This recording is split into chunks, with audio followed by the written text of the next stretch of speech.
After intense training in the snowy mountains with the help of 2 new Oni instructors, Mudano's class begins to evolve. Some grow stronger, some find purpose, others rise as leaders, and many discover the power of teamwork. But not everyone agrees. Disillusioned by the Academy's ideals, Yoroshi rejects the belief that friendship leads to strength and walks away. Where will this path of rebellion lead him? Things are only getting wilder. Prepare for a non-stop, action-heavy showdown in this arc. Let's get started.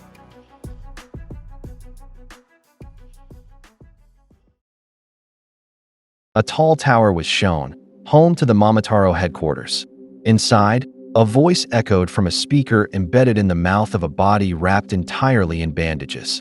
It stated that Ichinose Shiki, the child of the Kishin, along with the students of Resetsu Academy, had been a considerable nuisance in recent days.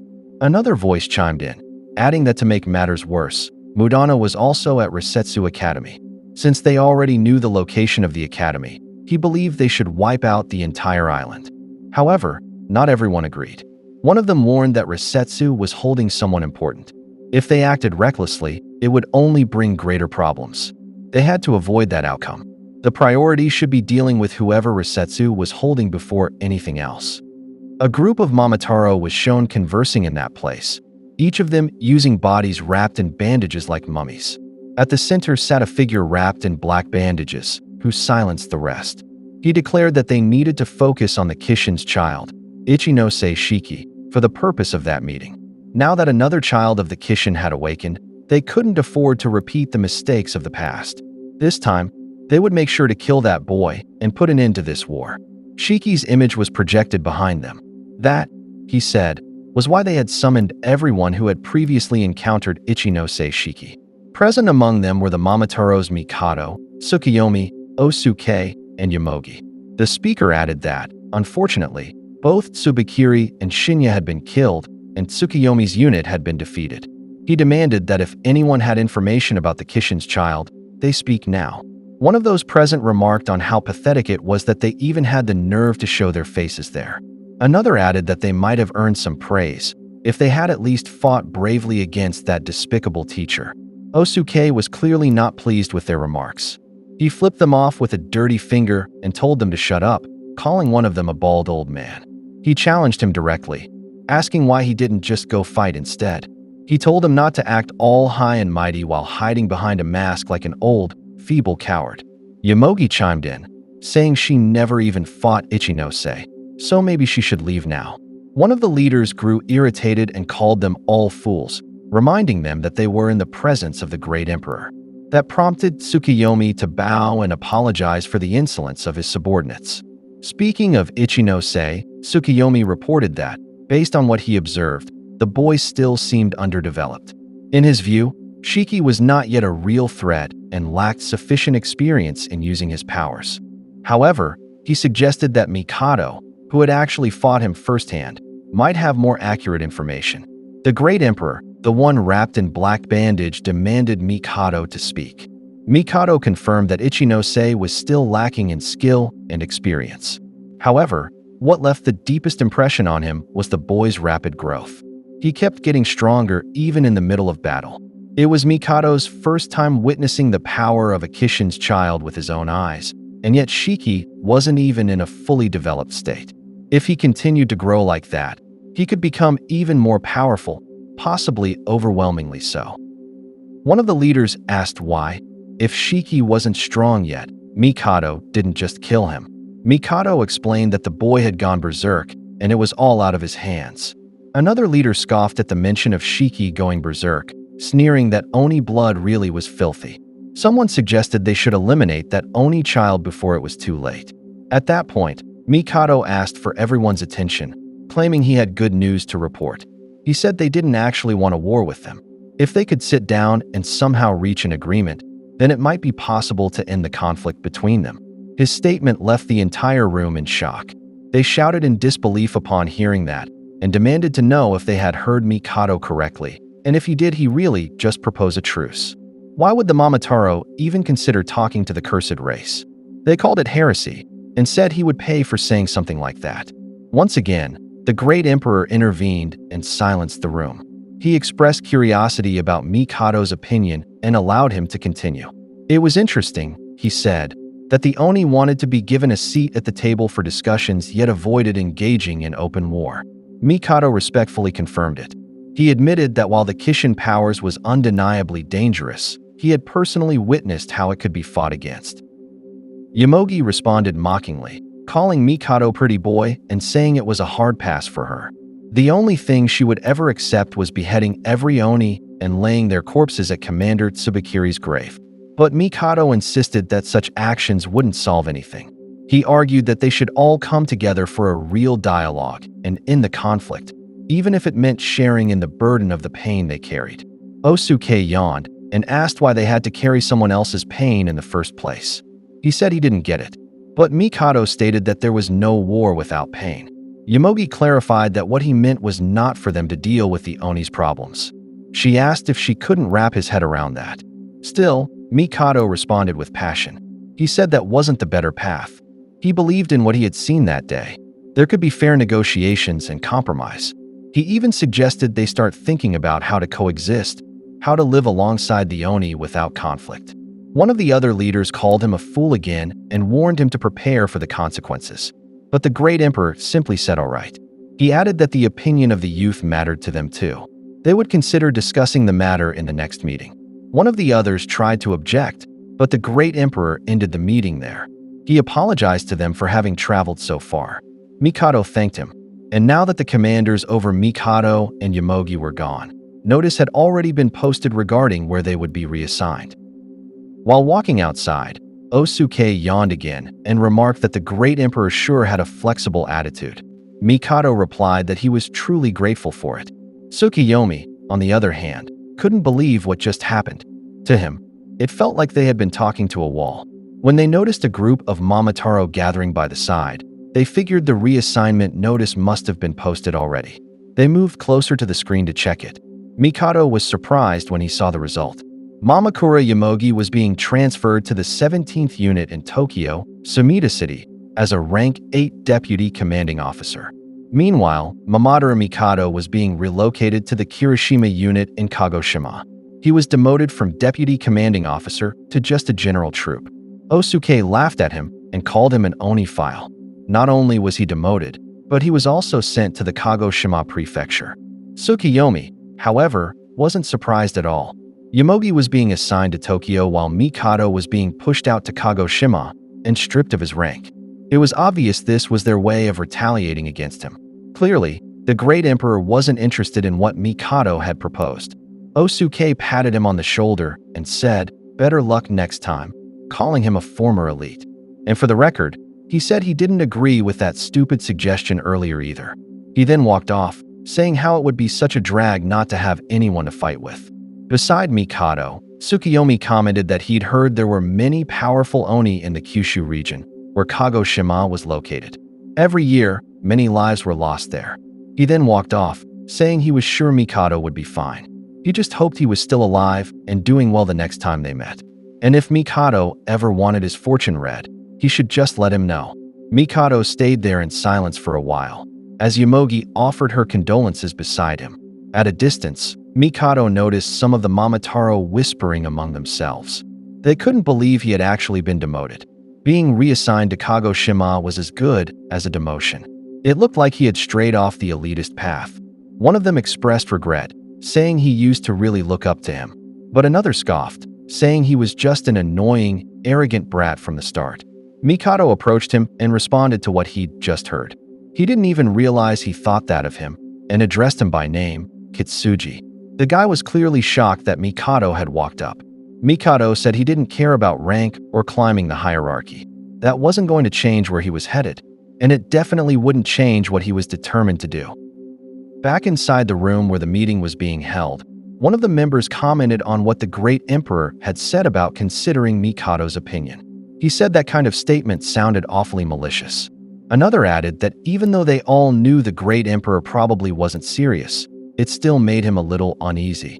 The great emperor responded that instead of wasting time on that, they should discuss what was happening with the other issue. They explained that it was becoming a real headache. The rebel army had been getting stronger lately. What they were referring to was the Kikoku unit. a group of rogue Oni unaffiliated with the Oni Corporation. Most of their own men had been severely beaten by them recently. But what made the situation even more alarming was the fact that the leader of that group was also a child of the Kishin. The fierce group of 8, clad in uniform, was believed to be none other than the Kikoku unit. Their leader ordered everyone to step back, saying he'd handle things himself. At the bridge, a massive force of Momotaro had assembled to face them, with plenty more backup waiting behind. The moment the Momotaro spotted their uniforms, they instantly identified them as the Kikoku unit. They demanded to know why the Oni thought they could just do whatever they wanted. How many of their people did they think they had killed? But the Kikoku leader threw the question back. How many Oni had they killed? That stunned the Momotaro. Once again, the leader pressed the question, how many? Did he not remember? Just as the Momotaro started to reply with "of course," the leader interrupted, asking if it is because they don't even think they're worth remembering. Annoyed, the Momotaro snapped and told him to shut up and stop drowning him in questions. But the leader pushed again and even called him bald. The Momotaro tried to hold his ground. They obviously wouldn't remember how many Oni they've killed. That's like asking us how many mosquitoes they've killed. I see, the Kikoku leader said coldly. Bad memories. But he told them not to worry. Hell's judges are keeping count of their sins. He then raised his sword and declared that only those ready to die should come closer. If they valued their lives, they should give up there. It was because he was going to blow them all away to bits. Alarmed by the threat, the Momotaro leader ordered their snipers into position. He mocked the Kikoku, scoffing at their name, calling themselves the Kikoku unit when there's only 8 of them. He called them just a pack of stray Oni not even affiliated with the Oni Corporation.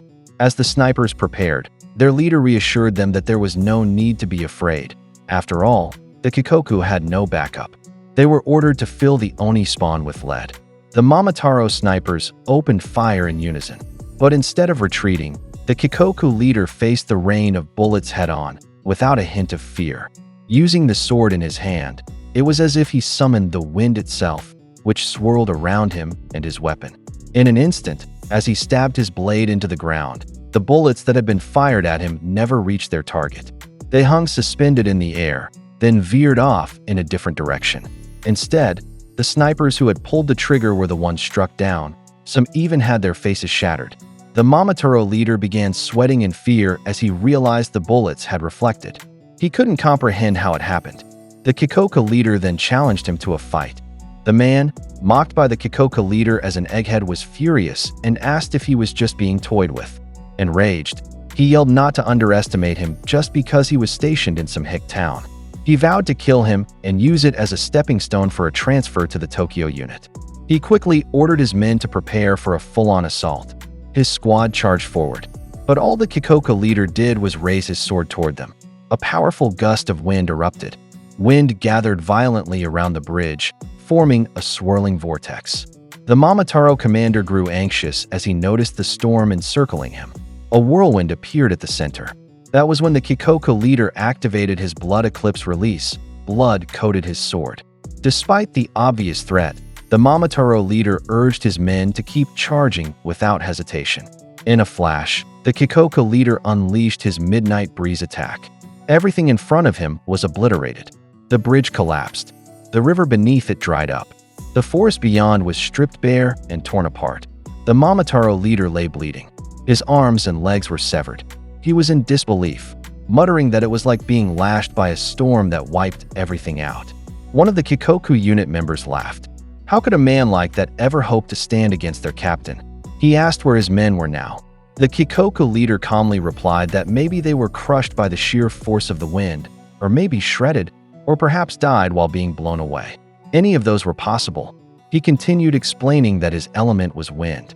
The air itself was his cloak, and the breeze his dagger. The Momotaro, broken and terrified, surrendered. He said he still had a wife and child. He had too many reasons to live. Without a moment's hesitation, the Kikoku leader decapitated him. He told him to save his excuses for Inmo in hell. Their ultimate goal, he declared, was the complete annihilation of the Momotaro. Their captain was Todoroki Hayate. Among the Kikoku unit were Huwa Shinichi, the man with a scar over the left side of his face, Kokoi Misaki, Uri Torikai, and Go Todamiki. They would not leave a single Momo bastard alive. Other members included Otohara Kyotaro, Hirunuma Akari, and Umitsuki Miyo. Their mission was to wipe out all of the Momotaro once and for all. Suddenly, Todamiki called out to their captain, surprising him. He reminded him that they didn't have time to waste. They needed to move quickly. The captain responded, telling them to go on ahead. He still had someone he needed to meet.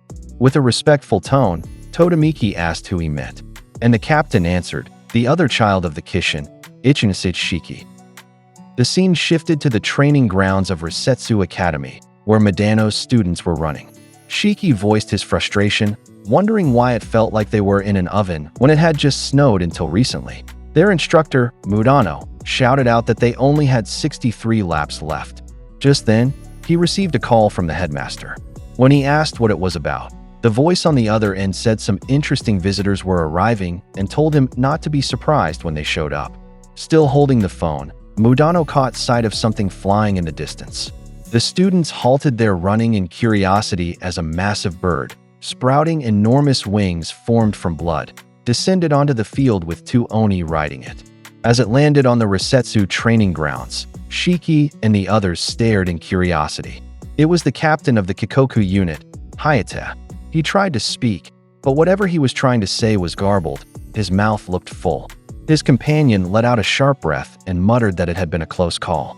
Approaching Hayate, he complained that he got so sick he almost kicked him off his black swan.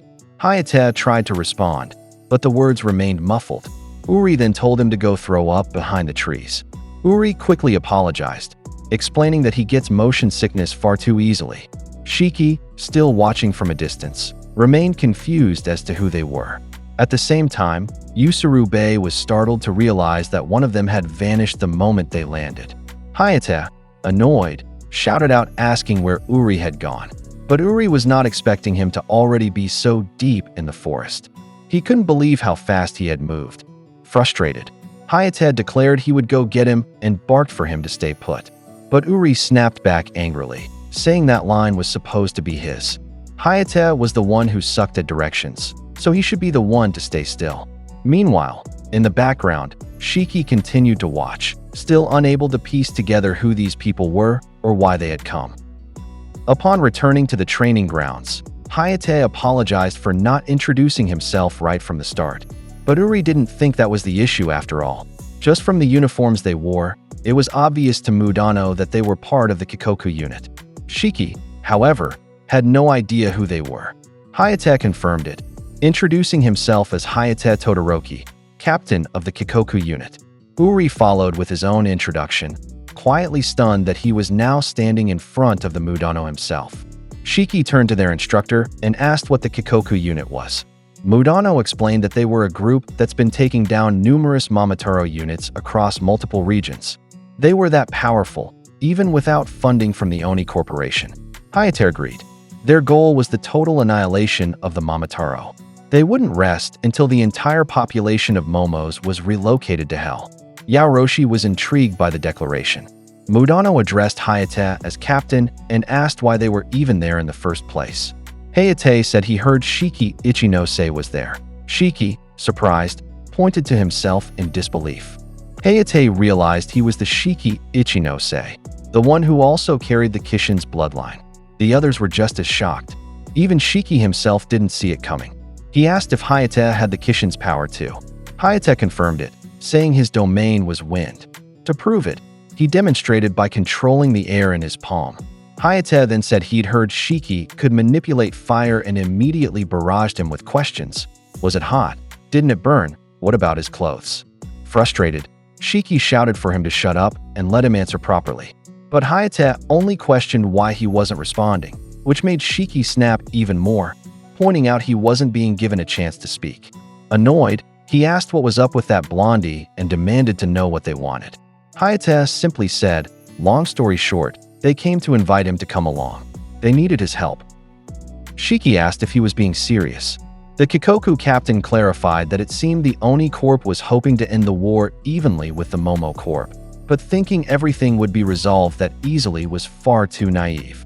If even one Momo were allowed to survive, it would eventually bare its fangs and attack again. There could be no true freedom for the Oni in that kind of world. The only real solution, he said, was to erase every last Momo from existence. If they didn't fight, they'd just be hunted down. And if they didn't kill them, the Momos would come to kill them instead. With conviction, he declared that true freedom could only be attained by those who win the fight against their confinement. That was why he was inviting Shiki to join them in reaching that goal together. But Shiki wasn't interested. He asked why he'd even want to do that, thinking to himself that this guy was getting way too fired up. Usurube, caught off guard, hadn't expected Shiki to reject the offer so quickly, nor had he expected Hayate to accept that rejection just as fast. Hayate said he understood and that they'd be on their way. Uri spoke up, asking if he was really okay with leaving now, considering they had come all this way for this very purpose. Hayate responded that beliefs forced onto someone were never truly accepted, so yes, they'd be leaving. He then asked how long it would take to get to Kegon Falls. Uri replied that it would be about 30 minutes. With that, they said their goodbyes. Mudano remained silent the whole time, not joining the conversation. But just as they were about to leave, someone called out from behind. It was Yaoroshi, asking them to take him with them. Shiki asked what he was talking about, but Yaoroshi just kept walking and said staying there wouldn't do him any good. He figured he had a better shot at getting stronger if he followed those guys.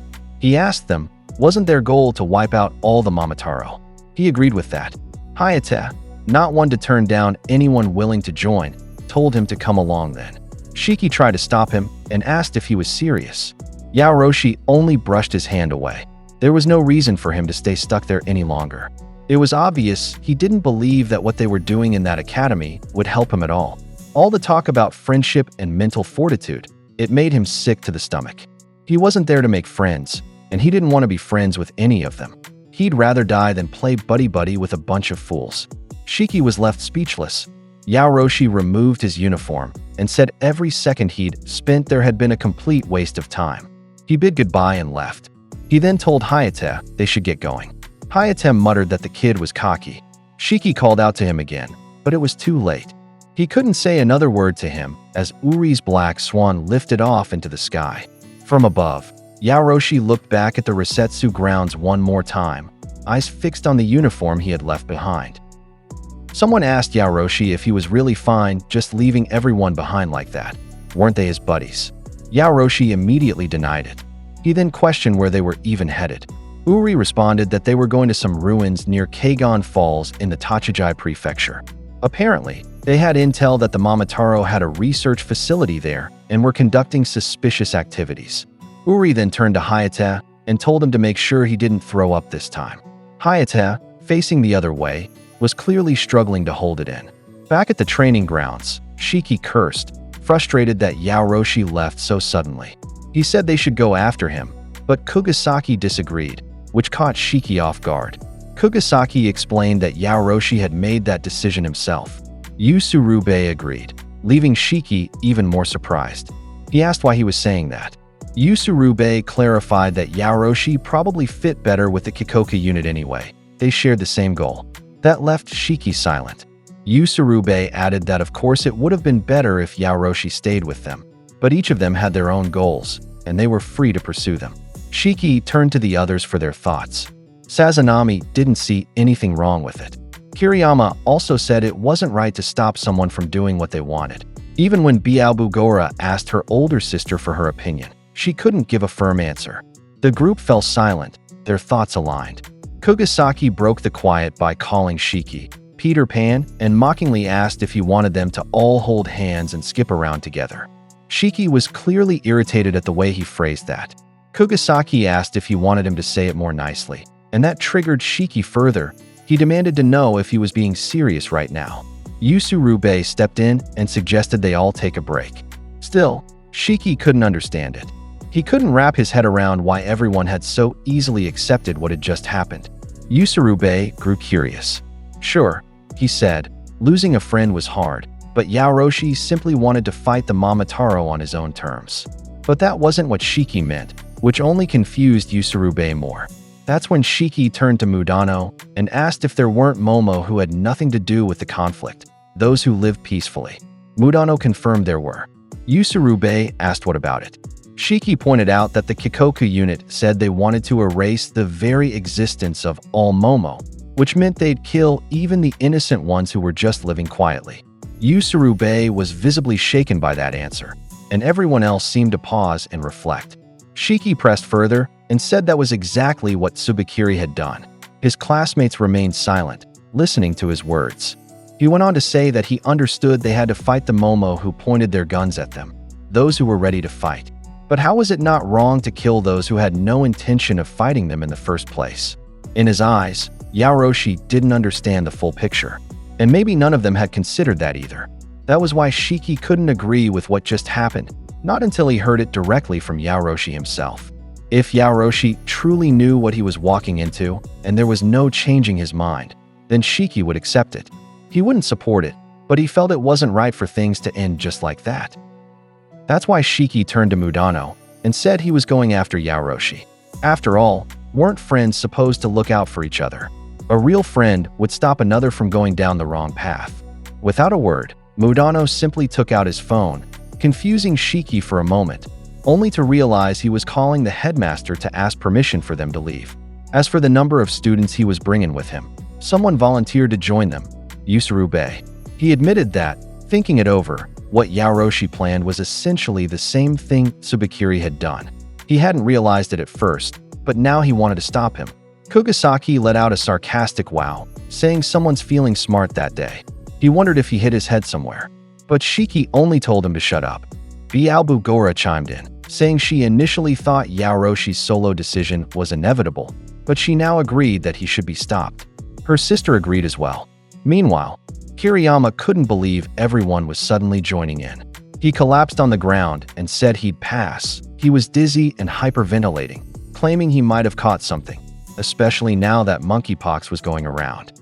Usurube dismissed it, saying he was just tired from all the running.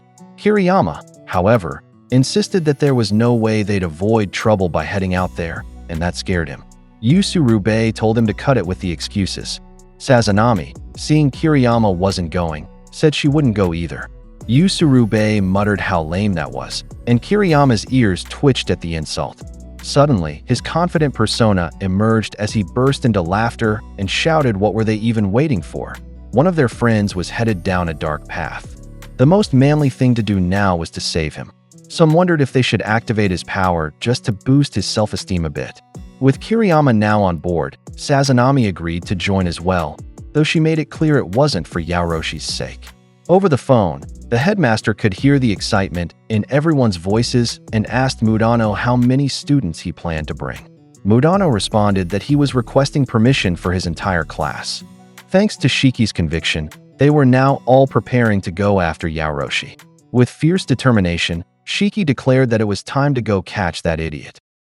The scene shifts to the Momotaro Research Facility in Tochigi Prefecture.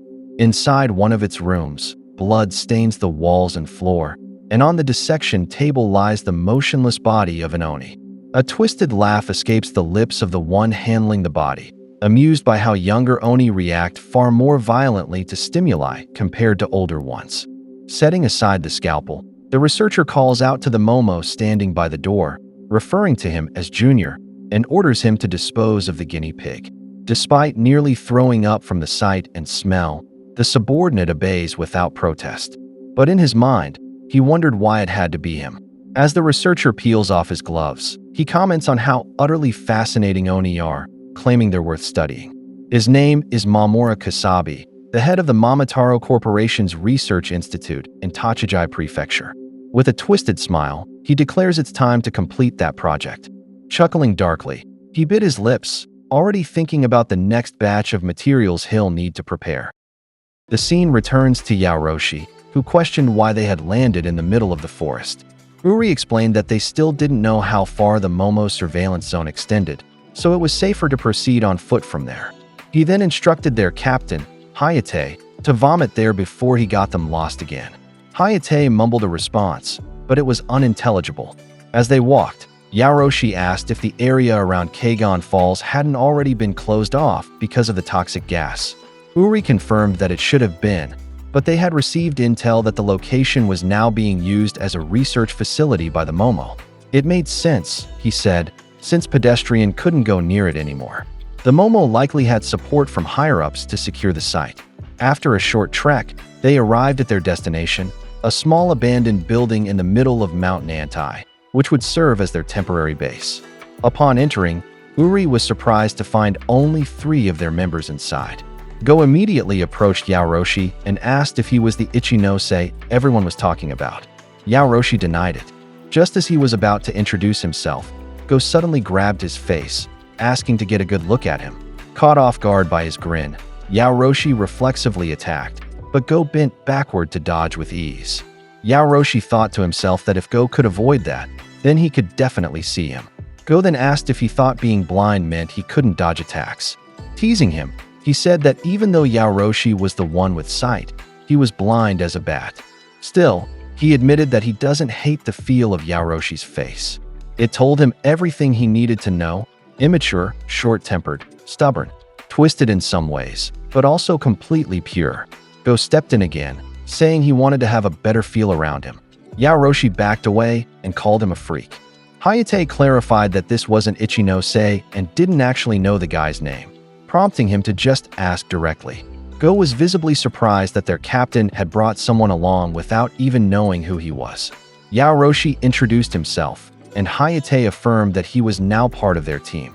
He proceeded to introduce the other members of the Kikoku unit, starting with the sole female among them, Umitsuki Miyo. Disgusted, she told him not to look at her. Next was Totomiki Go, who casually asked if he another feel of Yaoroshi again. And finally, Kyotaro Otohara politely said it was a pleasure to meet him. Uri added that there were 3 more members, though he was beginning to wonder what was taking them so long. Umitsuki then questioned why they had only brought a regular Oni when they had been promised a child of the Kishin. How was some kid supposed to help them in battle? Offended, Yaoroshi asked if she wanted him to show her exactly how, but she coldly reminded him not to look at her. She warned that if he did it again, the next thing he'd see would be his own banana stuffed down his throat. Uri stepped between them, asking them not to start fighting already. He felt like he was already going bald from the stress. Kyotaro chimed in, saying that was important though. They need to figure out how to divide their roles. Hayate asked what Yaoroshi's ability was. After he explained, Uri commented that his ability was suited for combat, though some parts of it depended on luck. Yaoroshi agreed. Now that he was officially part of the team, the captain wanted to formally thank him and said he was looking forward to working together. Yaoroshi clearly wasn't thrilled. He clarified that he didn't join to be anyone's buddy. He was only there because they happened to share the same goal. He told the captain to think of it strictly as an alliance and nothing more, and they should remember that. Go was taken aback by how ballsy Yaoroshi was acting, commenting that he reminded him of when Umitsuki first joined the team. Umitsuki shot back immediately, warning him not to look at her unless he wanted his eyes crushed, and then his balls. Go laughed it off, saying there was nothing left to crush anyway, his were already destroyed. Uri was visibly annoyed, muttering that the captain only draws weirdos into their group. Seated nearby, Kyotaro remarked that being the middle manager for their group must be difficult. Uri dryly asked if he related to his struggle and maybe wanted to help out. Kyotaro stuck his tongue out and said no can do, then laughed and told Uri he would leave it to him. With a heavy sigh, Uri handed a uniform to Yaoroshi and told him to change into it. After putting it on, the others remarked that it actually suited him.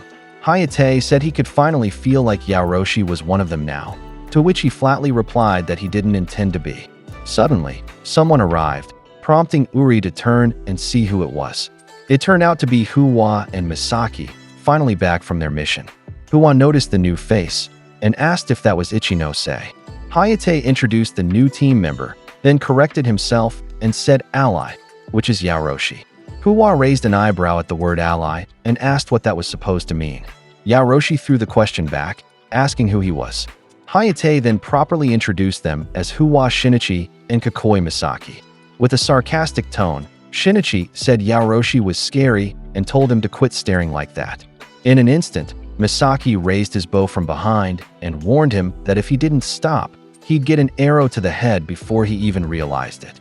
He then leveled the tip right at his head and remarked that cocky men like him were the worst. Things would have been way more interesting if he had been a cocky married MILF instead. Yaoroshi turned and asked why he was even bringing up old hags.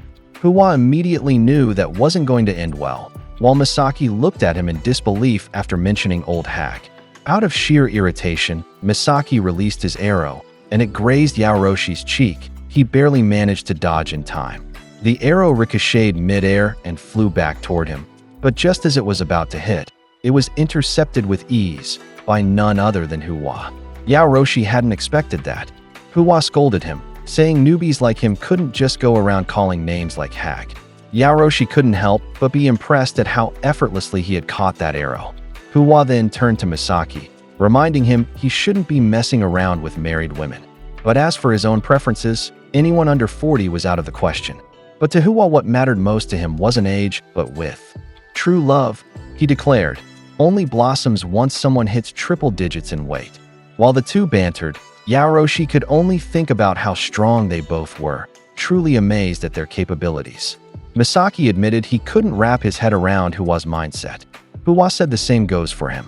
He then asked for the opinion of the newbie, which prompted Go to interject and tell them not to bother. He was pretty sure the kid was still a virgin. Huwa was shocked and immediately asked if that was true. Yaoroshi dismissed them, saying this was a waste of time. The three huddled and whispered amongst themselves, stunned that someone his age could still be a virgin. Flustered, Yaoroshi yelled that of course he was still a virgin. What were they? Stupid. Huwa's eyes bulged in surprise, asking why he was getting mad at him. Embarrassed, Yaoroshi defensively stated that those kinds of things were only supposed to happen after turning 20. Didn't they know that? Huwa was bewildered at how he suddenly turned into a pure-hearted boy. He asked if Yaoroshi had at least held hands before. Yaoroshi replied that that should only happen after marriage. When asked if he had kissed anyone, he snapped that he wasn't trying to have a kid. At that, Huwa stared at him and asked if he even knew what being a virgin meant. Yaoroshi, now annoyed, shot back that it meant not having done any of those things, and demanded to know why they were still on about it. Go challenged him to say one thing he knew about the big S word, but Yaoroshi just asked what he was supposed to say about a letter in the alphabet. The three of them froze at his clueless response. Then, without warning, they all moved in closer, and Huwa even threw an arm over his shoulder. Laughing, he told their captain how hilarious Yaoroshi was. Just like Go said, he was completely pure inside. Misaki suggested they show him what he was missing and that it was time to get him registered on a P-Hub account. Yaoroshi, visibly irritated, snapped at them to stop laughing and keep their hands off him. But the trio couldn't get enough. He was apparently even cuter when angry. Their captain smiled at the scene, saying it was good to see everyone in high spirits again. Meanwhile, Uri could only groan, stressing over how yet another loud and chaotic member had joined the group. Anyway, he redirected the focus and asked if they'd found the research facility. Misaki confirmed that there was indeed a large one located where Kegon Falls was. When Uri asked for the results of their investigation, Huwa replied that regarding the research facility, he has a feeling no any of them are coming out alive after they break in. They then asked what was meant by saying that no one would make it out alive from there. He told them to let him explain first. The research facility built at the Kegon Falls ruin was a 10-story building that housed around 400 to 500 momo. On the roof floor, there were 3 airships which he believed were used for transporting materials. Uri remarked that it would have been better if they had a map of the building. Someone responded that they did, which surprised him. When he turned around, it was Hirunuma, who said they managed to retrieve the blueprint. Uri was pleased that he had returned and brought the blueprint with him. He knew very well that they could rely on him. Hirunuma replied that there was no need to thank him. Instead, they should thank what was inside his arm. Yaoroshi was shocked to see something bulging and moving within his arm. Hayadu explained that Hirunuma kept several leeches inside his body. One by one, they emerged from a hole in his arm.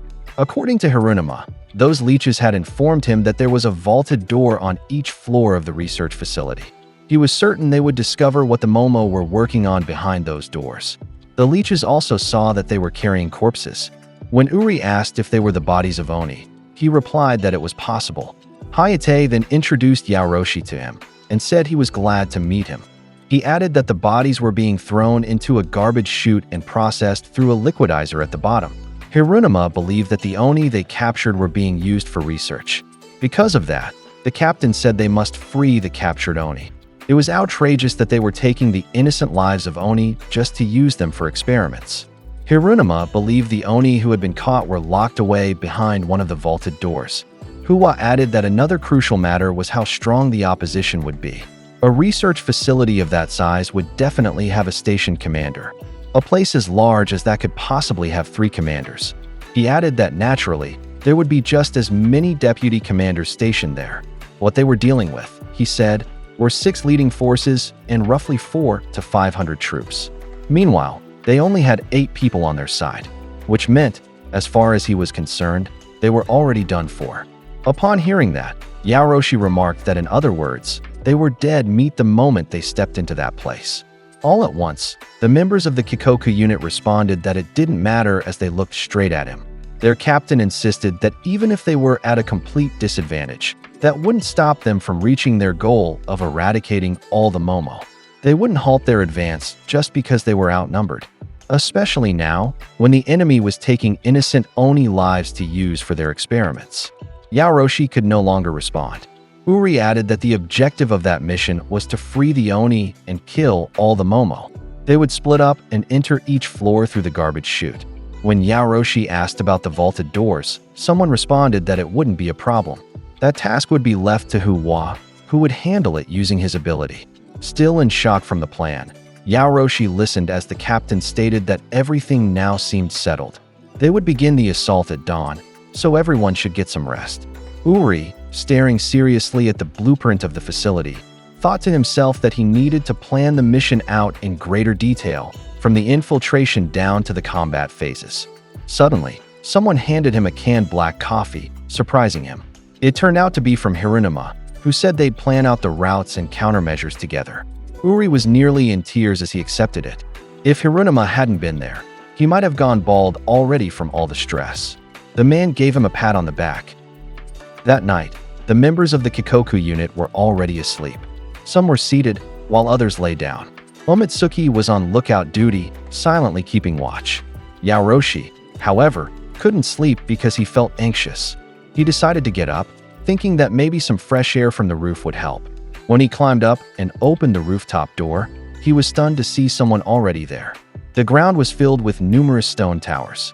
It turned out to be the work of the captain, Hayate, who asked if he couldn't sleep either. Yaoroshi, curious, asked what it was. While stacking stones, Hayate replied that he was just thinking about the friends he had lost. He admitted he was afraid to sleep. He said he felt so happy whenever he dreamed of his friends, and because of that, he didn't want to wake up anymore from those dreams. But of course, that would never happen. Yaoroshi simply listened to his explanation. Hayate added that maybe that was the reason why they needed to close their eyes and dream, and upon waking, to turn those dreams into reality. That's why he always thought of his lost friends at night, and before he even realized it, it would already be dawn. He continued, saying there were still so many things he wanted to talk about. Yaoroshi couldn't understand him. He wondered why, if it was so painful to lose friends, he would even bother making new ones. The captain stood up and admitted he wasn't that strong on his own, nor was he the sharpest. All he could do was stand at the front lines and lead them into battle. That, he said, was why he needed his friends. He added that he was afraid of being alone too, because he knew just how significant friends can be in one's life. That was why he could never return to being alone. Everyone, he said, had their own cross to bear. Meanwhile, Uri and Hirunuma were still busy planning, while the rest of their companions were already sound asleep, except for Omitsuki, who remained alert on watch. The captain added that even though everyone bore their own burdens, it did not stop them from reaching their goals. That was why they came together as friends, to support each other. He said everyone needed someone to lean on. Yaoroshi then grew curious and asked how he could just accept the deaths of his friends and simply move on. Hayate firmly said that life goes on. The memories of their friends would stay with them as they continued forward. That was why they had to keep moving. Only they could achieve the dreams of the friends they had lost. He was certain that Yaoroshi, too, carried memories of lost friends in his heart. Yaoroshi went quiet for a moment and admitted that he did have some. He recalled them briefly, but instead of sharing, he dismissed the thoughts. He just said whatever and told him he would be going to sleep. The captain told him to get some rest. As Yaoroshi walked away deep in thought, Hayate stared silently into the sky. At exactly 2 in the morning, The Kikoku unit was already prepared, for it was finally time to depart. On the other side of Mount Nantai, Mudano was seen walking alongside his 6 students in search of Yaoroshi. A tired-looking Shiki asked their teacher how much longer they had to walk. Mudano replied that it would take about 2 more hours. Shiki complained about how hard it was to see the path they were walking on. Meanwhile, Yusuru-bei informed their teacher that he could see something ahead. None of them expected that there would be a village in that area. Yusuru-bei grew uneasy. He wasn't sure if it was just because it was nighttime, but it seemed like no one was living there. Mudano noticed something as well, prompting him to instruct everyone to stay alert. They were startled when they heard something crawling toward them. Moments later, a bloodied man with injuries all over his face emerged. Yusuru-bei became alarmed when he realized it was a person. Shiki quickly rushed over and asked what had happened to him. The man struggled to speak and only managed to mention his daughter. Shiki couldn't understand what he meant at first, so the man repeated that his daughter had been taken. Desperation was written all over him. Their first concern was to check if he was okay, and since he's out cold, they decided to carry him into one of the houses. Yusuru-bei volunteered to search for the other villagers, but Mudano said it wasn't necessary, which puzzled him. Mudano believed that there was no one else left in the village. They carried the injured man inside without delay. A short while later, their teacher had finished administering first aid. As he observed the man, Shiki wondered aloud if he had been attacked by a bear or something. Bialbugora, curious, asked what was that about the man's daughter being taken away. The door opened and Kugisaki reported that he had checked the rest of the houses in the area and confirmed that no one was left in that village. However, he had found something. He felt there was definitely something wrong with the village. Yusuru-bei was surprised to see it was a coat stained with blood. Kiriyama trembled in fear, insisting that just like he had said before, something terrible always happened when they went outside. Shiki turned to look as the man was told not to move. He was trying to stand even though he was still struggling. The man apologized and thanked them for the first aid, but he said he couldn't just lie there doing nothing.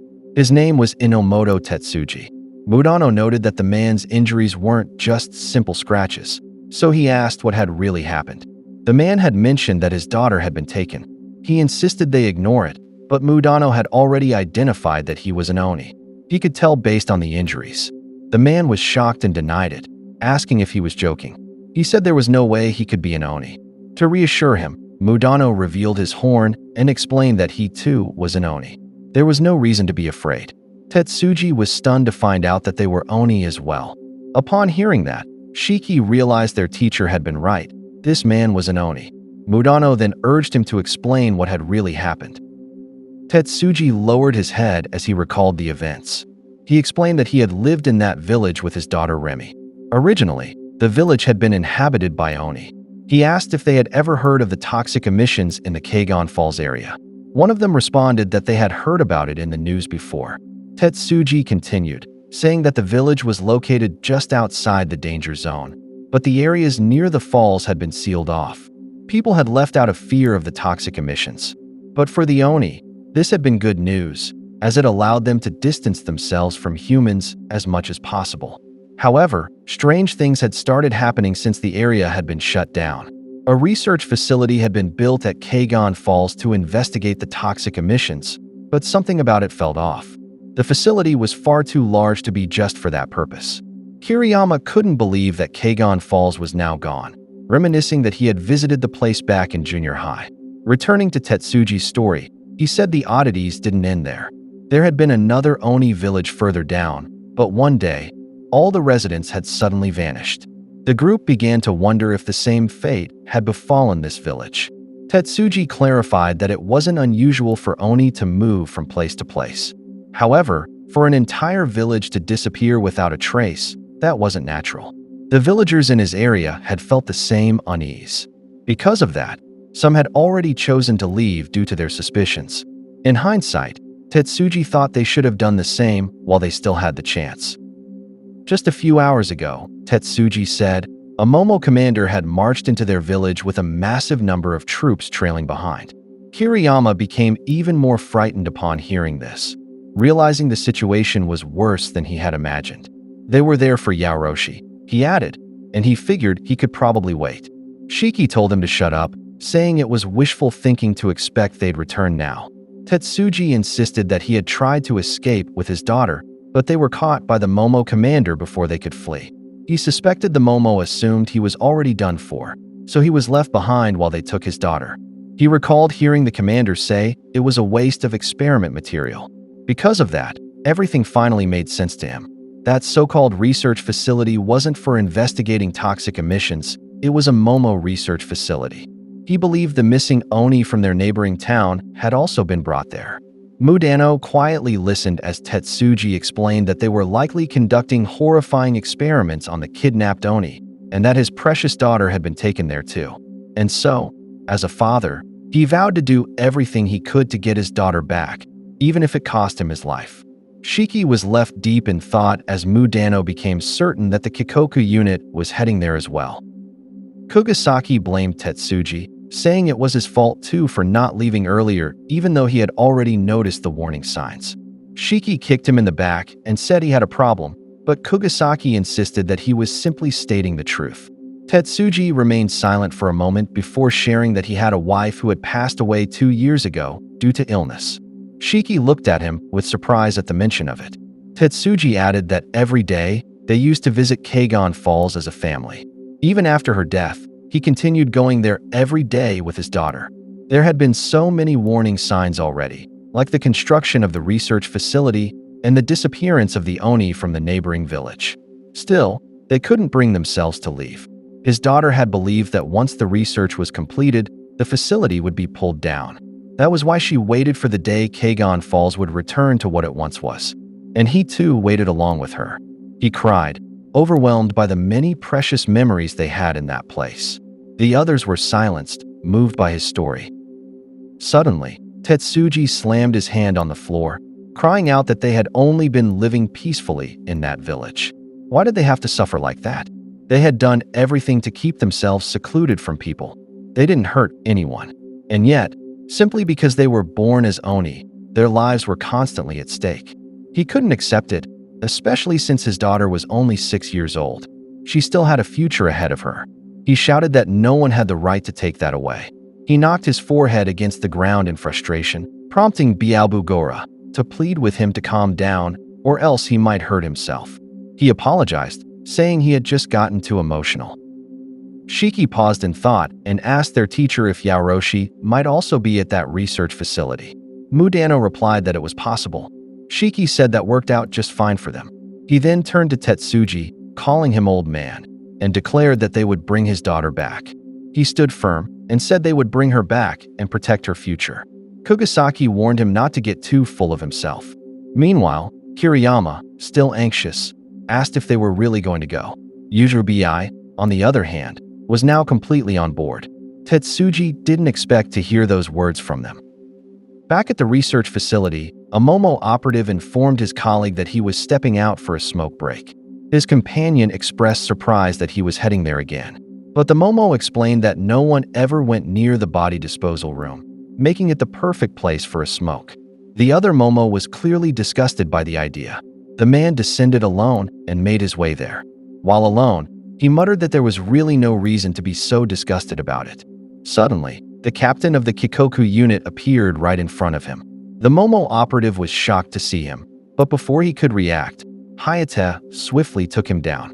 He remarked that the underlings didn't have any useful information anyway. Too bad for that guy.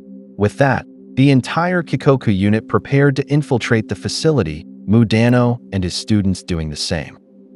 The Kikoku unit gathered for a briefing, announcing that they would sneak into the facility through the garbage chute.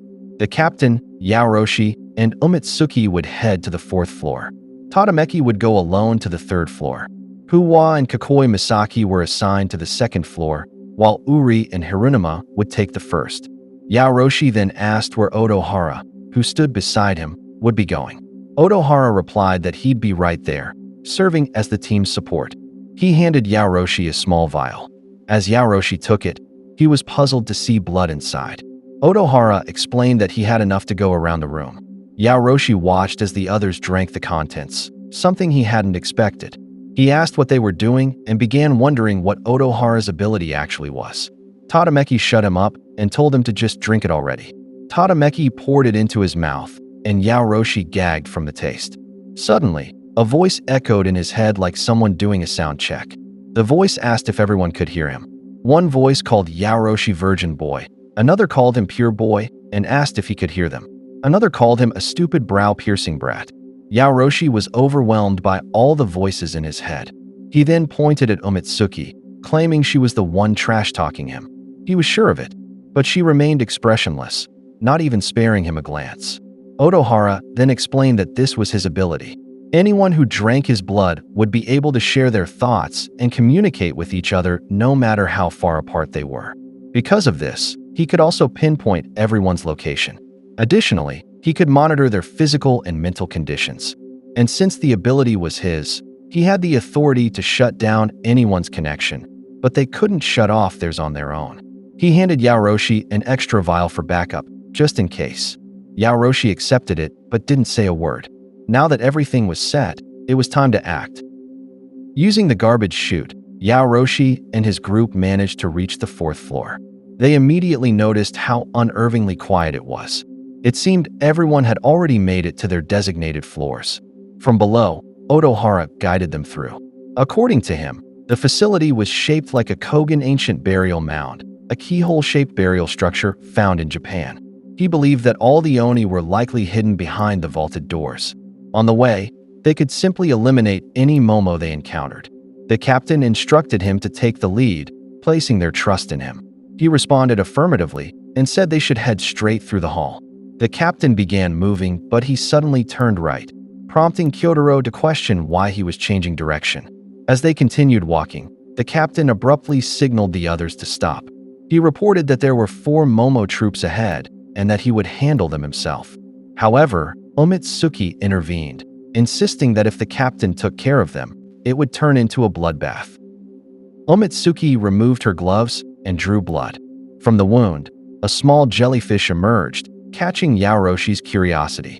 Using her blood eclipse release technique, ephemeral jellyfish, she summoned multiple jellyfish that slowly expanded in size. She warned that the Momo shouldn't even think about looking at her. Meanwhile, as the 4 Momo troops patrolled, they complained about how miserable it was to be stationed there. One of them agreed and suggested they vent their frustration on the Oni bastards. None of them noticed the floating jellyfish sneaking up behind them. In an instant, the creatures struck, infiltrating their upper bodies before they could react. The captain explained that Miyo's white jellyfish were especially dangerous. Once one latched onto you, all he could say was good luck. The jellyfish would block a person's nose and mouth, and in just a few minutes, the target would suffocate. With the Momo taken down, he recommended storing the bodies in one of the nearby storage rooms. Yaoroshi grew curious and asked if the existence of white jellyfish meant there were other kinds. The captain confirmed that there were, and said he'd see for himself one of these days. Miyo became annoyed and told Yaoroshi not to look at her. The captain laughed, commenting on how strict she was with him. But he added that since he was a man too, he also wasn't allowed to look. Yaoroshi couldn't help but remark on how pathetic that entire conversation sounded. The 3 of them pressed forward and began scouring the 4th floor. As they ran, Kyotaro informed them that there were a few Momo behind the door ahead, but he noted they could simply kill them. The captain confirmed it, and he said no problem. When the door opened, Hayate readied his sword. Otohara commented that it was fine since it was just a kitchen. The staff inside were startled when they saw him enter. The captain ordered them to raise their hands, warning that if any of them moved, he would slash and dismember them. The 3 followed his command without resistance. However, one of them tried to reach for the emergency button beside him. As a result, his hand and face were cleanly sliced before he could even press it. His body dropped to its knees, leaving the remaining kitchen staff in utter shock. The captain signaled for them to keep quiet. For the last time, he warned them not to move. He then demanded they answer his questions, what exactly they were researching in the facility, and where they were keeping the captured Oni. With their hands still raised, they responded that they didn't know. One of them insisted that his ability wasn't strong enough, which was why he worked there only as a cook. He claimed to know nothing. Upon hearing that he was merely a cook, Yaoroshi suggested they tie him up and stash him somewhere. However, before he could finish speaking, he was stunned to see the captain behead the man. Hayate remarked that it has to die then. He killed him without hesitation. Meanwhile, Omitsuki prepared to release her jellyfish once more. One of them latched onto another staff member who immediately collapsed, struggling to breathe. Yaoroshi stood frozen as he watched. Another Momo, already on the ground, grabbed onto him. With tears streaming down his face, he said he had just joined the Momo Corporation. He hadn't killed a single Oni. Drenched in sweat and trembling for his life, he pleaded with Yaoroshi not to kill him, saying he had spent his entire time there just cooking meals. Yaoroshi couldn't move. Then, without warning, Hayate plunged his sword into the pleading Momo's mouth without a second thought. Yaoroshi was stunned and asked if they weren't just cooks. Hayate confirmed, but so what? Yaoroshi hadn't expected that response. Hayate clarified that as long as they were under the Momo Corp, it didn't change the fact that they were still their enemies. Omitsuki told them it was time to move forward. They looked at Yaoroshi and asked if he was alright. The captain then called for him to get moving. Still dazed from what he had just witnessed, Yaoroshi could only respond with a faint yes. Hayate took the lead and told them to follow him, but Otohara pointed out that they had already come from that direction. Meanwhile, Yaoroshi couldn't take his eyes off the Momo who had just been killed. He kept recalling how that man had pleaded for his life and insisted he hadn't killed a single Oni. It was clear that the memory weighed heavily on him. Moments later, they reached the vaulted door. It looked heavily secured. Torikai and Hirunuma also reported in. When the captain asked for their status, they confirmed they had reached the vaulted door. The same went for Huwa and Kakoi on the second floor and Tatameki on the third. Now that it seemed everyone had reached their target, it was finally time to begin the infiltration of the facility's core. Still, Yaoroshi remained unable to move on from what had just happened. Inside one of the vaulted doors, there was a Momo lady who was feeling happy because today was her last day at her desk job in their office. That was because her maternity leave would begin tomorrow. Her belly was already huge, but according to her, her stay had only been extended by a few days because she had a lot of tasks to finish. Her coworker was genuinely happy for her. Right now, she was overwhelmed with two emotions: excitement and a mother's pride. She couldn't wait to finally meet her pretty little baby. Meanwhile, it was time for Huwa's ability to shine as Hayate initiated the Kikoka unit's assault, launching them into the facility's core. He also ordered everyone to make sure to kill all the Momo they encountered inside. Huwa confirmed with a Roger, then sliced his left hand. After that, he pressed both palms against the vault door and activated his ability. His ability was acid, so smoke began rising from the parts of the vault door he was melting. Whatever Huwa touched would dissolve, no exception, including this vault door, which was made from an incredibly thick layer of steel. Once he had finished melting and opening, an entrance could now be seen leading into the vaulted room, which they could easily get through. Yaoroshi asked if Huwa would go to every floor to open entrances for them, but Hayate replied no. That was because they had brought with them large vials filled with Oni blood from Huwa. It wasn't fresh anymore, but it still had enough potency to melt through thick vault doors. And indeed, it worked. When Hayate received reports from the others that they were all ready to enter, he gave the command for everyone to charge in simultaneously. Uri wondered why no alarm system had been triggered yet. He asked if maybe they weren't expecting to have intruders. But the moment Hayate slipped his hand through the hole, it immediately triggered the alarm. A loud announcement echoed throughout the facility, declaring that the system had detected an unknown individual. Uri was now stressed, realizing only now that there were laser sensors installed at the entrances. Troops inside the Momo building were now running on high alert. Inside Kasabi's research room, he asked his companion if it was just a false alarm. His companion answered that there was still a possibility that they truly had an intruder. Kasabi then told him to hurry up and take care of the issue, especially since he was in the middle of pretending to play with Oni organs. The Momo guard next to him looked confused and asked what he meant by pretending. So Kasabi showed him a healthy heart from a hardworking mother, which he was currently holding. Next, he showed the father's prostate gland. And third, the stomach of their delinquent son. Then he placed the stomach on top of a bone to make it look like the delinquent son was riding a skeleton motorcycle. He even made vroom sounds as he played like a child, lying flat on the floor. Another Momo arrived and said he hoped this really was just a false alarm, because if there were actual intruders, they'd be in big trouble. So he volunteered to go and check on the issue himself. He cracked his fingers while still in disbelief that Kasabi was seriously playing with Oni organs as if they were toys. Then another Momo arrived, this one in a panic. He said the intruders might have already set traps, so they had to be extremely cautious. This Momo with OCD was named Momobayashi Shingi, the third commanding officer. His subordinate commented that he was worrying too much. That subordinate's name was Mamoto Kumo, the third deputy commanding officer, who said he was sure everything would be fine. Shingi called him an idiot and gave him a lecture about being assertive. That saying, "We'll cross that bridge when we come to it, won't cut it," he said. They should have researched the building's history, when it was constructed, and what its current condition was. Kumo, feeling lazy to argue, just replied, "Yeah, whatever works." Shingi called him an idiot again and said the intruders might have already set traps even in the room they were currently in. Suddenly, he dropped to the ground and crawled to be extra safe. He said they needed to be on full alert from now on. Kumo complained that they'd get there late at this rate, before even reaching their destination. So he advised Shingi that they should just go with the flow. Shingi warned him not to move too fast, or he might end up dead. The Momo guard's face was unreadable. He couldn't understand what his superiors were doing. Then Kasabi's playtime was interrupted when Shingi came up beside him to ask how much of the building needed to remain intact. Kasabi answered that only the top floor and rooftop mattered.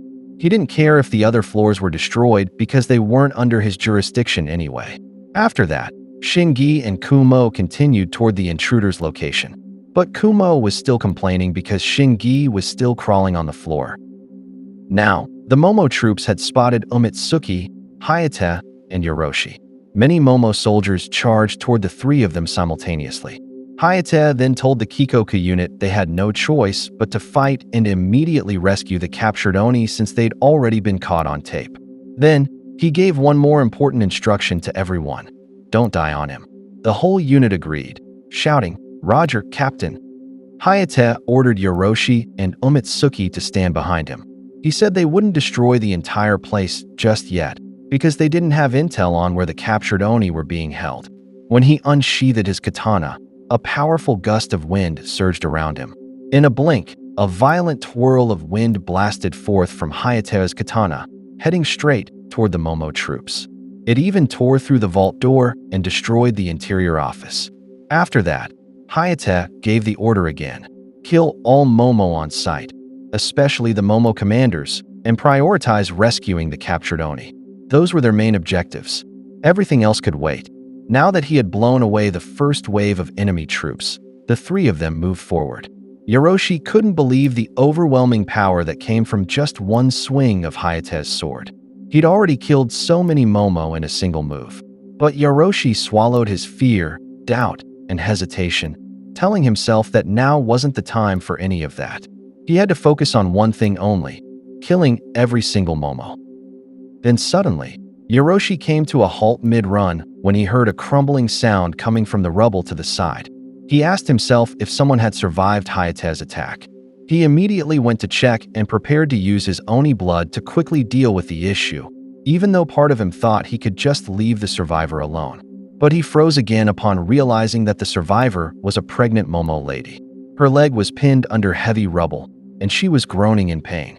The fact that she was pregnant weighed heavily on Yoroshi's mind. He knew they weren't supposed to hold back, and that only Momotaro personnel had access to the research facility. But he started to doubt whether the baby inside her was truly Momotaro too. After all, there was still a chance, according to Hayate, that the child wasn't. That's why Hayate quickly ran back to Yoroshi's location to kill the survivor.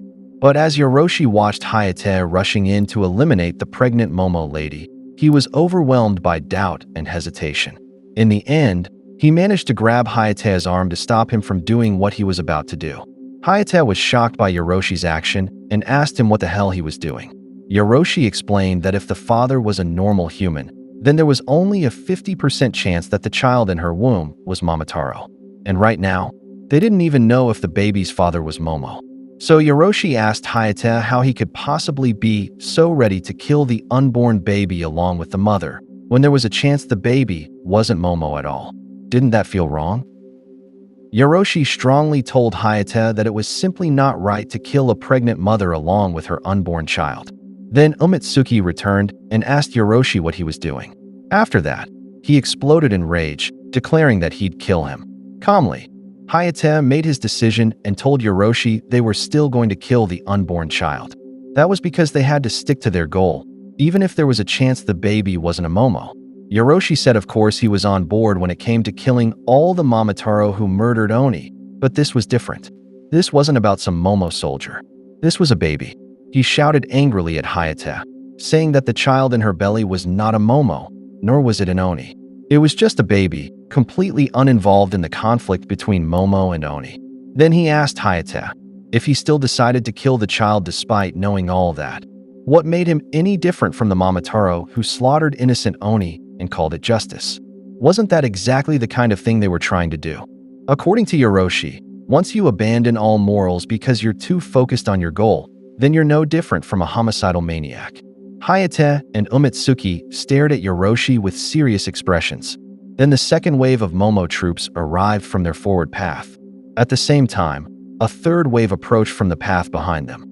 Umitsuki asked Hayate if they were going to face the incoming Momo troops right here in this spot. Hayate replied no. They needed to find another place to hide first, because their conversation wasn't over yet. He told Yoroshi to come with them. Umitsuki asked if they couldn't just leave Yoroshi behind, but Hayate said there were still some things he wanted to ask him.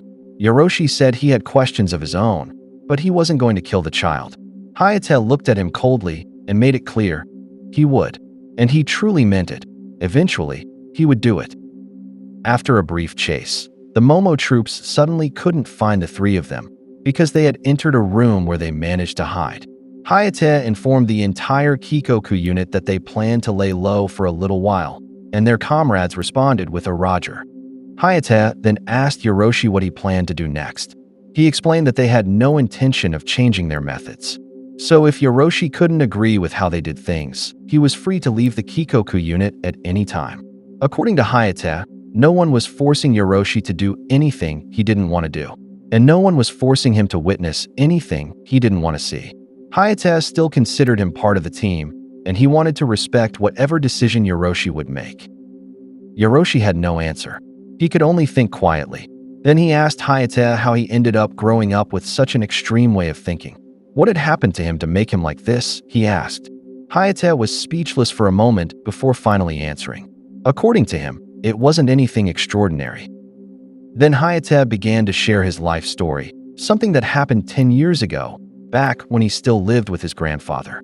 One day, outside somewhere in the forest, he called out to his grandpa, saying he was hurt.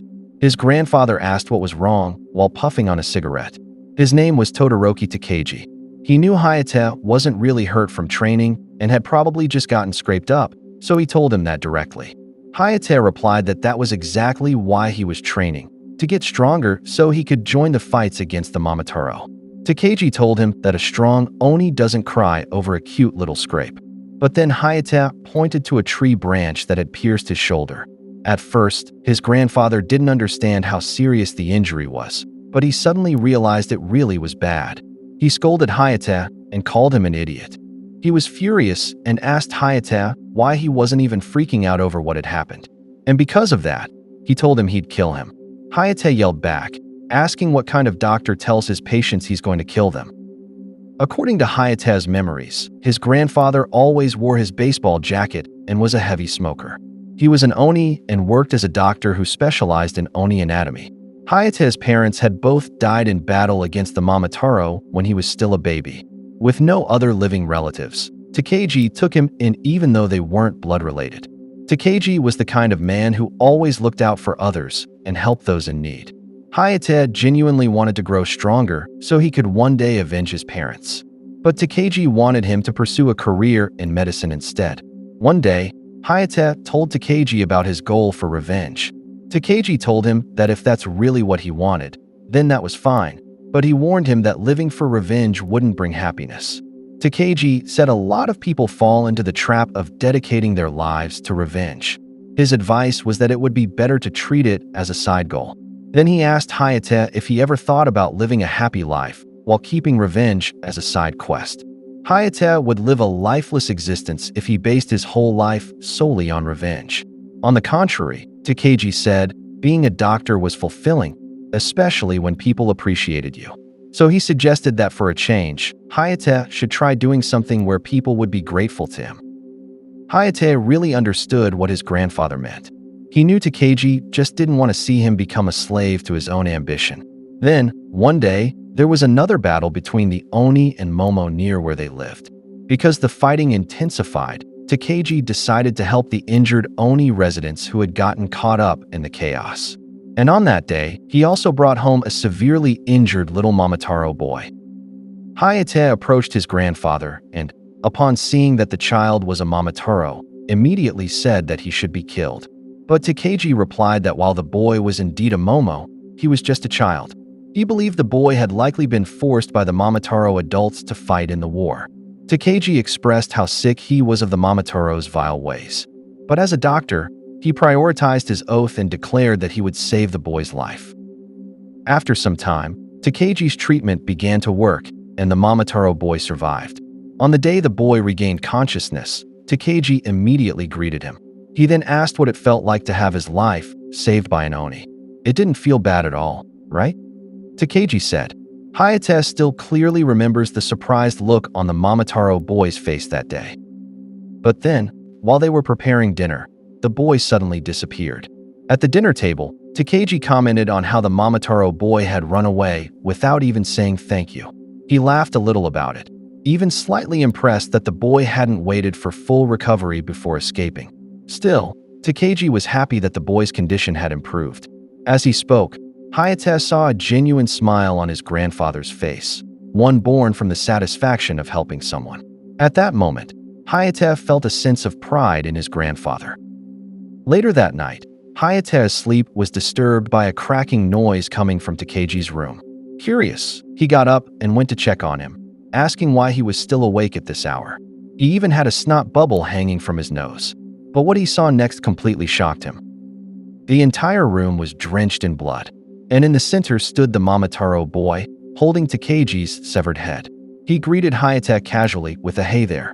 A heavy wave of shock crushed Hayate's chest. He immediately recognized the boy as the same one his grandfather had saved. He couldn't believe what had happened, couldn't believe that his grandfather was dead, and that he was now staring at his severed head. The Momotaro boy casually tossed Takeji's head in the air like a ball, saying he was genuinely surprised that an Oni had rescued him. Hayate was overwhelmed with stress and panic as he watched and listened. The boy explained that he thought they must have misunderstood the situation when they saved him. In reality, he had volunteered to go to the battlefield. It had never once crossed his mind that an Oni would help a Momo.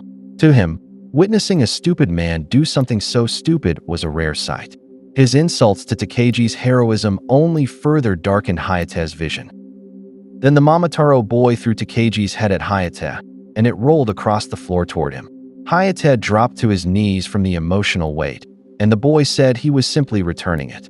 Hayate stared long and hard at the severed head, paralyzed with dread. Then the Momotaro boy, still smiling, joked that he realized he had forgotten to say thank you for saving his life, and that's why he had come back tonight. He added that he'd brought a few friends who also wanted to say thanks. Outside Takeji's house, 5 Momotaro troops stood waiting, ready to charge at any moment. At this point, Hayate remembered the kindness his grandfather had shown, in painful contrast to the monstrous cruelty now unfolding. As the Momotaro boy mockingly remarked about how unsanitary it was to be saved by an Oni, Hayate recalled the proud moment he had once felt. But the boy went even further and rudely asked if they'd given him germs, mocking everything Takeji had done. That's when something inside Hayate finally broke. He screamed with all his might and entered a berserk state, clutching his grandfather's severed head. Moments later, he could be seen tightly hugging Takeji's head, crying alone in the middle of the forest. He couldn't recall what happened after that moment, but he was sure he had gone berserk. When he awoke, all their belongings in the entire house were blown away, and the surrounding area was littered with the torn corpses of Momo soldiers.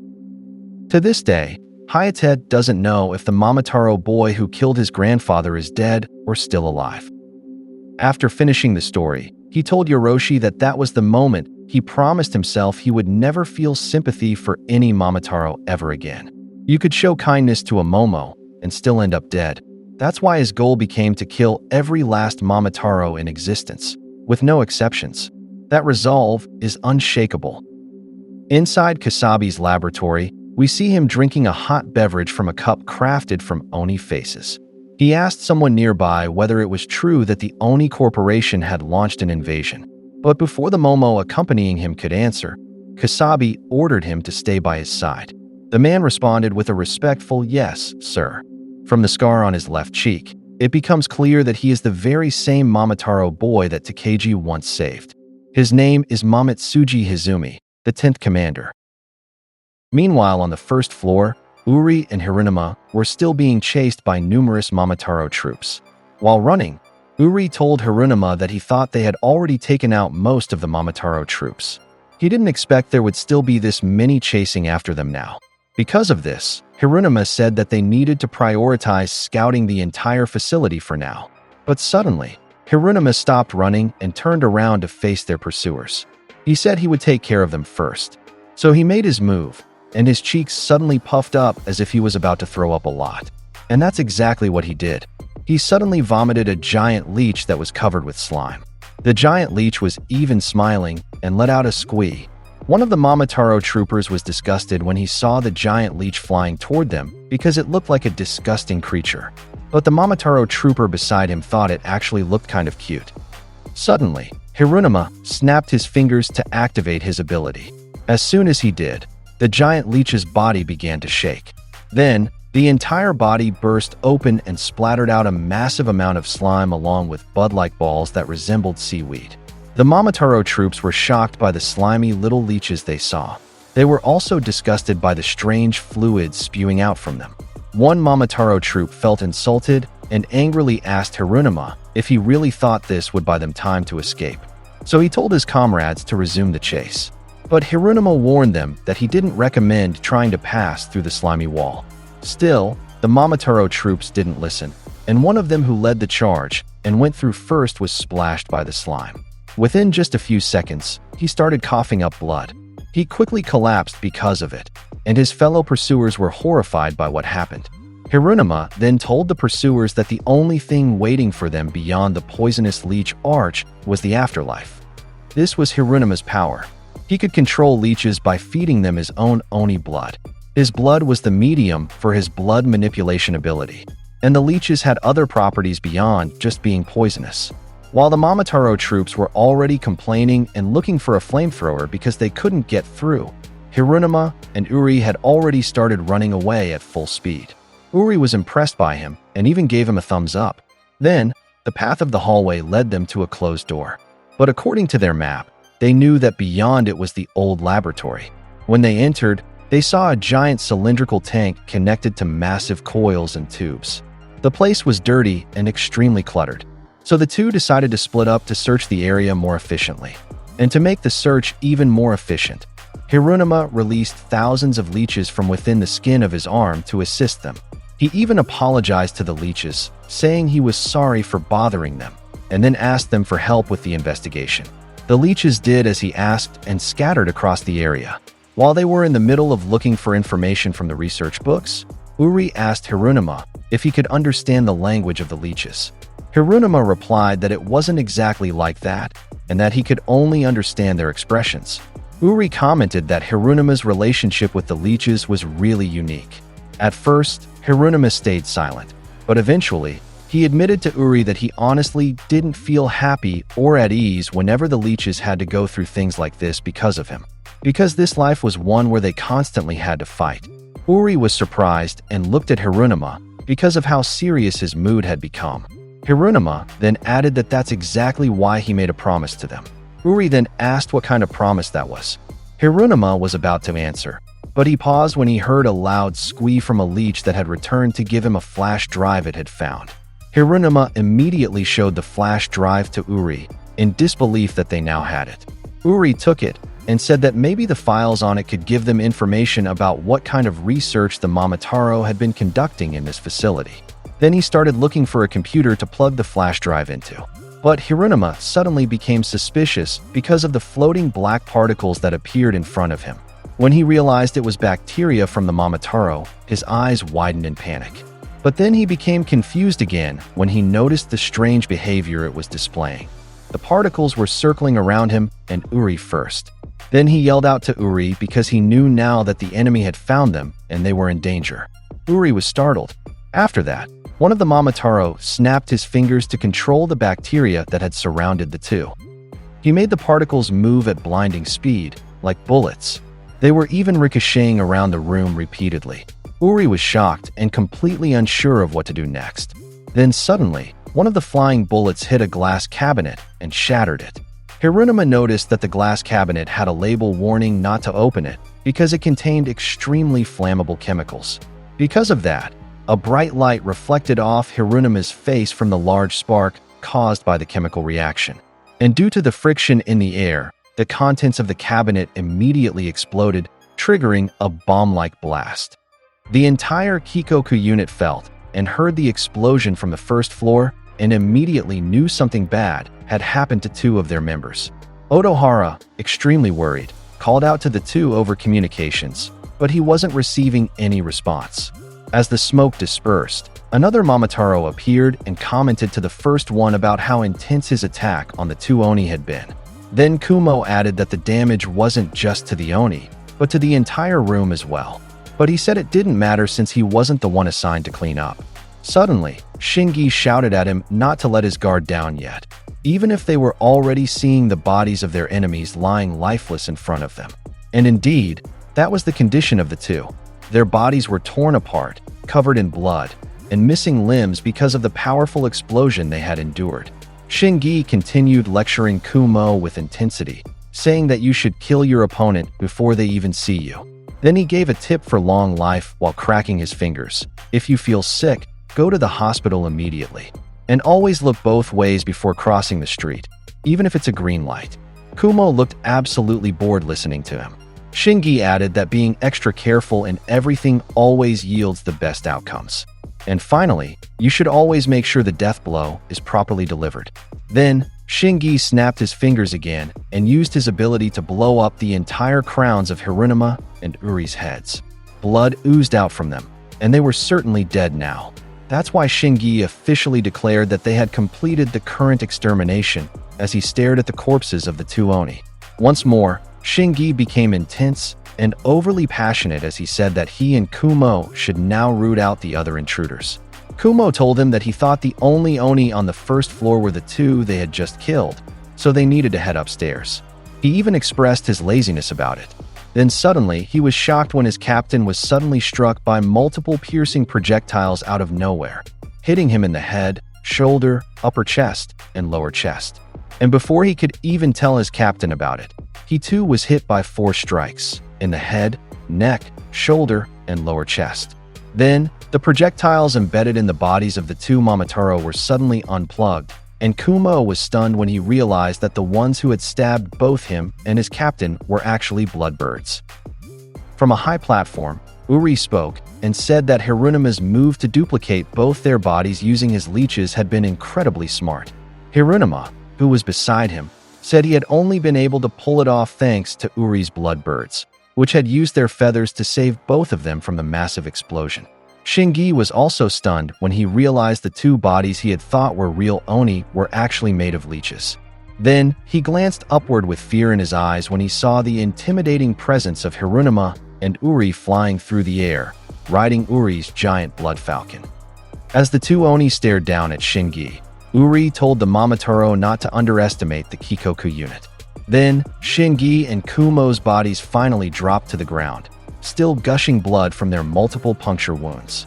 Uri also commented on how he didn't appreciate Shingi's earlier talk about their extermination, because that meant he saw them Oni as nothing more than pests. Then, while levitating blood feathers with a cold look in his eyes, Uri added that the ones who should be saying extermination completed were actually them. After gloating, the two Oni looked at the two Momotaro, and Uri asked Hirunuma if their attack had finished them off. Hirunuma examined the corpses carefully and said no. When Uri looked at Kumo, he was shocked to see the corpse suddenly transform into a cloud-like foam, starting from the top down. Then, from a far corner of the room, we see that the real bodies of the two Momotaro were still alive. Shingi said that now he had a general grasp of the two Oni's abilities. Then he told Kumo that this was exactly what he meant earlier when he said that being extra careful always yields the best outcomes.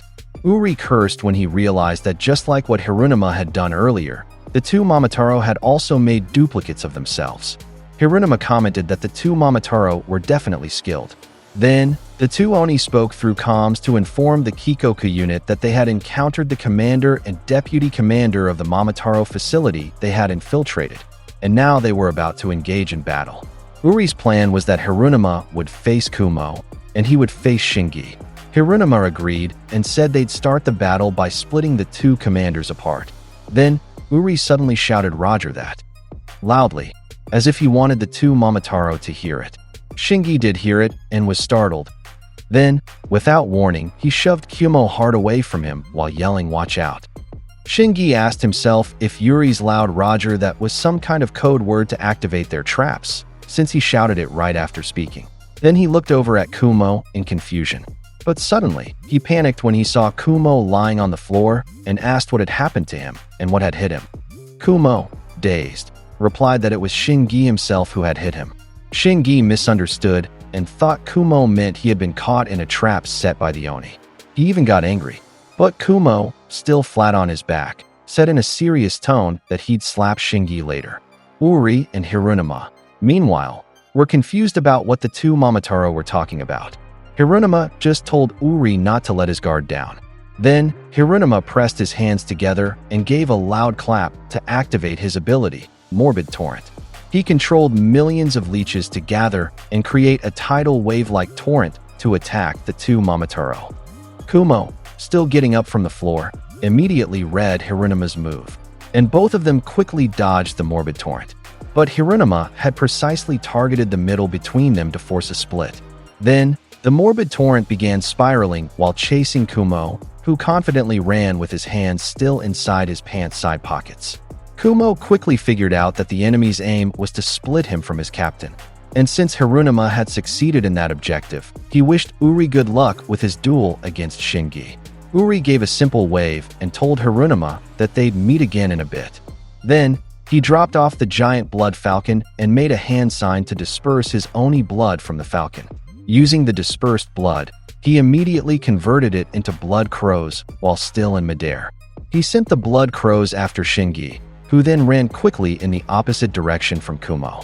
While running, Shingi thought that it was obvious Uri wasn't holding back against him, so he decided to lead Uri to his stage.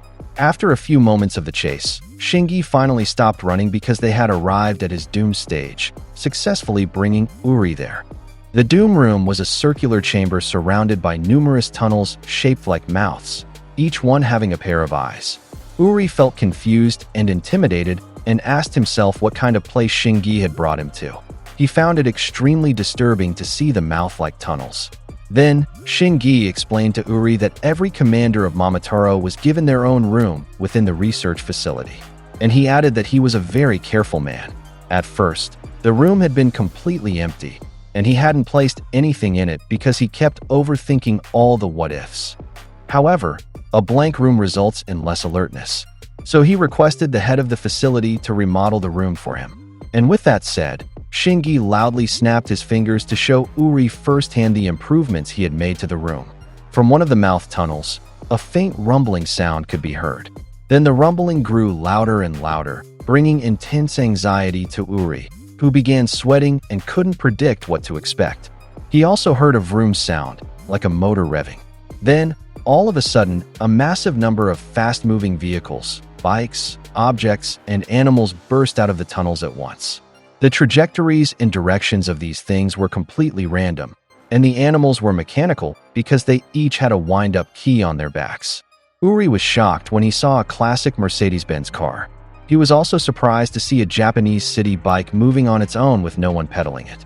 But what shocked him the most was seeing a real pig that was also running fast like the other things. But this one had no wind-up key, meaning it was a real pig. Shingi suddenly became extremely delighted and excited for Uri. He couldn't believe a real pig had come out of the tunnels. According to him, this was incredibly rare and Uri was super lucky. Uri could only yell "shut up" in response. Then, Shingi told him that the name he had given this room was something may or may not jump out, so let's be careful room.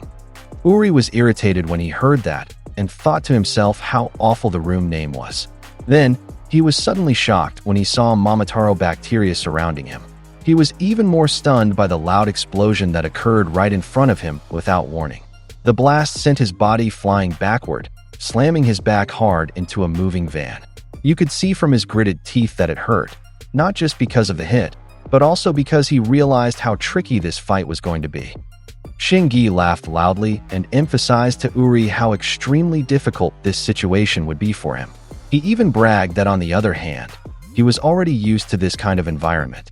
So, according to Shingi, he had the field advantage in their duel. But then, out of nowhere, an SUV rammed into Shingi from behind, and the force of the impact sent him flying. Shingi coughed up blood, and his body trembled as he hit the ground hard.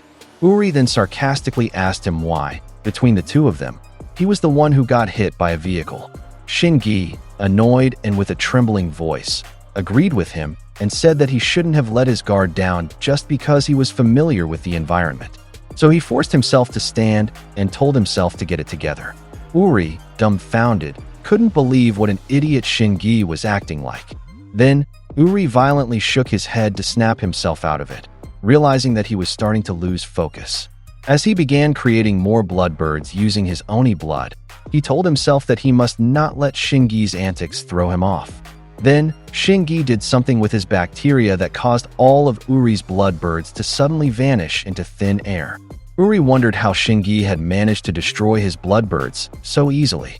Then Shingi passionately spoke and asked Uri if he really thought he'd just stand there and wait for him to finish creating his birds. Of course not, he said. Shingi had the ability to turn his bacteria into light beams. The only problem was that it was impossible to aim the light beams precisely at a specific spot. So the solution to his low accuracy was spray and pray. He always had to fire a large number of light beams at his target. Now, while snapping the fingers of both his hands, Shingi apologized to Uri because, even though they had just started their battle, he was already planning to go all out against him. Then, he even commented on his own intended pun, referencing a joke from the stand-up comedy trio Janssen Toshin. The light beams flew toward Uri like a machine gun, rapid and overwhelming, and he could only keep running to dodge them. Uri started to worry for himself because all he could do was run, and he couldn't find any opening for a counterattack. Shingi acted smug and asked Uri if he was sure it was a good idea to focus entirely on him. The reason Shingi asked this was because Uri hadn't noticed that a bus was approaching fast from his blind spot. By the time Uri realized it, it was already too late. All he could do was curse. Still, he had a split-second reaction time and managed to brace himself slightly before the bus slammed into him. According to him, getting hit by a vehicle wasn't really that big of a deal for an Oni. But what was truly bad about this battle was the fact that he couldn't concentrate. So, while skidding backward, he thought hard about how he could use a bloodbird to counterattack. He needed 1 second to create a bloodbird, but Shingi's light beam attacks traveled at the speed of light, and they could nullify his bloodbirds. Then, while deep in thought, he realized too late that Shingi's bacteria were already scattered all around him. He was overwhelmed by stress and indecision, but with no other choice, he tried to quickly create a bloodbird. Shingi mocked him and said too slow. Then, with a single, literal snap, a storm of light beams flew through the area toward Uri. The sheer number and intensity of the beams caused continuous explosions. Shingi said that the moment Uri was just starting to attack, he himself was already finishing his own attack. Then, just like that, Shingi was suddenly rammed from behind by the pig again, sending him flying once more. The pig's hit momentarily interrupted Shingi's attack. When we go back to Uri, we see that the wall he had been leaning against was now severely shattered due to Shingi's assault. Uri's entire body was bloodied from withstanding the barrage of light beams. As pieces of the wall fell to the ground with a clatter, Uri thought to himself that Shingi really was an idiot. But even so, his deadly strength shouldn't be underestimated. Meanwhile, Shingi was trembling with excitement as he approached the pig, who was now resting after its long run. Shingi was overjoyed because this pig was super rare.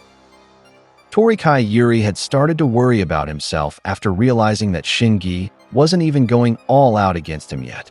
Shingi, on the other hand, was amazed and even praised him for surviving the barrage of hits he had unleashed. Torikai Yuri thanked him for the compliment. Meanwhile, we hear Otohara reporting through the Kikoka unit's communications to Hayate about Torikai Yuri's current poor condition, saying he could die if the duel goes on any longer. Hayate immediately contacted Torikai, who forced himself to stand back up and keep facing Shingi amidst the chaos of dashing vehicles.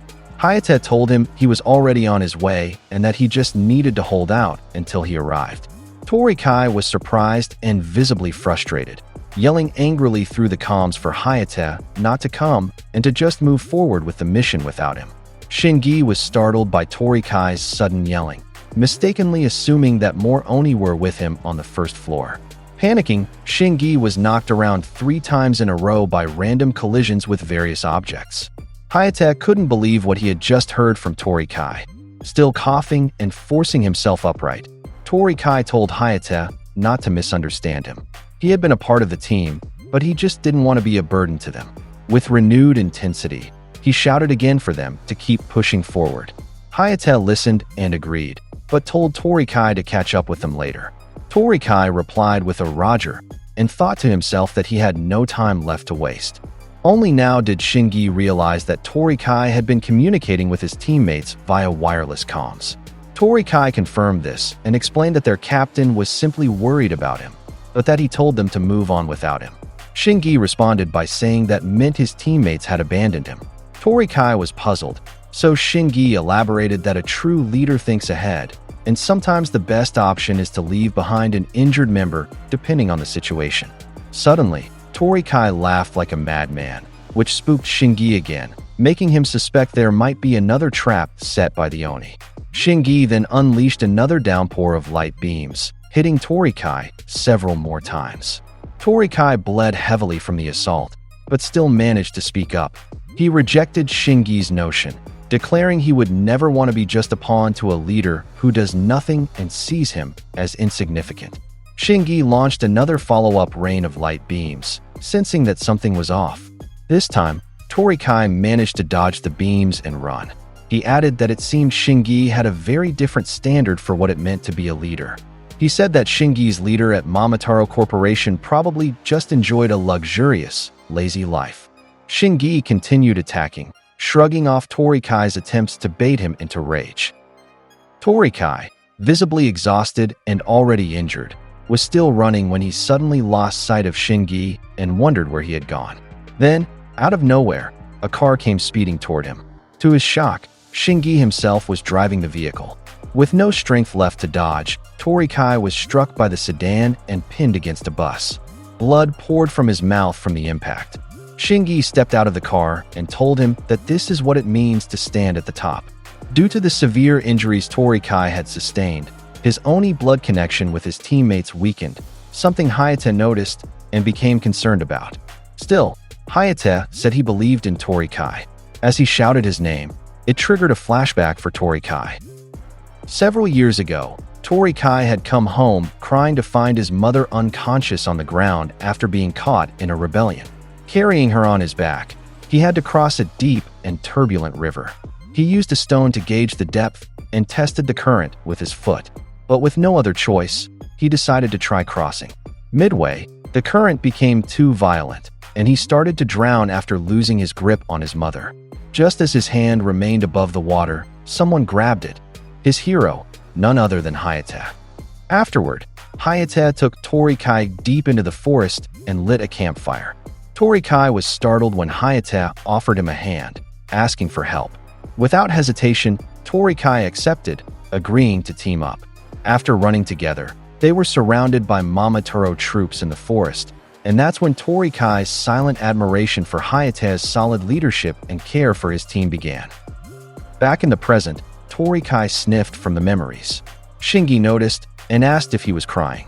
Suddenly, Torikai spoke to Hayate through comms, telling him not to worry because he was going to finish this fight now. Then, he released a blood bird from his mouth that flew toward Shingi's face, surprising him.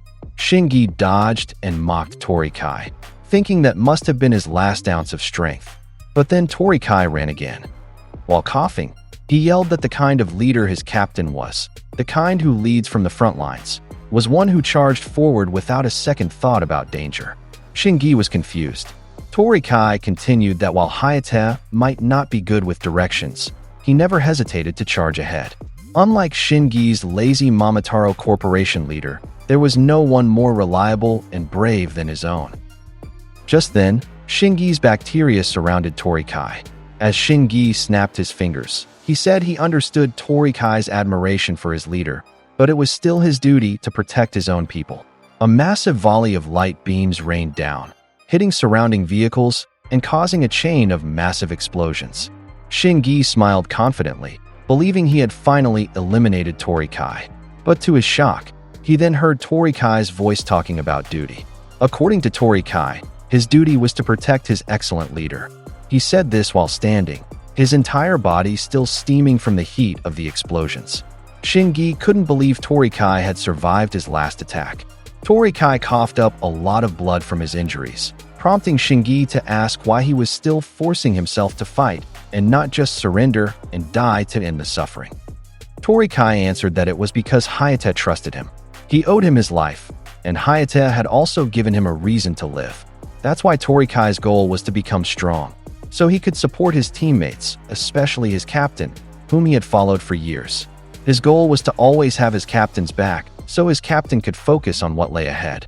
If he lost this fight, his captain would have to turn around and look back. And that, more than anything, was what Torikai refused to let happen, so he could not afford to lose. He added that there's no way he would lose here. Shingi responded that he understood Torikai had an important goal he needed to achieve, but that wouldn't stop him from finishing his own job. He said his duty was to kill all Oni spawns. He explained that he didn't easily place his trust in other people. Though, if Torikai had been a Momo, he was certain they would have been good buddies. He added that he didn't hate people who carried strong beliefs. After that, Shingi said that Torikai should be reborn as a Momo in his next life. Torikai laughed upon hearing that and remarked that he absolutely despised people like him who judged and looked down on others. He swore that instead, he would be reborn as himself, and he would make sure to kill this Momo.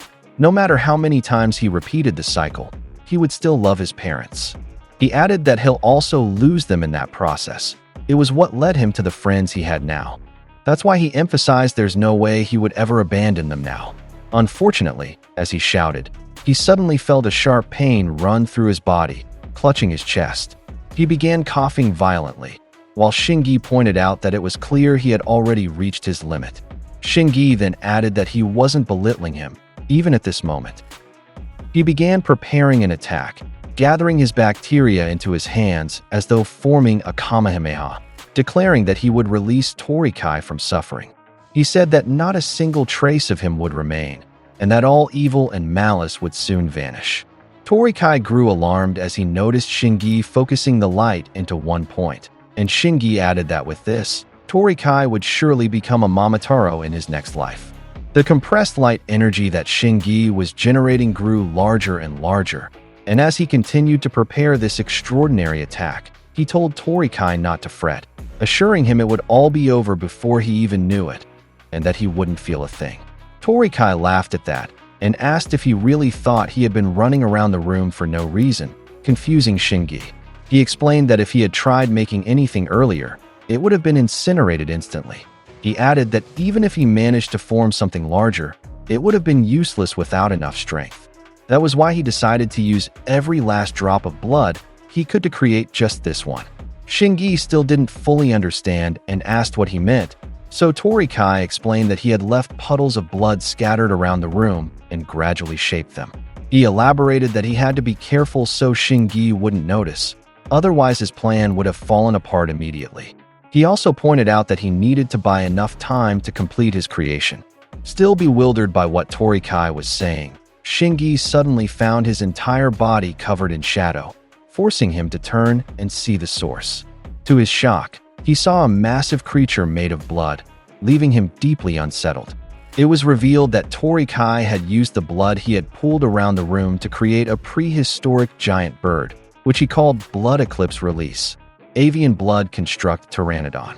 Shingi wore a distressed, shaken expression, admitting in his mind that he felt an overwhelming pressure radiating from the creature, while Torikai declared that he would be the one to win this battle. Shingi considered whether he should strike Torikai with the energy he had charged up so far, telling himself he needed to carefully decide his next move. But when he looked at Torikai, he chose not to, certain that Torikai would strike back with full force. He noted that was the face of someone fully prepared to fight him with everything he had. After assessing that, Shingi said that was fine by him, and he wouldn't be holding back either. Torikai's blood Pteranodon began gathering energy in its mouth, and before long it released a massive blood beam straight at Shingi. Shingi didn't back down and shouted counterattack, releasing his own compressed light energy beam. The two powerful beams collided, sparking a fierce struggle of continuous energy and raw strength pouring into their attacks. Both grunted under the force as they tried to overpower one another, until Shingi questioned why Torikai was going this far. He said there was no need to keep living as an Oni, adding that he would have been happier if he had died and been reborn as a Momotaro. Torikai shouted back that he didn't give a damn about a life he had never lived, and he strongly declared that he took pride in all the friends he had made. He added that he could be proud because of the life he lived, and that this was the future that would never have come to be had he not taken that path. He declared that this was what he took pride in, and shouted at Shingi not to make it seem like it was all in vain. The blood beam of his Pteranodon began to overpower Shingi's light beam, causing Shingi to worry. He asked Torikai if this was really what he wanted, pointing out that he would also be caught in the blast, but Torikai simply told him he was going down with him. Shingi cursed in frustration, telling himself he couldn't lose. He said that for a world where people could continue living safely, he would remain victorious.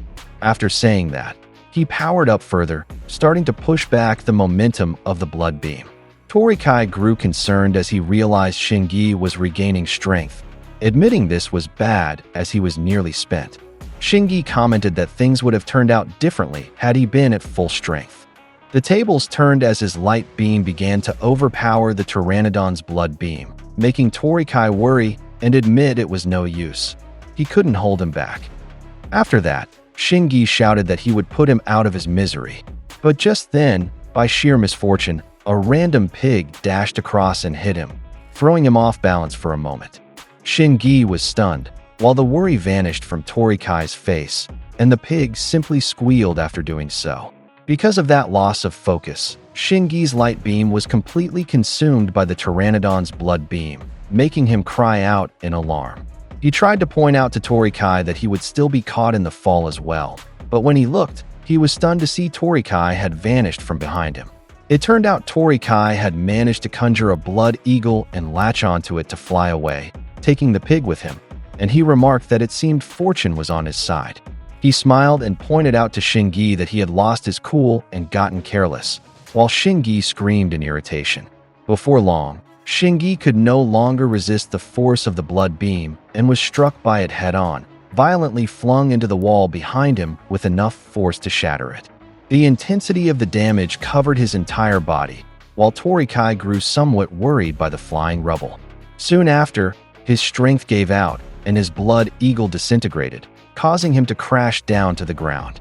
He coughed heavily from exhaustion and strain, struggling to breathe from the brutal beating his body had taken.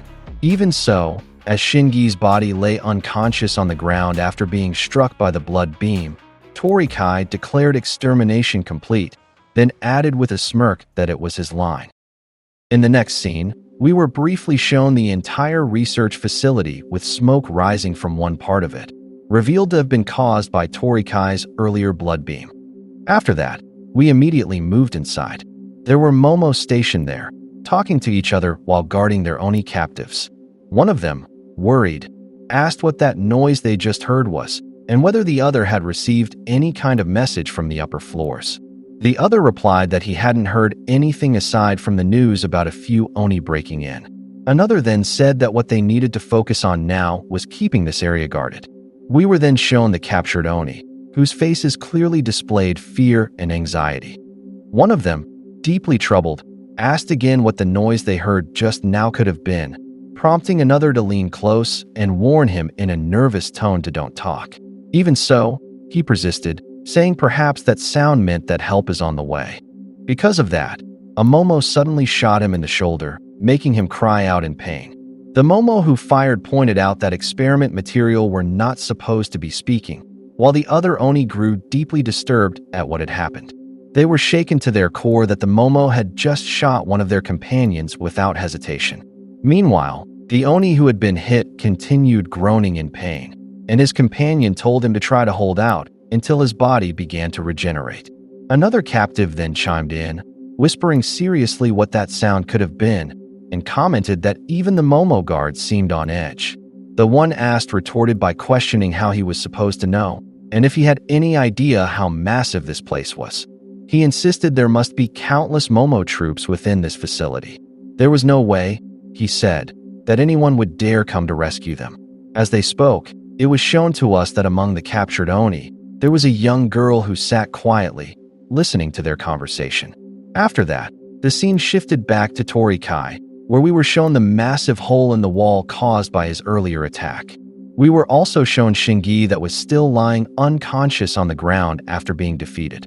Torikai began gasping for breath and feeling an intense pain throughout his body, cursing in irritation as he remarked how every bone in his body ached. Hayate then spoke to him through Otohara's ability, asking if he was alright. Torikai answered that he had taken down a Momo commander and claimed that he hadn't even broken a sweat doing so. Hayate then asked if that was really the case and if he was truly fine, to which Torikai replied that it was obvious he is. However, he admitted that he was no longer in shape to fight again anytime soon. He said he would just hide for now and take some time to rest, to which Hayate responded with understanding. Torikai asked if he had worried him at all, and while hidden inside a room, Hayate answered no, saying that he had always believed in him. Hayate added that Torikai could always tag along again once he felt he was ready, which Torikai agreed to. Torikai then pulled out a flash drive, thinking that he should probably check the USB drive, and that he needed to return to the old lab. Upon arriving at the lab he referred to, he leaned against a large pile of rubble and felt a wave of relief upon finding a working PC. He began typing, thinking that as long as he could retrieve any useful information, that would be enough. Unfortunately, when he tried to open it, he discovered that everything was encrypted, making him comment that it was most likely done to prevent information from leaking out. Amidst the flood of codes and symbols, he noticed one symbol that appeared to represent the Oni, but the other was something he couldn't make sense of. He tried once more to hack into it, but it was no use, and he realized he could not decrypt it. He thought to himself and wondered aloud whether the laboratory on the first floor had already been abandoned, which could mean they had transferred to other rooms. The only way to confirm that, he said, was to head to the top floors. Unfortunately, he suddenly began coughing again due to his battered body, which made him mutter to himself that no, he needed to rest for a while. He tried to think about where he could hide while recovering, but due to his exhaustion, he gradually lost consciousness and collapsed on the ground, left completely unattended. While this was happening, the scene shifted to the battle between Hirunuma and Kumo, where it appeared that Hirunuma was being overpowered by Kumo as he lay face down, while Kumo hovered effortlessly above him on his floating smoke cloud. Hirunuma was already coughing up blood from the injuries he had sustained. Kumo then made a remark in a laid-back manner as he puffed on 2 cigarettes at once, saying that he really had no time to waste on him. He noticed Hirunuma's attire and questioned if he was right in thinking that it was the uniform of the Kikoku unit. Hirunuma began to lift his body up after being knocked down, and the moment he rose, small bulges began to form in his palm. Not long after, countless leeches along with sticky slime emerged from it. Once he had gathered enough leeches, he sent them flying toward Kumo in what looked like a leech wave. As a counter, Kumo took a drag from his cigarettes and exhaled smoke. The smoke suddenly formed into a muscular upper body, which he then used to block Hirunuma's attack. He followed it up by remarking once again how utterly useless Hirunuma was. Kumo then continued his assault by sending a flying straight punch through his smoke titan toward Hirunuma. Hirunuma's eyes widened in shock, and he tried to block it with his arms, but the smoke titan slipped right through and suddenly reappeared behind him, which completely caught him off guard. The moment it reached his back, the smoke titan immediately threw a solid punch that landed cleanly on him. Because of the sheer force of the impact on his body, Hirunuma was blown away and bounced harshly along the ground. After receiving the attack, he muttered in his thoughts that the smoke was proving to be quite troublesome to deal with, while Kumo firmly held his 2 cigarette sticks in hand. Kumo then told him that he should just die already, saying that what they were doing here was a real pain in the ass. It was then explained to us that Kumo's ability allowed him to control the smoke from his cigarettes, and he could also stiffen or harden it. However, his abilities would not activate unless he was smoking a cigarette. Kumo added that his life would be so much easier if all those Oni spawns just died off, which made Hirunuma respond by asking that if this was really such a pain for him, then why didn't he just die and end it already? He further added, of course, that was after Kumo shares the location of the captured Oni and what the researchers were planning to do with them. Lighting up another cigarette, Kumo answered with a firm no, saying that if he died here, then he wouldn't be able to laze around anymore. He summoned another smoke titan and immediately sent it at Hirunuma, which took him by surprise. Mid-swing, Kumo altered the titan's fist into 3 claws, resembling Wolverine's, which only heightened Hirunuma's alarm. Unfortunately, he failed to dodge in time, and the claws pierced through his right shoulder. The sheer strength of the blow caused it to dig deep and completely rip off his right arm. His arm was flung away, rolling across the ground, while blood began pouring heavily from the wound. Breathing heavily from the blood loss, Hirunuma staggered, while Kumo commented that it looked like he wasn't using a dummy this time. With a faint, weakening voice, Hirunuma admitted that this injury seemed beyond what his Oni blood could recover from. Kumo then decided to tell him one last thing before he died.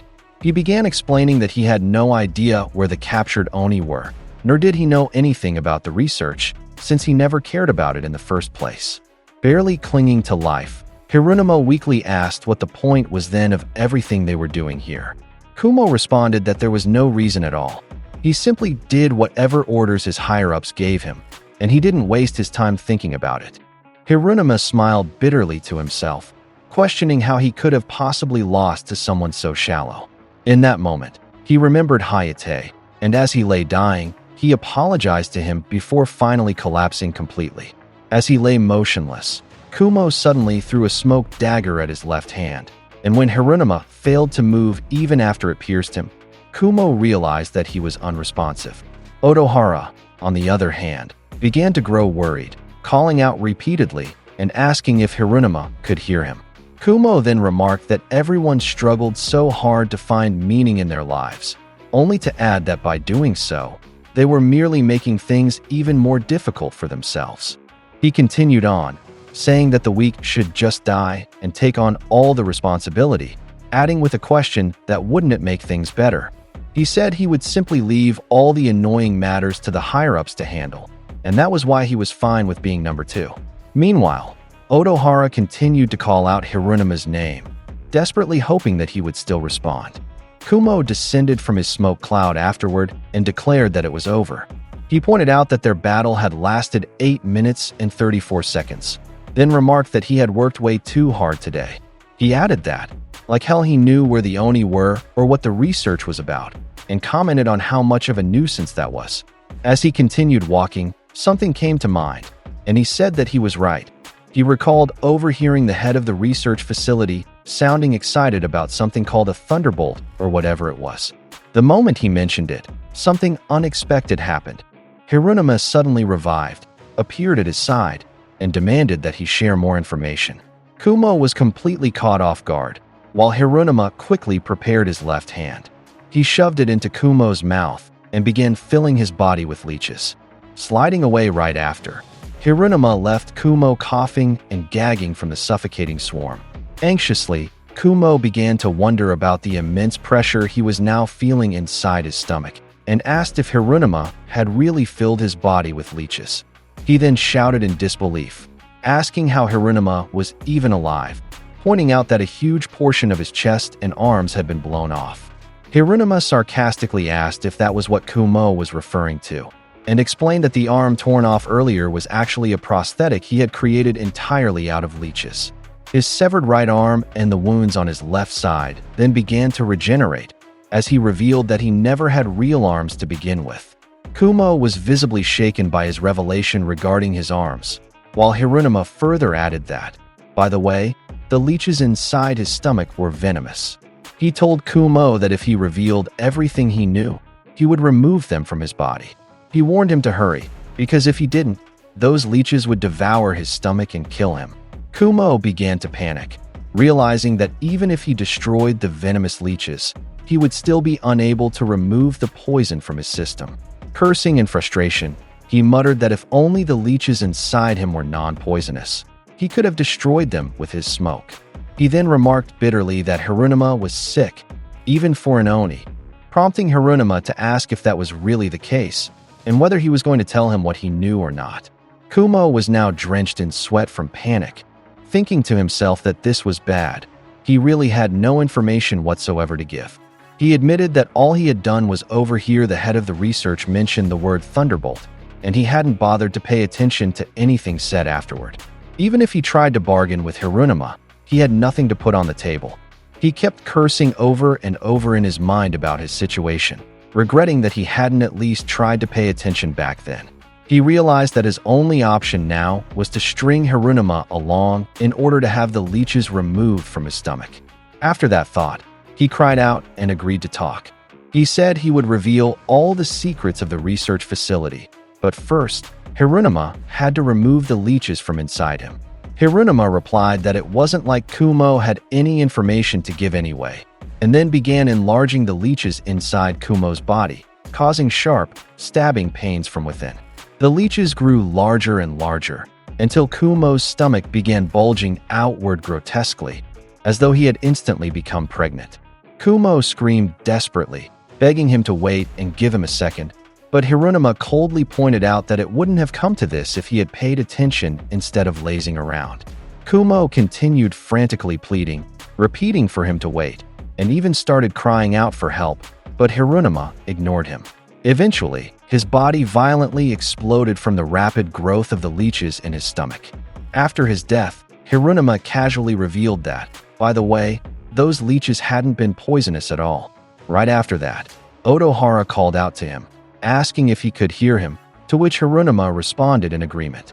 With worry, Otohara informed him that Torikai was in danger because he had lost consciousness. He asked Hirunuma if he could go and retrieve him, to which Hirunuma confirmed with a Roger. He then smiled and pointed out that Otohara had been repeatedly calling him earlier, making him think that Otohara had been worried about him.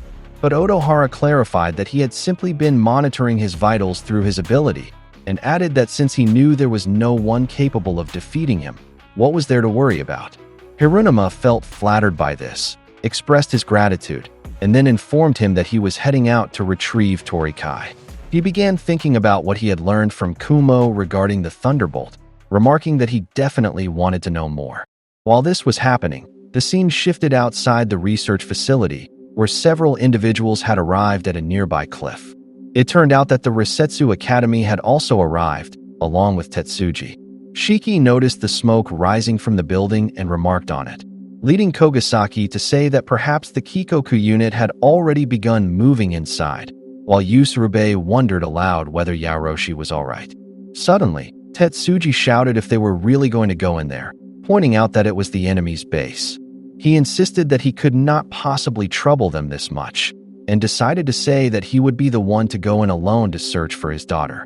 Mudano replied that it was fine, explaining that their friend was in there as well anyway.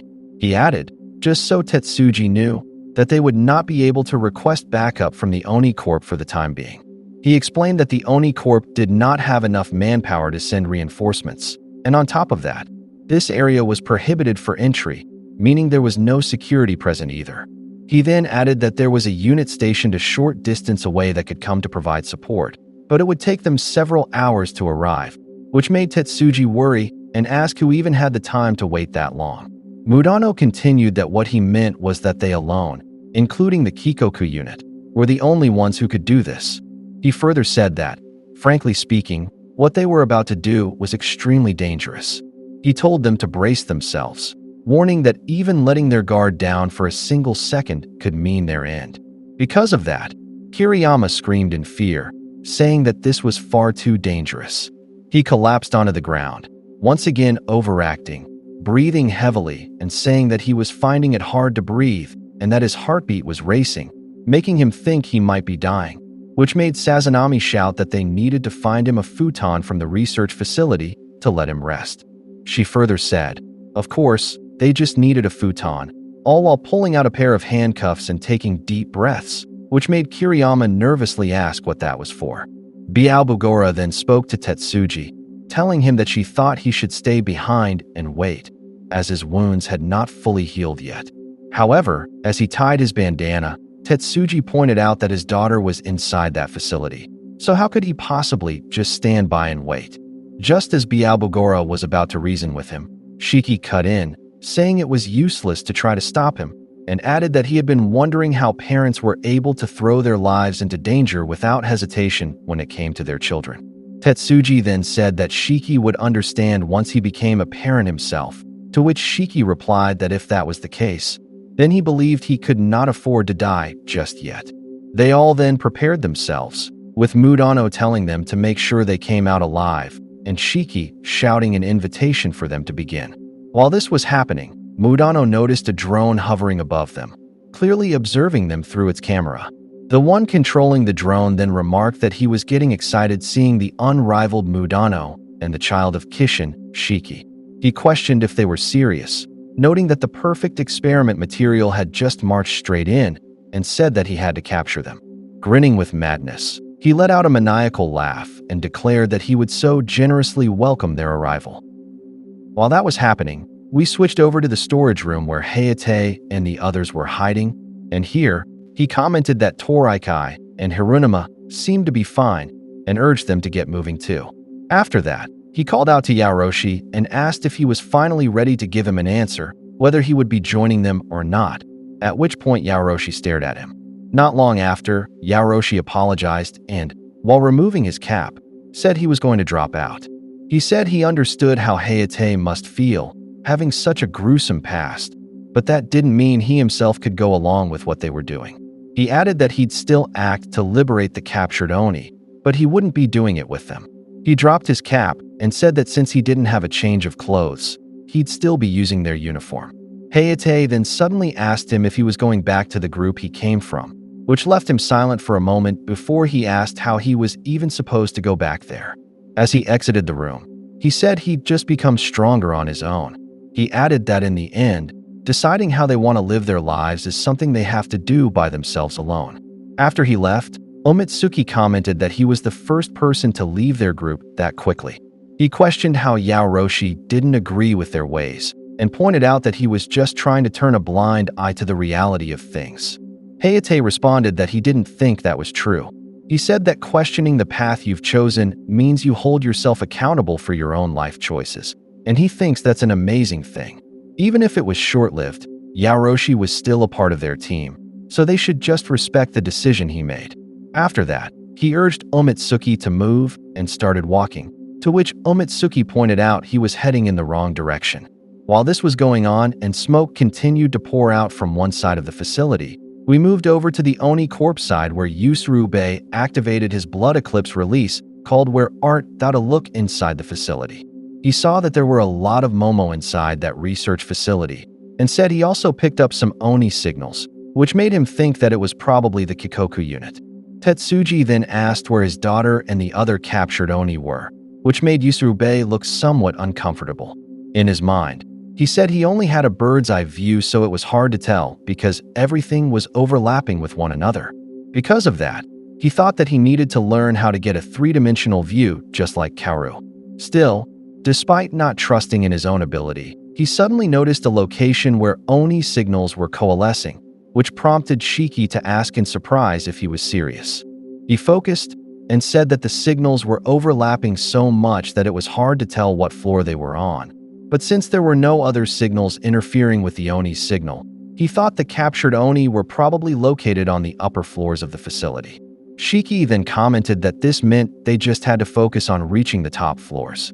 Usurube also informed Mudano that he had found a single Oni signal that was isolated from the others, and asked what he thought it might be.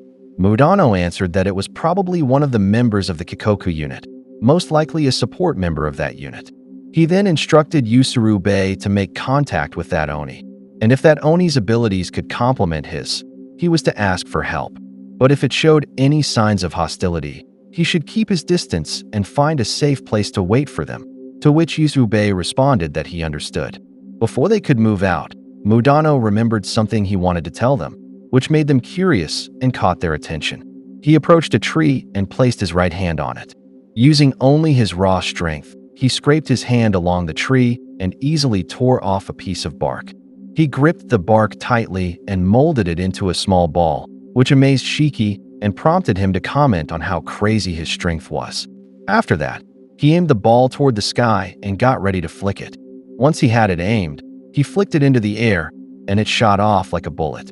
That caught the attention of Kasabi, who was watching through the drone, and it turned out that this was what Mudano had been targeting.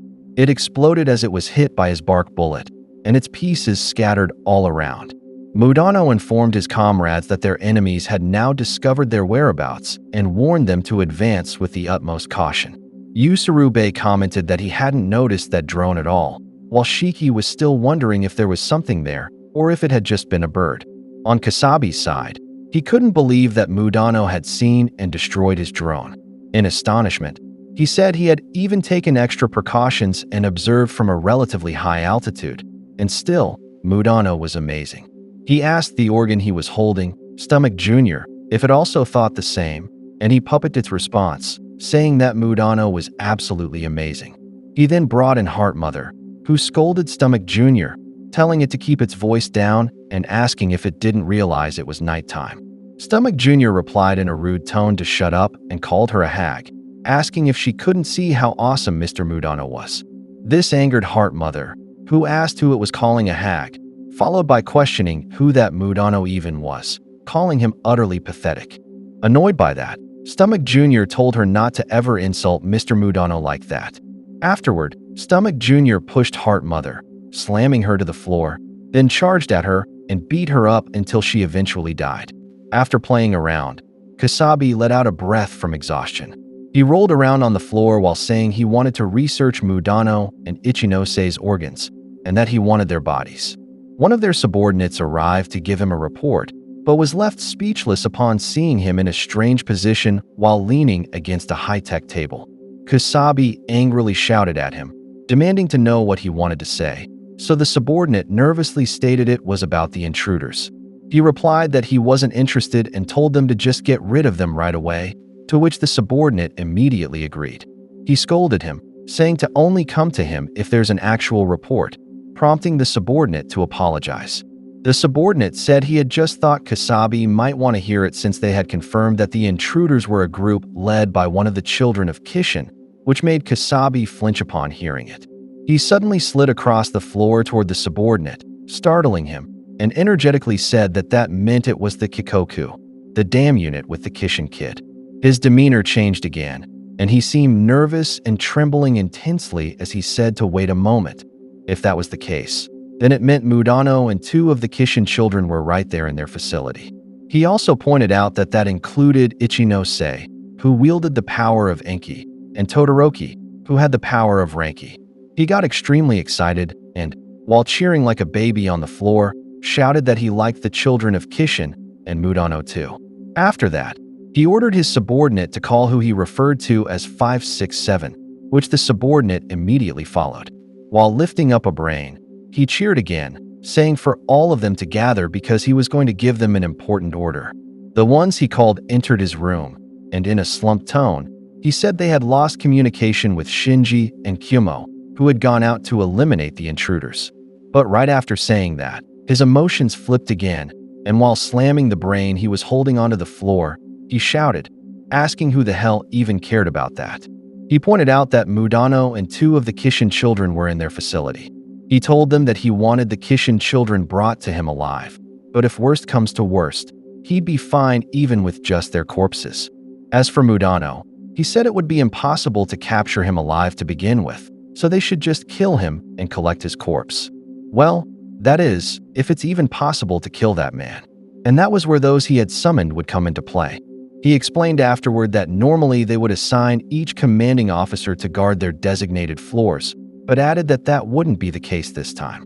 He informed them that he had summoned the commanders and deputy commanders of the 5th unit from the 5th floor, the 6th unit from the 6th floor, and the 7th unit from the 7th floor for no other reason than to kill Mudano. While giving us a glimpse of what those commanding officers looked like, he instructed that each one of them should give it their all to kill Mudano. After that, we moved to Yaoroshi's situation now that he was on his own, and here, he was already surrounded by a massive number of Momo that he was trying to fight off. He thought with concern that there were just too many enemies here. One of the Momo he was fighting shouted to his comrades to just surround him and not let him escape. Because of being overwhelmed by the constant attacks and charges from the enemies, Yaoroshi was forced to run and flee while being showered with bullets and hearing the enemies yell that he was getting away so they should chase him. After running for a while, he managed to find a place to hide inside the library. While sitting in a corner, he caught his breath. He got irritated at his hot-blooded hysteria and questioned it, asking if it seriously gave him a melee weapon to go up against all these enemies. He wondered why he ended up with such a worthless weapon like this. He expressed his frustration with it and pointed out that his anger level was charged up, so why couldn't he get a better weapon? He then thought to himself that he only had one chance left to use his powers, so he decided it was better to wait for a bit. He contemplated whether or not to use his ability again, but denied himself and reminded that he had already used it twice out of the 3 times he could activate hot-blooded hysteria. He began to recall all the things he'd been doing since he left the others at the academy, as if it was all finally sinking in. Even his decision to leave the Kikoku unit after disagreeing with their ways. And after that, he asked himself what exactly he was doing now. He stared at his feet and remembered a time from his youth when he sat in the same way, by the side of a mountain highway, looking filthy and beat down. A bike rider passed by and stopped in front of him, asking if he was alone. Yaoroshi turned to look at this man, who then said he had a rule that only his buddies could ride with him. But even so, the man asked if he wanted to hop on, even though they had just met. When Yaoroshi remembered this, something seemed to hit deep inside him, making his eyes widen.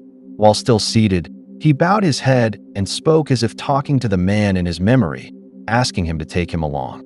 It was as if Yaoroshi was finally beginning to feel the weight of everything he'd done and had started to reflect on it. While this was happening, we then moved to Medano's group outside the facility, now ready to go in. After they finished planning, Usurube said that in that case, he'd contact the Oni who was separated from the rest. Before leaving, Shiki asked him to stay safe, to which he cheerfully responded yes. After Usurube left, Mudano informed them that they'd head straight into the building, and that with this many people, sneaking around was impossible. He guessed that someone was probably already fighting on the 1st floor, judging by the smoke coming from there. So instead of blindly entering and observing aimlessly, they should head there. He told them to prepare to fight a large number of Momo.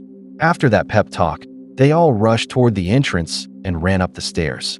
But as soon as they got up there, they were immediately greeted by a huge swarm of Momo, causing them to stop in their tracks. Kiriyama instantly screamed in fear, while Shiki commented on the absurd number of Momo to kill here. From one side of the facility, something moved that caught Medano's attention. A few more specific Momo jumped out from that area, causing the group to turn and look at them with surprised expressions. When they noticed the coats these enemies were wearing, Kiriyama began to shake with fear and screamed that those were the commanders stationed here. One of the commanders commented that it's been a while since he last fought, and shouted that he'd kill any of his comrades he saw acting cowardly, to which his deputy commander responded.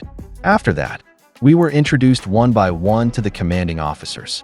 Present were the Kegon Research Facility 7th Unit Commander, Momochi Saisiki, the 6th Unit Commander, Mamahea Naganuma, the 5th Unit Commander, Mamakaba Meidai, the 7th Unit Deputy Commander, Momoki Mijiro, the 5th Unit Deputy Commander, Momosaka Kakuryu, and the 6th Unit Deputy Commander, Katakura.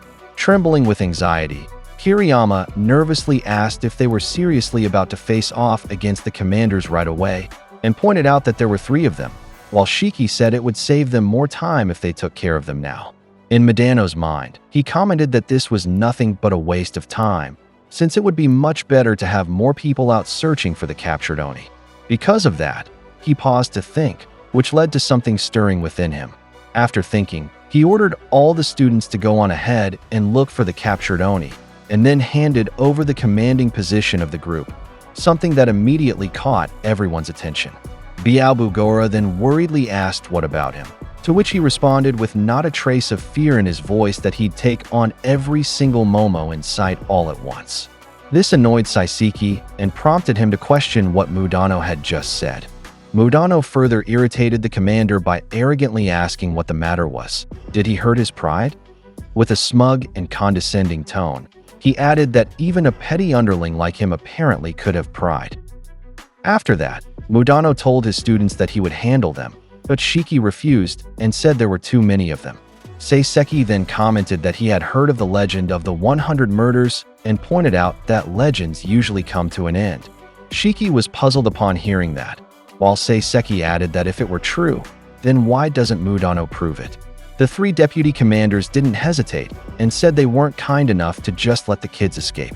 Mijuro ordered the other 2 to focus on the others while he took care of Ichinose, to which Kakuryu replied asking why not he be the one to take care of the others instead, while Katakura told him not to give him orders. Shiki shouted that the enemies were charging to prepare his allies. However, when the 3 deputy commanders reached Midano's side, they suddenly stopped and were shocked. Mijiro wondered what was happening and said he felt heavy. Kakuryu thought about what was wrong with this pressure, and Katakura, clearly alarmed, said the air around him suddenly became 100 times heavier. Seiseki grinned upon noticing this and remarked that it was unbelievable. He saw the eerie and thick aura radiating from Mudano and said it was as if death were near. While that was happening, Midano's gaze never left the commanders in front of him. Shiki was shocked and puzzled when their enemies suddenly stopped, while Kogasaki wondered if it was just the enemies or the air. He added that he didn't want to admit it, but he was really glad they weren't fighting their teacher. To take this chance to act, he immediately informed his teammates that they were heading to the lab, which annoyed Ichinose, who shouted at him not to give him orders. On the enemy's side, while feeling the strange pressure weighing him down, he contemplated whether to charge at Ichinose, but quickly realized they couldn't afford a single mistake or it would be the end of them. Seiseki then told them to give up on going after Ichinose and stated that the facility would take care of matters over there. After that, he shouted and ordered everyone to focus on Mudano. Was he seriously going to face all of them? He asked, saying Mudano had piqued his interest. He shouted with excitement that this should be fun and asked Mudano if he didn't think so, to which Mudano agreed and pointed out that he didn't need to shout because he could hear him. As the 2 of them prepared, Shiki and Kogasaki began charging forward to reach the lab, but they were blocked by a large number of Momo lackeys who rushed toward them. Kiriyama became deeply worried at the overwhelming number coming at them. Shiki pointed at the door behind the Momo and asked if that was the way through, and if so, then it looked like it was time to improvise, which made Kogasaki wonder what he meant. In response, Shiki activated his Blood Eclipse release, Blood Ritual of the 10 Guns, releasing what appeared to be a combination of various firearms. It was explained here that rituals can be used to create weapons. Power and size can be freely set, but if you shoot too much you will become anemic, and in the worst case, you could die. After that, Shiki aimed his blood gun in front of him, prompting Kogasaki to shout that if he shot them, they'd die. Nevertheless, he pulled the trigger anyway, causing Kogasaki to yell to wait. It turned out Shiki had aimed his attack at the door atop the stairs behind the Momo, which caused a massive explosion there. Thanks to his attack, he managed to leave a large hole in that door. Kogasaki got mad at him and told him to be careful, but he just teased him and said to relax since he had suppressed the power. Even so, the Momo continued charging at them as one of them shouted not to be afraid. After that, Kogasaki told Shiki to keep moving and not to lag behind, to which he responded again not to give him orders. Not long after, The two sides clashed, and Shiki began raining down bullets. Big Sis was already charging at the enemies. Kogasaki unleashed his saw blades. Sazanami was punching them all, while in the middle of the four of them stood Kiriyama, completely terrified and helpless. On the Momo's side, one of them commented while observing and watching how Shiki's group fought against them, that they were just kids, and yet they were incredibly strong. He added that somehow there was also an old man who just suddenly got mixed in with them. After a short while of clashing with the numerous Momo, Shiki quickly ran up the stairs, and upon reaching the entrance of the facility, he happily cheered that he was the first to get there. It didn't take long before his classmates reached his side too, and to prevent the enemies from following them, Kogasaki took action and used his blood blades to destroy the stairs. A large portion of it was cut off, creating a huge gap, and he commented to himself that for a while at least, their enemies wouldn't be able to catch up to them. Shiki laughed at him and teasingly pointed out that he was number one, so Kogasaki told him to shut the fuck up and just die, calling him a fucking idiot. Shiki then commented that he sure talked a lot, but ignored it and ordered them to listen to him. He pointed out that finding the captured Oni was their top priority and added that they would split into two groups to search. Because of his successive orders, Shiki irritatedly asked why he was giving out commands, so Kogasaki pointed out that he was in charge of the search. He also arrogantly said that Mudano left him with the leadership of the group, so an annoyed Shiki told him not to be cocky, to which Kogasaki said they were matched anyway. While they were talking, the Momo managed to catch up with them, surprising Shiki that those enemies were already getting close to them again. While Kiriyama started acting up again, saying he couldn't run anymore, his heart hurt, and he thought he was going to die. Unfortunately, Momo began appearing from different corners of the hall they had reached, alarming them because they were getting surrounded. Kogasaki immediately told them that they needed to run for their lives and instructed them to stay together and just follow him. They all ran as fast as they could, and after a while, Kogasaki managed to stop and catch his breath while commenting that their enemies had scattered. As he was about to talk to his teammates again about their next plan, he was caught off guard when they suddenly vanished from behind him. He was overwhelmed with irritation and frustration at them and asked where they could have gone. It turned out they had suddenly ended up in different parts of the facility, with Shiki now alongside Tetsuji, while the rest of them ended up alone. They all simultaneously wondered what happened and asked where their teammates could be. Outside the facility, while Mudano was activating his ability, he wondered to himself whether all of his students had already entered the research institute. Upon releasing his blood umbrella, he told the enemy Momo to end this as soon as possible. On the enemy's side, Momosaka Kakuryu also began activating his ability, and as a result, his umbrella suddenly vanished, which confused him. When he looked at it closely, he realized it hadn't disappeared. It had simply turned into liquid. After this, Momosaka commented that they should finish this quickly. It was revealed here that his ability allows him to manipulate the blood that comes out of his body. He pointed out to Mudano that because of what he was doing, he could no longer use his blood. Saisiki then shouted again and arrogantly asked how long Mudano's bravery would last, while his group of commanding units stood ready beside him. Mudano, however, seemed completely unfazed and replied with a poker face that he understood. As this was happening, the scene shifted to Tadameki, who was engaged in battle. Here, the commander of the 3rd unit of the Kegon Falls Research Institute appeared to be just doing a workout, and he looked puzzled upon noticing whether the battle was already over. His deputy commander, Senritsu Mamu, responded by quoting the words, "Let me sing," while holding a microphone. While Tadameki sat on the ground in front of him looking defeated, Senritsu commented that he was far too weak to sing. Frustration was clearly visible on Tadameki's face as he stared at him. Senritsu clenched his mouth and took a deep breath, then prepared to sing.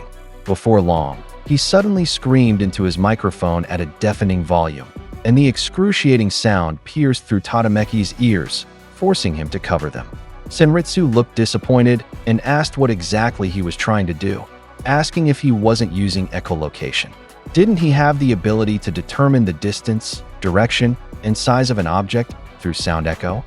It was then explained to us that Tadameki's echolocation ability was far superior to that of an ordinary human. He could distinguish objects within a 3-meter radius just by gritting his teeth. Even if its accuracy decreased, it was still precise enough to identify a single strand of hair. Additionally, it was stated that echolocation is naturally difficult in noisy environments. But in Tadameki's case, due to the abnormal development of his eardrum, he could identify things without any interference, even in the middle of work. The phrase "the noise limit is 120 decibels" was explained to be equivalent to the sound of an airplane engine when heard nearby. It was also clarified that any noise beyond that would interfere with echolocation. As Senritsu continued torturing Tadameki with his thunderous singing, it was said that, oddly enough, Senritsu's ability was the manipulation of his voice, with a decibel limit of 160.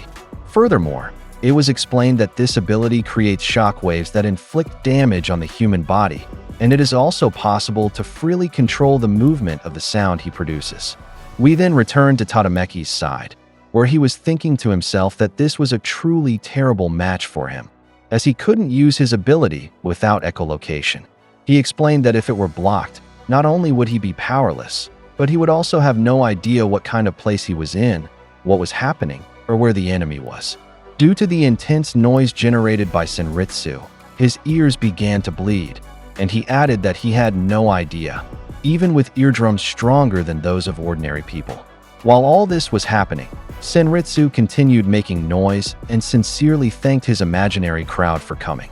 He said that even though it was sad, live performances always had to end, and for that reason, for his final song, he would sing one that would remain in their hearts.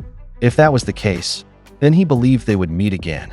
In the mind of his commander, Ichiro, he commented that he'd rather not see it happen, since he would most likely die the moment he heard his song. Senritsu shouted again, demanding they let him sing his final song, while Tadameki thought to himself that this was bad. However, before Senritsu could begin his closing song, something sliced through the wall to his right. That wall was soon destroyed, and out came Kogasaki. The three of them turned to look, their faces shocked and confused. Upon landing, Kogasaki irritably commented that he couldn't see his companions. He had thought they wouldn't be able to climb up another floor, but it turned out they were really scattered across different ones, and now he could hear the noise. Senritsu seemed annoyed by his comment, while Kogasaki added that now he was getting frustrated. He took a stance and sternly said that Senritsu should stop making noise with his annoying voice. Tadameki asked who he was, and as he noticed the uniform, he began to wonder if this guy was a member of the Kikoku unit. He also noticed Tadameki's bleeding ears, Senritsu's microphone, and Ichiro's headphones. After observing the scene, Kogasaki commented that he now had a clear idea of the current situation, while Tadameki, smiling, asked if it wasn't great to have an amazing ally, prompting Kogasaki to say that he should already know that doesn't matter. He added that if Tadameki didn't want him here, then should he just run away? Then declared that he would be the one to face that muscle training idiot. Despite the harsh words, Ichiro blushed at the comment and took it as a compliment. But Kogasaki quickly took it back and asked what he was deciding on his own. He called out to Senritsu and pointed out that his opponent was blind, then said he would take care of the mouth-covering kid. Senritsu refused and insisted that he would handle the boy himself. Senritsu then irritatedly asked Kogasaki, whose voice was noisy again. He added that Kogasaki shouldn't let a noisy crowd on stage, while Kogasaki, now ready, teasingly pointed out that there was no crowd at all. After that, Senritsu told Kogasaki that he would be his opponent, while Kogasaki simply posed with his arms, preparing to fight. Suddenly, Tadameki apologized to him, saying he'd just leave those enemies to him, and asked if he could handle them on his own. Kogasaki shut him up and said that being stuck in this place with him wasn't a pleasure, so he should just get out of his sight now. Tadameki then remarked that it was quite the cold line at first glance, though his voice actually sounded gentle. He laughed, thinking that guy must surely have a pretty face to match that tone. Tadameki leapt away after that, but not before commenting that once all of this was over, his fingers would finally get to know Kogasaki's face, prompting Kogasaki to react mentally with an exasperated expression, "No way in hell." On the enemy's side, Ichiro didn't follow Tadameki and simply watched Kogasaki in silence. Senritsu pointed out that they could just kill Kogasaki and go after Tadameki, but added that he'd already told Ichiro he'd take care of Kogasaki, so he should go follow Tadameki and stay out of it. Ichiro sighed and muttered that it really wasn't easy to have such a selfish subordinate. After saying that, he finally followed Tadameki, but before leaving, he shouted for Senritsu not to forget the gratitude protein. Now that Kogasaki and Senritsu were left alone, Senritsu asked what kind of music he liked. Was it rock, hip-hop, anime songs, or idol songs? He added that he didn't care even if it was idol songs. He said all music was amazing. Kogasaki replied by asking how he was even supposed to know when he didn't have time in his life to listen. Senritsu told him he didn't understand, pointing out that it's during chaotic times that people need music the most. After saying that, he got ready, so Kogasaki did as well. He began testing his microphone and asked why don't he gift Kogasaki with a little song of his own. He called the song The End of You, delivering it in an intense voice and tone while pointing his middle finger at Kogasaki as a sign of mockery. Kogasaki immediately drew out his blood saw blades from his stitches and responded that he'd just consider Senritsu's song muted. Right after, Kogasaki wasted no time and launched a rain of blood blades, which he called Ryoden Chishibuki no Mai, or Double Cut Blood Splatter Dance. As they flew towards Senritsu, he began hopping around, syncing with the tempo of his song while chanting "Keep with the beat." When he repeated that line while jumping to the rhythm, a vibration force field formed around his body, shattering Kogasaki's attack. Because of that, Kogasaki realized it wasn't safe to get close to this guy. Senritsu gradually grew more hyped as he sang, shouting to his imaginary fans to bring it on and do this with him. He used an attack called Voice Flow Rock, where several distorted music staffs shot out from his body toward Kogasaki. The strength of the attack easily tore up the ground, but thankfully, Kogasaki managed to dodge it. However, even if he avoided it, what bothered him was that the sound was still affecting his ears. His ears immediately started bleeding, so he clutched them, thinking it wasn't safe to stay near, nor was it safe to remain far. Annoyed, he muttered at Senritsu with irritation, calling him a little singing momo fucker. But even as he was still speaking, Senritsu sent another wave of distorted notes while shouting that he's just getting started. In response, Kogasaki released saw blades from the soles of his feet, thinking he needed to find a sweet spot if he wanted any chance in this fight. He used the saw blades to anchor his feet to the wall and ran along it at high speed while continuing to dodge the rain of Senritsu's attacks. He grew irritated because even while evading, his ears were still being assaulted by the sound, so he cursed the Momo again, calling him a damn bastard.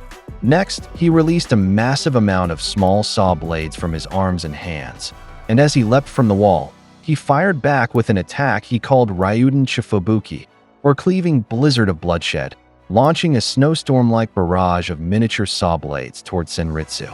He thought to himself that while this attack might be less powerful, it had increased rotation and came in higher numbers, so it would be hard for that guy to counter all of it.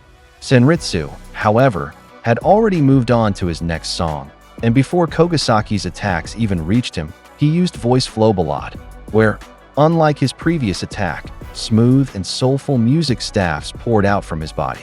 When they touched Kogasaki's blades, their flight paths began to shift, which startled Kogasaki as he noticed the sudden change in trajectory.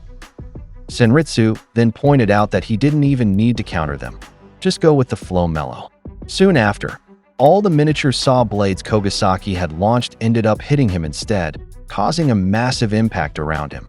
He was forced to block, but due to the overwhelming number, he still received several cuts across his body. Just as he was about to move, Senritsu didn't give him time to rest. He immediately leapt and shouted that they were heading into the chorus of his song.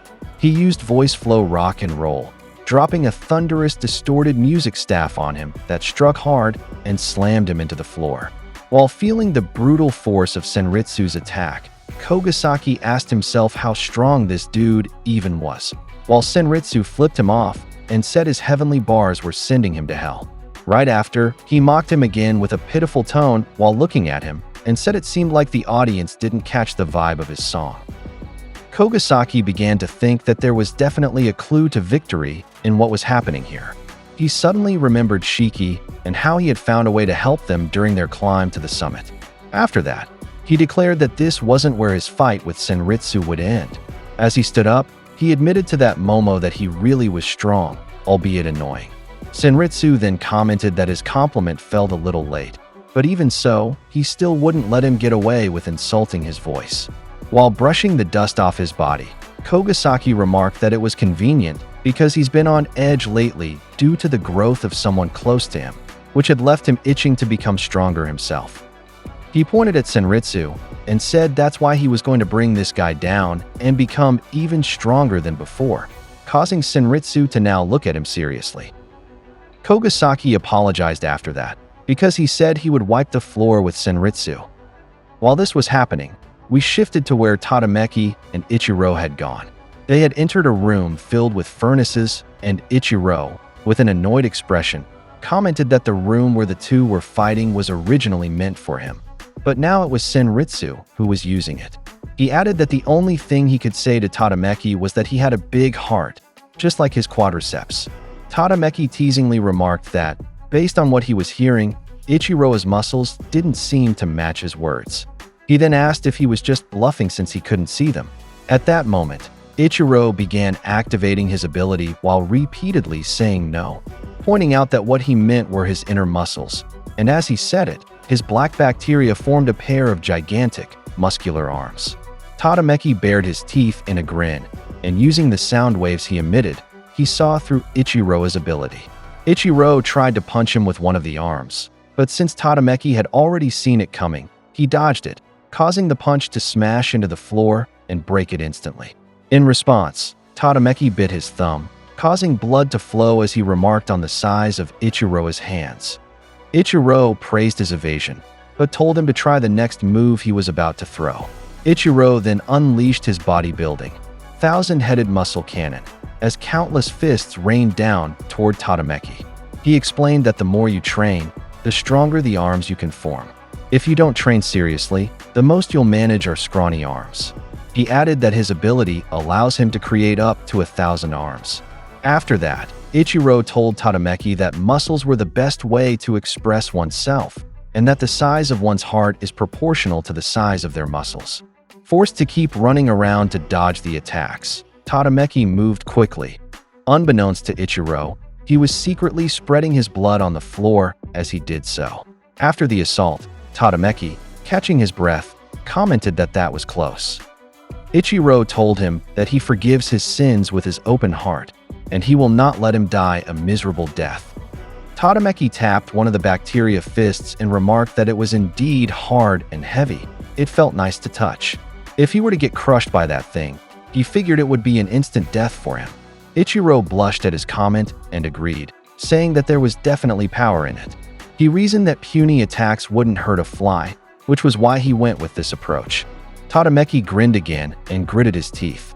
Then, all of a sudden, the bacteria fist he had tapped earlier disappeared like a popped bubble. Ichiro was surprised and wondered whether the fist had burst or if its strength had simply not been enough to hold. Tadameki told him that he was still holding a grudge from before, and he had now decided to end their fight quickly. He pointed out that no matter how strong Ichiro was, it wouldn't matter. Worried, Ichiro asked what he had done. Tadameki sarcastically asked if he hadn't seen it, which made Ichiro uneasy. Mocking him again, Tadameki arrogantly pointed out that he had eyes, yet failed to see a thing. While this was going on, the scene suddenly shifted to a room on the facility's second floor. Here, while Misaki and Shinichi were searching for any information they could find, Shinichi commented on how filthy the place was. He picked up a scrap of paper and added that the laboratories here were already no longer in use. Misaki called out to him, saying he should come take a look at something on the computer. When he came over, Misaki told him that the files were encrypted, so it was unclear, but this is what he had found. As Shinichi laid eyes on the contents, his eyes widened in shock. What he saw were images of Oni brains and bodies being drained of blood. He was disgusted and commented that the momos had some truly shitty taste. Misaki added that it wasn't just one or two victims, but hundreds. If they didn't move quickly, the captive Onis would surely end up the same. As this was happening, we briefly saw the captive Onis. we briefly saw the captive Onis, and in that scene, several Momos were pointing guns at them, telling them they're being moved. We immediately returned to the two Kikoku unit members, where Shinichi, flipping through some papers, wondered aloud what kind of research the Momos were conducting. Just then, a woman entered and commented that it wasn't for them to know, drawing their attention. It turned out to be the 2nd Unit Vice Commander Yuri Mamawaki and 2nd Unit Commander Yoichi Mamakita. Yuri added that they didn't know either, while Yoichi commented that he didn't know and would rather go pee than find out. The two Kikoku unit members immediately readied themselves, though Shinichi casually welcomed them. Yuri let out a seductive laugh and said to let her beautiful self, close the curtains of their lives. She then asked who the lucky guy between them was, or if she should just do it to both of them at once. Shinichi and Misaki glanced at each other after hearing that, then gave flat, disgusted expressions toward the woman despite her seductive approach and voluptuous figure. Immediately after, they both commented in deadpan tones that they had no interest in her, Shinichi's type being fat chicks, and Misaki's preference being middle-aged women. Yuri was shocked and irritated at their reaction, while Yoichi laughed and teased her that she just got hit with a cold shoulder. Meanwhile, back on the 3rd floor of the facility where Kogasaki and Senritsu were fighting, Senritsu sincerely explained to Kogasaki that he really wanted to live through music. But whenever his emotions ran high, he couldn't stop himself from activating his ability. He said he ended up hurting people with his favorite music, which made him feel like the god of music despised him. While he rambled on, Kogasaki stood silently to the side, rendered speechless. Senritsu went on to say that he realized even his singing voice, depending on how it's used, could actually save lives. He then shouted that from the demons of malice, he could protect his fans. That, he said, was the reason he was singing today. He unleashed his powerful voice and demanded they let him sing. This irritated Kogasaki, who angrily asked what fans this idiot was even talking about. He then sent another barrage of his blood saw blades toward him and shouted at Senritsu not to start monologuing now, calling him a bastard. The attacks soared towards Senritsu, who commented back that he knew that emceeing was part of a live show, but still. He then yelled into his microphone, activating a vibration shield that easily shattered Kogasaki's assault, pointing out that songs are the soul and that emceeing is a way of life. Internally, Kogasaki grumbled in frustration that he couldn't land a hit on this guy. As he wondered if there was any way to deal with him, something caught his eye. He stared down near Senritsu's feet, noticing something amidst the rubble, and when he realized what it was, his eyes widened. He had found the one way to strike this guy.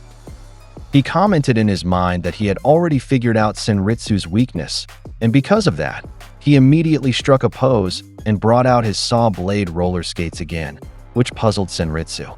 Kogasaki began spinning rapidly around Senritsu, causing the ground to break apart and small rocks to fly into the air. At first, Senritsu was confused, but as he observed what Kogasaki was doing, he noticed something. He noted in his mind that as Kogasaki moved, he scraped against the ground, launching debris into the air, which disrupted his opponent, and pointed out that there was no way to launch an attack in this kind of dust storm. In response to Kogasaki's actions, Senritsu took a deep breath and prepared to scream into his mic while commenting on the dust. After that, he let out a shout, which once again created a vibration field around him, clearing the dust that surrounded him. He grinned as he effortlessly neutralized Kogasaki's attack, but to his surprise, when he looked around more closely, Kogasaki had suddenly vanished right in front of him. He wondered where he could have hidden, but something caught his attention from behind.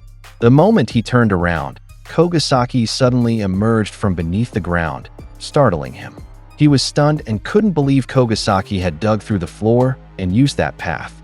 He instinctively stepped back from where he stood, thinking that things were looking bad for him, and just as he was about to voice his concern, Kogasaki asked him straight to his face if it was true that he couldn't attack anymore, shocking him that Kogasaki had figured out his weakness. Without hesitation, Kogasaki attacked Senritsu with his blood drill, striking his chest and leaving a large gash. When his attack landed, he noticed that Senritsu had flown backward to avoid a fatal wound. As he landed further back, Senritsu groaned in pain and remarked that it seemed Kogasaki had taken note of that detail.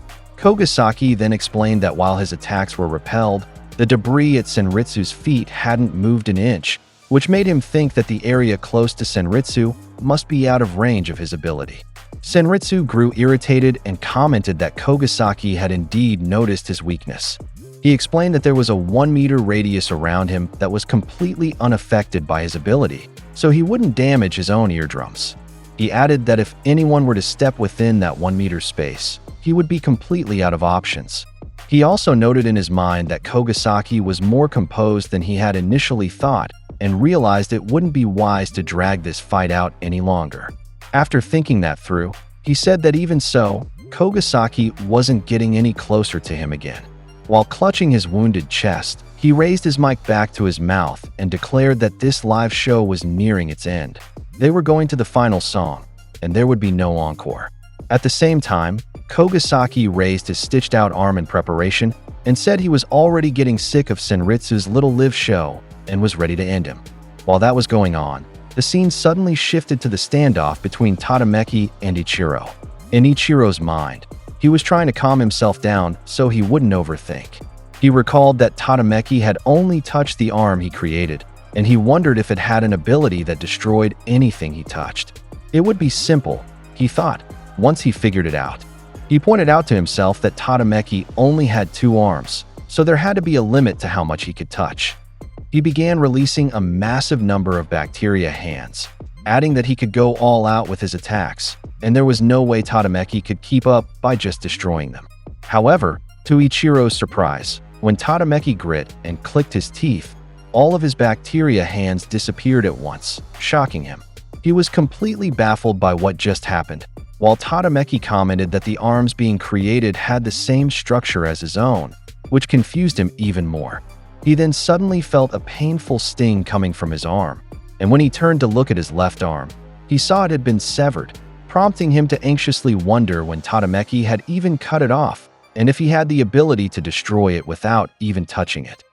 Following that, it was explained to us that Tadameki's ability was not something that destroyed what he touched, but rather the ability to move his own blood at ultra-high speed within the reach of echolocation. It was also shown to be able to draw back the blood he had pre-spread toward his hands at very high speeds, and he could do the reverse as well. It was pointed out again that it moved at ultra-high speeds and produced more power than a rifle, making it nearly impossible to follow with the naked eye. It was added that incidentally, this time he was sprinkling blood while running away from the captain's Kinkatsu Sentuken cannon. Earlier, Tadameki had destroyed the arms Ichiro created by moving his blood within range. It was also said that Tadameki's fingertips had tremendous tactile ability, and just by touching something, he could understand its weak points. In other words, he could literally feel where he needed to pierce with his blood in order to destroy it. But for someone like Ichiro, who had no idea what was really going on, it was impossible to comprehend what had just happened. After that explanation, Ichiro was shaken and irritated at how powerful Tadameki was, for someone who was blind. Tadameki let out a pleased sound and said it felt good to get back at those who underestimated him, and that every single one of them just assumed he was a burden.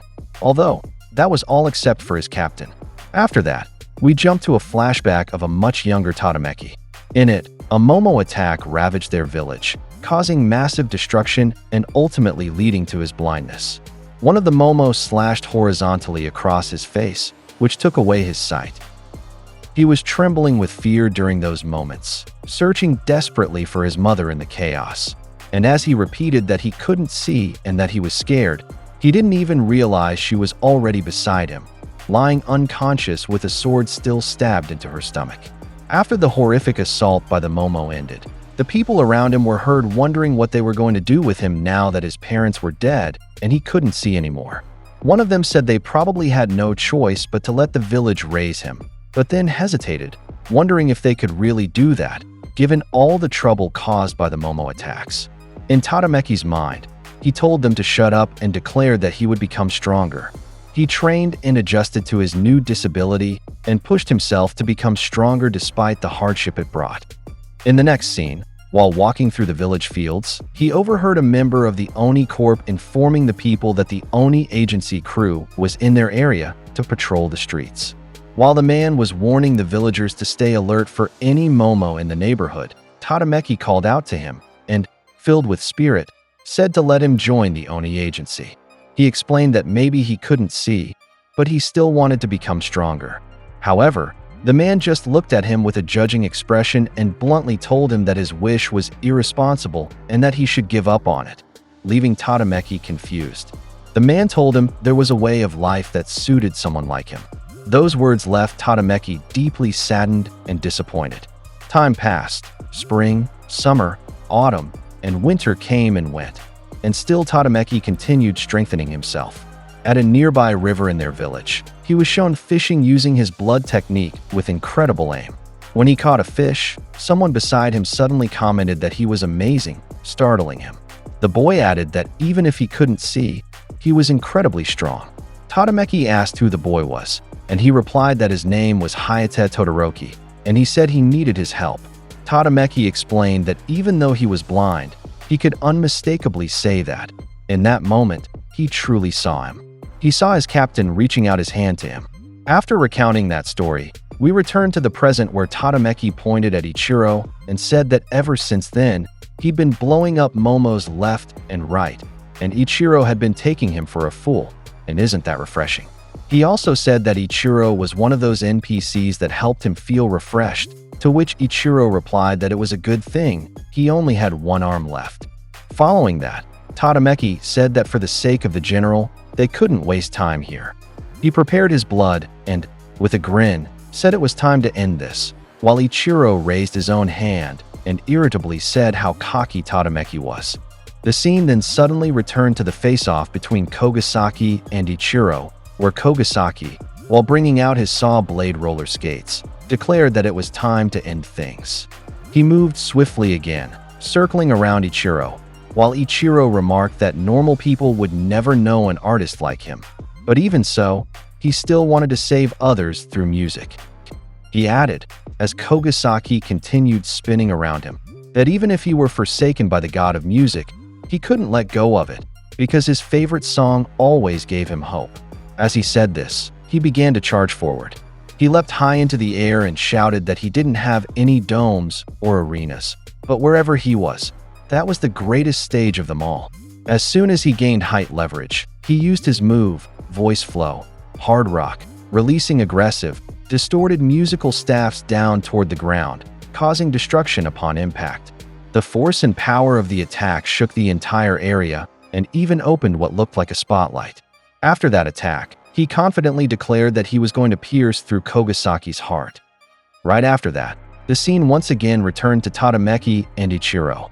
While staring at Tadameki, Ichiro thought to himself that he had no clue what kind of ability Tadameki had, but he wouldn't find out anything by just standing around and watching.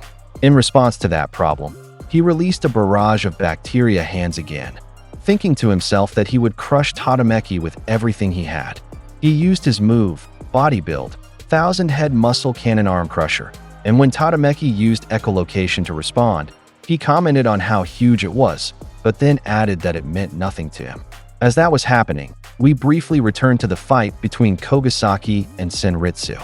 Once the smoke cleared and the shaking stopped, Senritsu wondered to himself whether he had finally managed to defeat Kogasaki. However, he didn't notice that Kogasaki had climbed up to the catwalk of the room, only realizing it when he heard the sound of him jumping, his eyes widening in shock. He anxiously realized that Kogasaki had tricked him into thinking he had burrowed underground, only to launch a surprise attack from above, catching him completely off guard. As Kogasaki approached, Senritsu thought to himself that this wasn't looking good for him. Next, we were shown the simultaneous activation of the Blood Eclipse released by both Kogasaki and Tadameki. Kogasaki sarcastically asked Senritsu if he agreed that his attack from earlier was completely ineffective from up there. Not long after, Tadameki's ultra-high-speed blood projectiles pierced various parts of Ichiro's body as he unleashed his bloodshed exhibition, while Kogasaki landed a direct hit to Senritsu's chest using the Battle Bisector.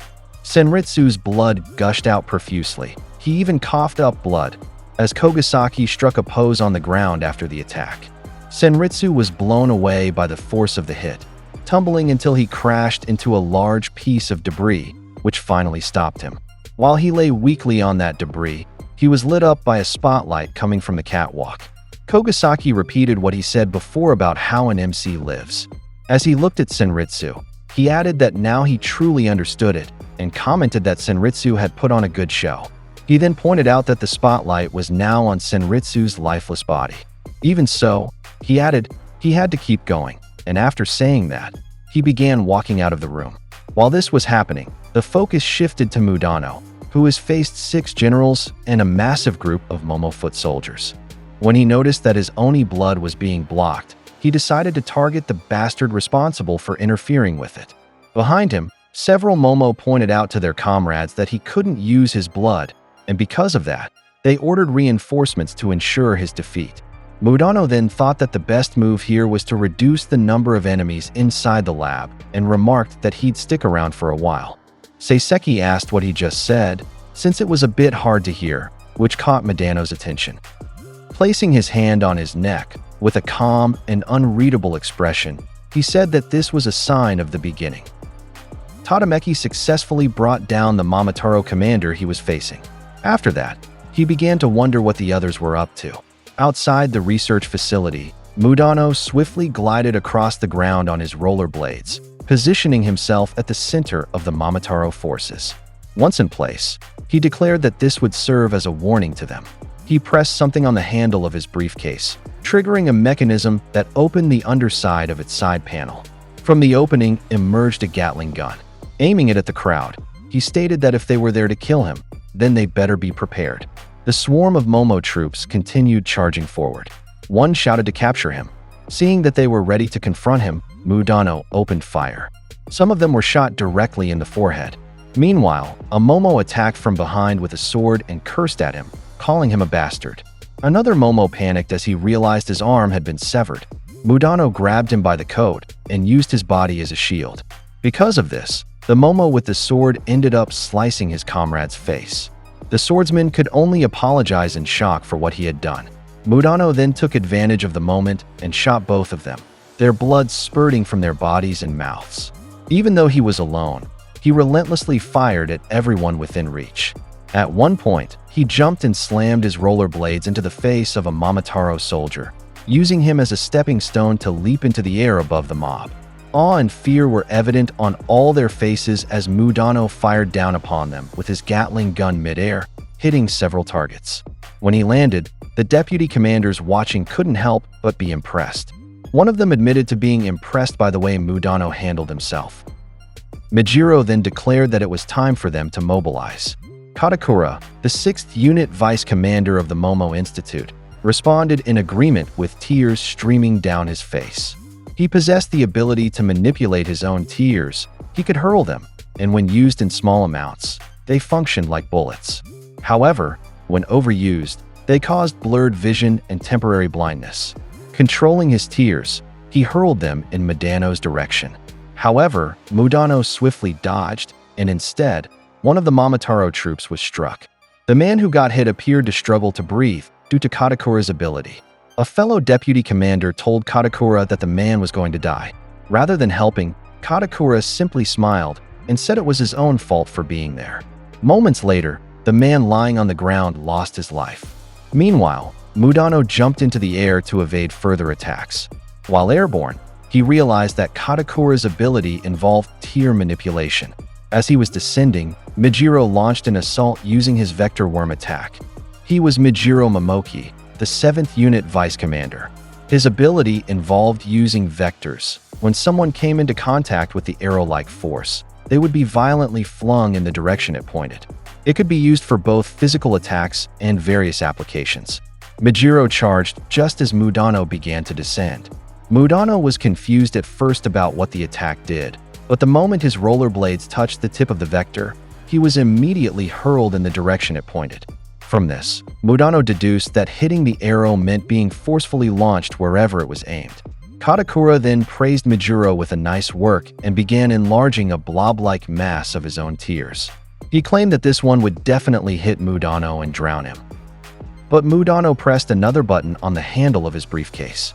A compartment slid open, revealing a new device. With his eyes locked firmly on his target, he wound up and hurled it in Katakura's direction. Katakura eyed it suspiciously, wondering if it was a bomb. But it turned out to be a simple smoke screen. As it neared him, it detonated, engulfing the area in thick smoke. Katakura couldn't believe it was just a smoke screen and struggled to see through the haze. The Momotaro soldiers around him panicked, and he ordered them not to move carelessly. Annoyed, Katakura questioned what kind of briefcase Mudano even had. In the thick smoke, he failed to realize that Mudano had already gotten behind him. With a powerful swing, Mudano smashed the briefcase upward into Katakura's chin. The force sent him flying, and he crashed to the ground. Coincidentally, he landed near the feet of Commander Seseki. Seseki dismissed the attack, mocking the idea that a simple swing of a briefcase could take someone down. However, what he hadn't expected was the sight before him. Katakura in a dire state, blood gushing from his mouth due to the blow. Mijiro grew frustrated at the sight of Mudano's briefcase. Using his bacteria-based vector worm ability, he launched another assault, this time targeting the briefcase itself. The attack sent the briefcase flying through the air, and Mijiro confidently stepped forward to catch it. But Commander Seseki urgently shouted a warning, telling him not to touch it. It was too late. The case was already within reach. The moment it struck Mijiro's hands, the sheer weight of it appeared to shatter his arms.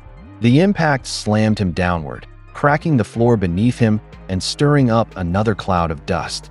The surrounding Momo soldiers were baffled, wondering what had just happened. It was as if something unbelievably heavy had fallen from the sky. One of them complained that he couldn't see anything because of the smoke. Clearly in pain, Mijiro knelt at the center of the cracked floor. He hadn't expected the briefcase to be that heavy. Mudano glided forward on his rollerblades and asked him what the problem was. He reached for the handle and effortlessly retrieved the briefcase from Mijiro, who had struggled under its weight. Mudano lifted it with ease, casually remarking how pathetic Mijiro was. He couldn't believe the man couldn't even lift a single briefcase. From inside the research facility, the head of the Momotaro Corp Research Institute, Kasabi, was watching. He was clearly impressed by what Mudano had just done outside.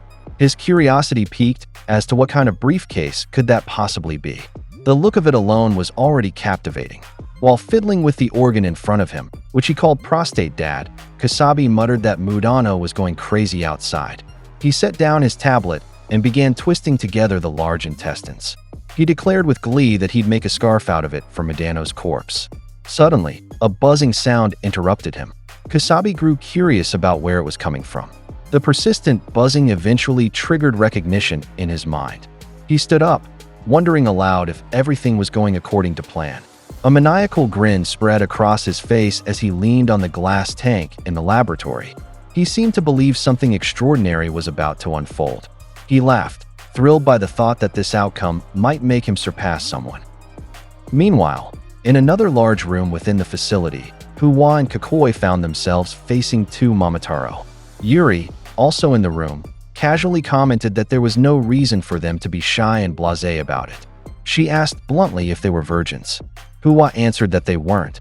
He just wasn't interested. Yuri didn't expect that response. Huwa added that maybe, if she put on an extra 60 kilos, then he might be.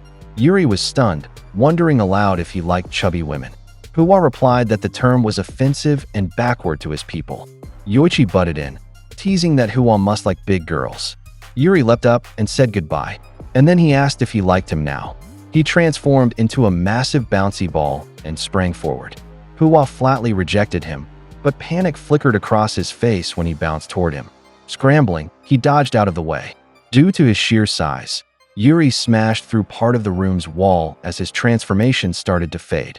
Kakoi waved and reminded him that he was the one in charge there. Huwa quickly returned the statement to him. Meanwhile, Yuri fell completely silent and let out a heavy sigh in response to what she'd just heard. Truthfully, she said, she used to be extremely popular, dated lots of guys, and dumped them all. But before she knew it, she was already 34 years old. Kakoi grew curious at her sudden silence and commented that the way she was acting now was kind of creepy. Yuri recalled a moment while walking alone, wondering to herself where all the good guys had gone. She overheard a few Momotaro chatting nearby. One said he'd be heading to a drinking party with a new girl the next time he was in town.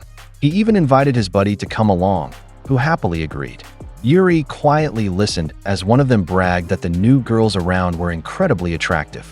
She scoffed to herself, thinking how cheap their lives seemed, fawning over women who, in her opinion, are no better than her. But her mood shifted completely when she heard one of the Momotaro mention her name, commenting that she was pretty hot. She was pleased, glad to know people still thought of her. However, another voice chimed in, asking if she wasn't 34 already. Didn't that come with a whole load of responsibilities? Yuri hadn't expected that. The same guy added that 34 was a good age to start seriously planning your whole life.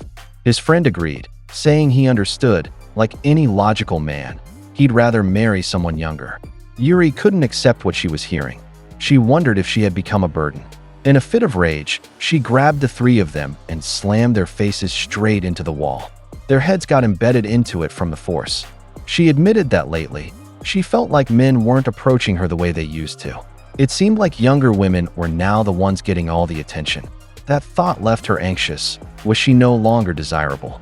Could she even compete with younger women anymore? Back to the fight, Yuri muttered that she thought it was no longer possible. She said Kukoi wouldn't even take her seriously. Kukoi found it unsettling that she was just venting like that. Yuri began cursing repeatedly in frustration. According to her, all of them only wanted girls who looked young. She raged, asking if they were really saying they weren't interested in a 34-year-old, micro-mature woman with just a bit of experience under her belt. She cursed them all again for it. Kukoi raised a brow at the term micro-mature and thought she shouldn't belittle mature women. From his perspective, she looked like she was just born. Yuri didn't expect that statement and blushed from the comment. She tried to push aside his opinion, thinking he was just trying to mess with her head. She wondered if he thinks she'd cry from happiness or something. But his reply was that he didn't care whether she got happy or not. For him, 34 still felt like a little girl who hadn't even experienced youth yet. Yuri was stunned by the remark. She wavered, thinking all this time her youth had long passed. Now she was curious as to what kind of guy was he. She felt like she was starting to understand. She assumed that he got the hots for her after all, but she wasn't that naive. So she apologized to him. Kukoi immediately denied it, clarifying that he wasn't interested in her at all. That brought tears to Yuri's eyes, realizing that what she'd thought wasn't true. She felt shaken and turned around, wondering why she was even surprised. Silence fell as she reflected that all she had ever experienced was being pursued by men, never rejected like this. Kukoi wondered what she was thinking about. In her mind, Yuri considered that maybe she just wanted to be in love with the case. And now, the man in front of her felt like his fated man. But she reminded herself that he was an Oni, and Momotaro blood ran through her veins. That's why she struck a pose and declared she would kill him. It was impossible that he was meant for her. Kukoi was surprised when she created a bow from her bacteria. It was quite the coincidence as they both used the same weapon. He used his blood to form one too.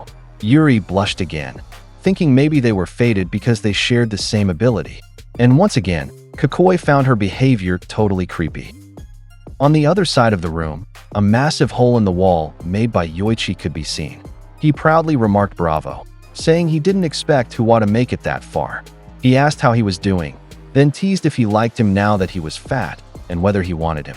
Huwa only called him an idiot, saying he wasn't into guys. Your loss, Yoichi replied. Huwa thought to himself that this guy's a bit troublesome. While he stood facing Yoichi, a visibly nervous Rokuro Kiriyama was peeking down from the ceiling above. Back with Yuri, she couldn't believe that she had to kill the one fated for her. Two people who should never have been connected. She struggled to accept that she was a Momotaro and the man meant for her was an Oni. In her mind, the situation felt like a real-life Romeo and Juliet. Kukoi, meanwhile, found it odd that she suddenly stopped speaking and started glowing sparkly. Yuri thought that this was divine punishment for all the men she had let on in the past. But this felt far too cruel. How could she possibly kill the man fated to be hers? Kukoi finally spoke up, admitting that he didn't understand what she was trying to do, but he wasn't there just to play around. Upon hearing that, Yuri realized that he was the type looking for a serious relationship. Kukoi then cursed at her and called her an ego brain, saying he'd take the first move if she didn't mind. He readied his bow. Yuri recognized that his cold eyes revealed a true intent to kill, that he was trying to murder her. But deep inside, a part of her wondered, because he couldn't kill her, was he leaving it to her, the one he loved, to take his life? She shut her eyes, unable to do it. She said she couldn't bring herself to kill him either.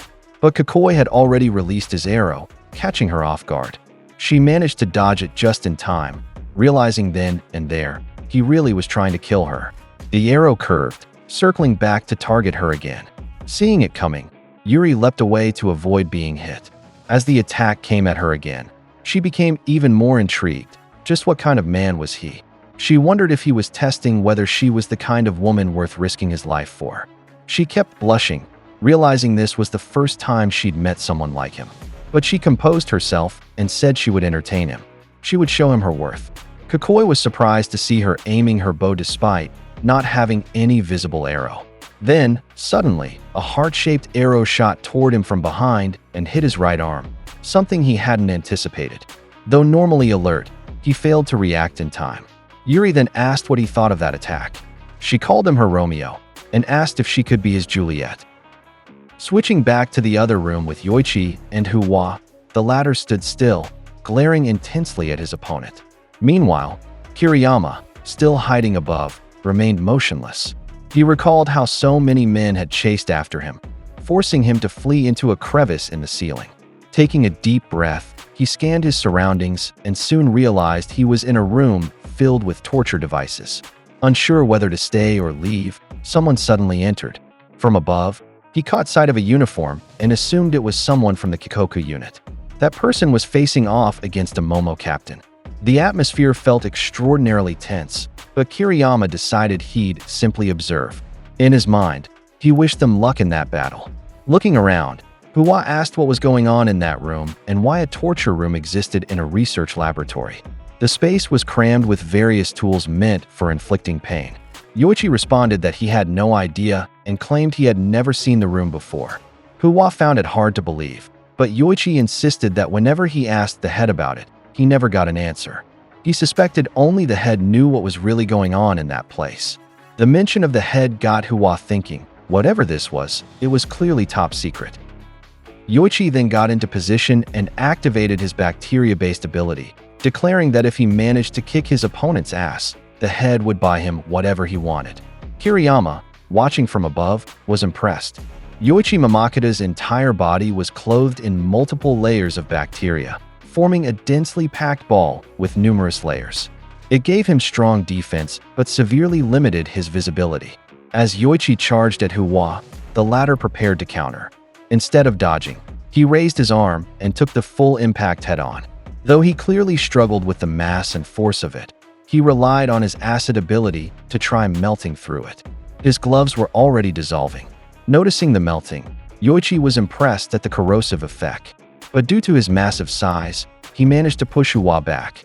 Frustrated, Hua cursed, unable to stop the overwhelming bulk and strength bearing down on him. Forced to retreat from his position to avoid being crushed, he let Yoichi bounce across the room, smashing parts of the chamber in the process.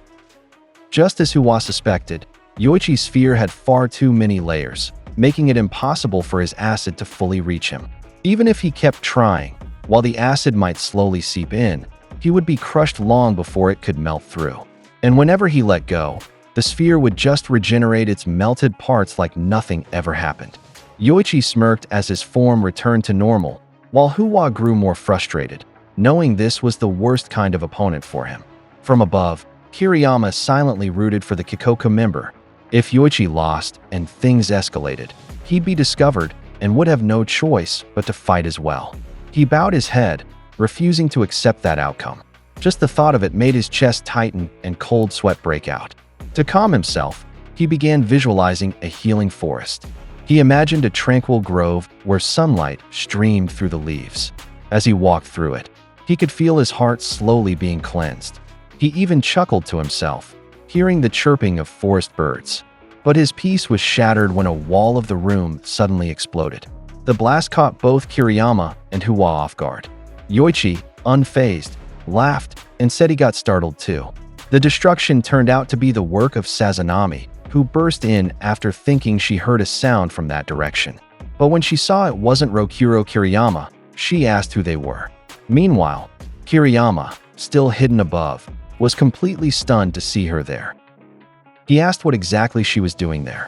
When she noticed that Rokuro wasn't in the room, she immediately lost interest and was about to leave. But something stopped her. She raised an eyebrow when Huwa suddenly told her to read the room. He questioned how she could just barge in and then try to leave like that. That made Sazanami snap and ask what they were even doing and why he was yelling at her. She asked if he wanted to die. Huwa instantly tensed up in fear because of her. Meanwhile, Yoichi declared that he wouldn't let her escape. Sazanami looked puzzled when she saw him suddenly shift into a huge spinning sphere. She asked whose ball that was, and Huwa couldn't help but comment on how weird that phrasing sounded. Yoichi reverted to his normal form and said that he'd earn even more praise if he managed to finish off both intruders. When Huwa glanced at her, he realized she seemed like one of Yoroshi's friends. So he asked if she had come to retrieve him. But Sazanami scoffed and said she couldn't care less about Yoroshi. What mattered to her was finding Rokuro. Then she flat out called him an idiot. That unexpected comment left both Rokuro and Huwa stunned. Huwa asked who this Rokuro even was. Sazanami explained he was a guy with deep eye bags, weaker than a small animal, like someone forgotten in the womb, afraid of everything. She added that he would have died within 3 days if it hadn't been for her. Rokuro couldn't believe what he was hearing and wondered if that was really how they saw him. Huwa introduced himself as a member of the Kikoku unit and told her that if she wanted to look for Rokuro, she'd have to wait until he took care of the Momotaro in front of them. But Sazanami wasn't interested in any of that. She just noted that the room had plenty of places to hide and began searching for Rokuro herself. Huwa, now on the verge of tears, was left reeling from her utter disregard. Once again, Yoichi prepared to activate his ability and asked what all the commotion was about. He shifted back into a giant sphere and warned them not to forget to include him. In response, Sazanami bit her finger to draw blood and said bluntly that they weren't even talking to him. Basically, she had no interest in speaking to just any random guy. She then activated her Blood Eclipse release, forming a pair of gauntlets around her hands. Declaring that she only wanted Rokuro, she launched her pure and abnormal love attack and punched with full force, bringing Yoichi's advance to a halt. Sazanami insisted that tactic wouldn't work, but Huwa pointed out that Yoichi was coated in layer upon layer of bacteria, which made him extremely hard to damage. Sazanami simply replied with an IC and remarked that Huwa was clearly at a disadvantage in this fight. He was completely thrown off by that comment. Yoichi started spinning again and ricocheted off the walls. As he had warned, he wasn't going to let them escape easily. Both Huwa and Sazanami were alarmed by the incoming attack. Sazanami froze in place while Huwa shouted a warning. Thinking fast, he rushed to her, scooped her up, and leapt out of the way just in time to avoid the high-speed spinning assault. Watching from above, Kiriyama was thoroughly impressed. Thinking whoever that Kikoku unit member was, he was incredibly cool. Huwa then asked Sazanami if she was okay or if she was hurt, but all she did was look at him and ask, deadpan, what exactly he thought he was touching. He wasn't prepared for that kind of response. From his hidden spot, Kiriyama couldn't stop thinking how cool that Kikoku unit member was for reacting so quickly just to protect Sazanami. Still, Yoichi continued spinning wildly around the room, targeting them again. Sazanami grew irritated and shouted at him to stop. But instead of dodging, she braced herself and formed another pair of blood gauntlets around her hands. She punched the incoming sphere with full force, but to her surprise, Yoichi suddenly dispersed into numerous smaller balls that scattered across the area. Huwa was stunned when he realized Yoichi had split apart. Yoichi laughed joyfully, asking if it wasn't fun. As they stood their ground, one of the smaller spheres rolled straight towards Sazanami. It was too late for her to react. From above, Kiriyama panicked and warned her to be careful, but once again, Huwa jumped in. He blocked the ball with his arm, causing it to burst apart. Kiriyama was once again in awe. Huwa had risked himself to protect Sazanami, and realizing that, something stirred inside him. Instead of thanking him, though, Sazanami snapped at him and asked why he kept helping her. She hated being helped by guys. Annoyed, Huwa just told her to shut up. For Kiriyama, It was the coolest thing ever, but he couldn't help but wonder why Huwa snapped like that.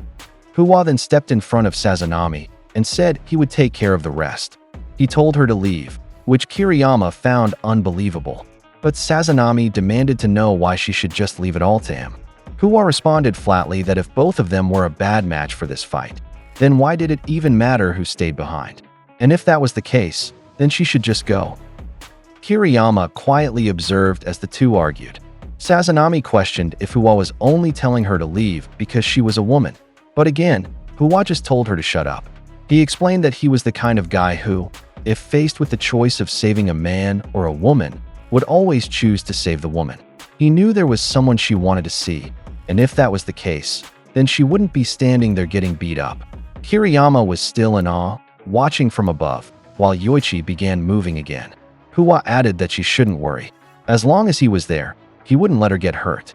Besides, he wanted to meet his special someone while still having his pretty face intact. Kiriyama couldn't believe what he was hearing, and Sazanami was just as stunned. Huwa went on, saying that a man had to put his body on the line for a woman. As the smaller spheres bounced wildly around the room, Huwa braced himself to take them on. But just then, something suddenly dropped behind him. He turned around, curious what it was. Sazanami recognized him instantly from the gloomy energy that surrounded him. It was Kiriyama. He admitted that Huwa was just way too cool. He couldn't take it anymore and begged him to stop.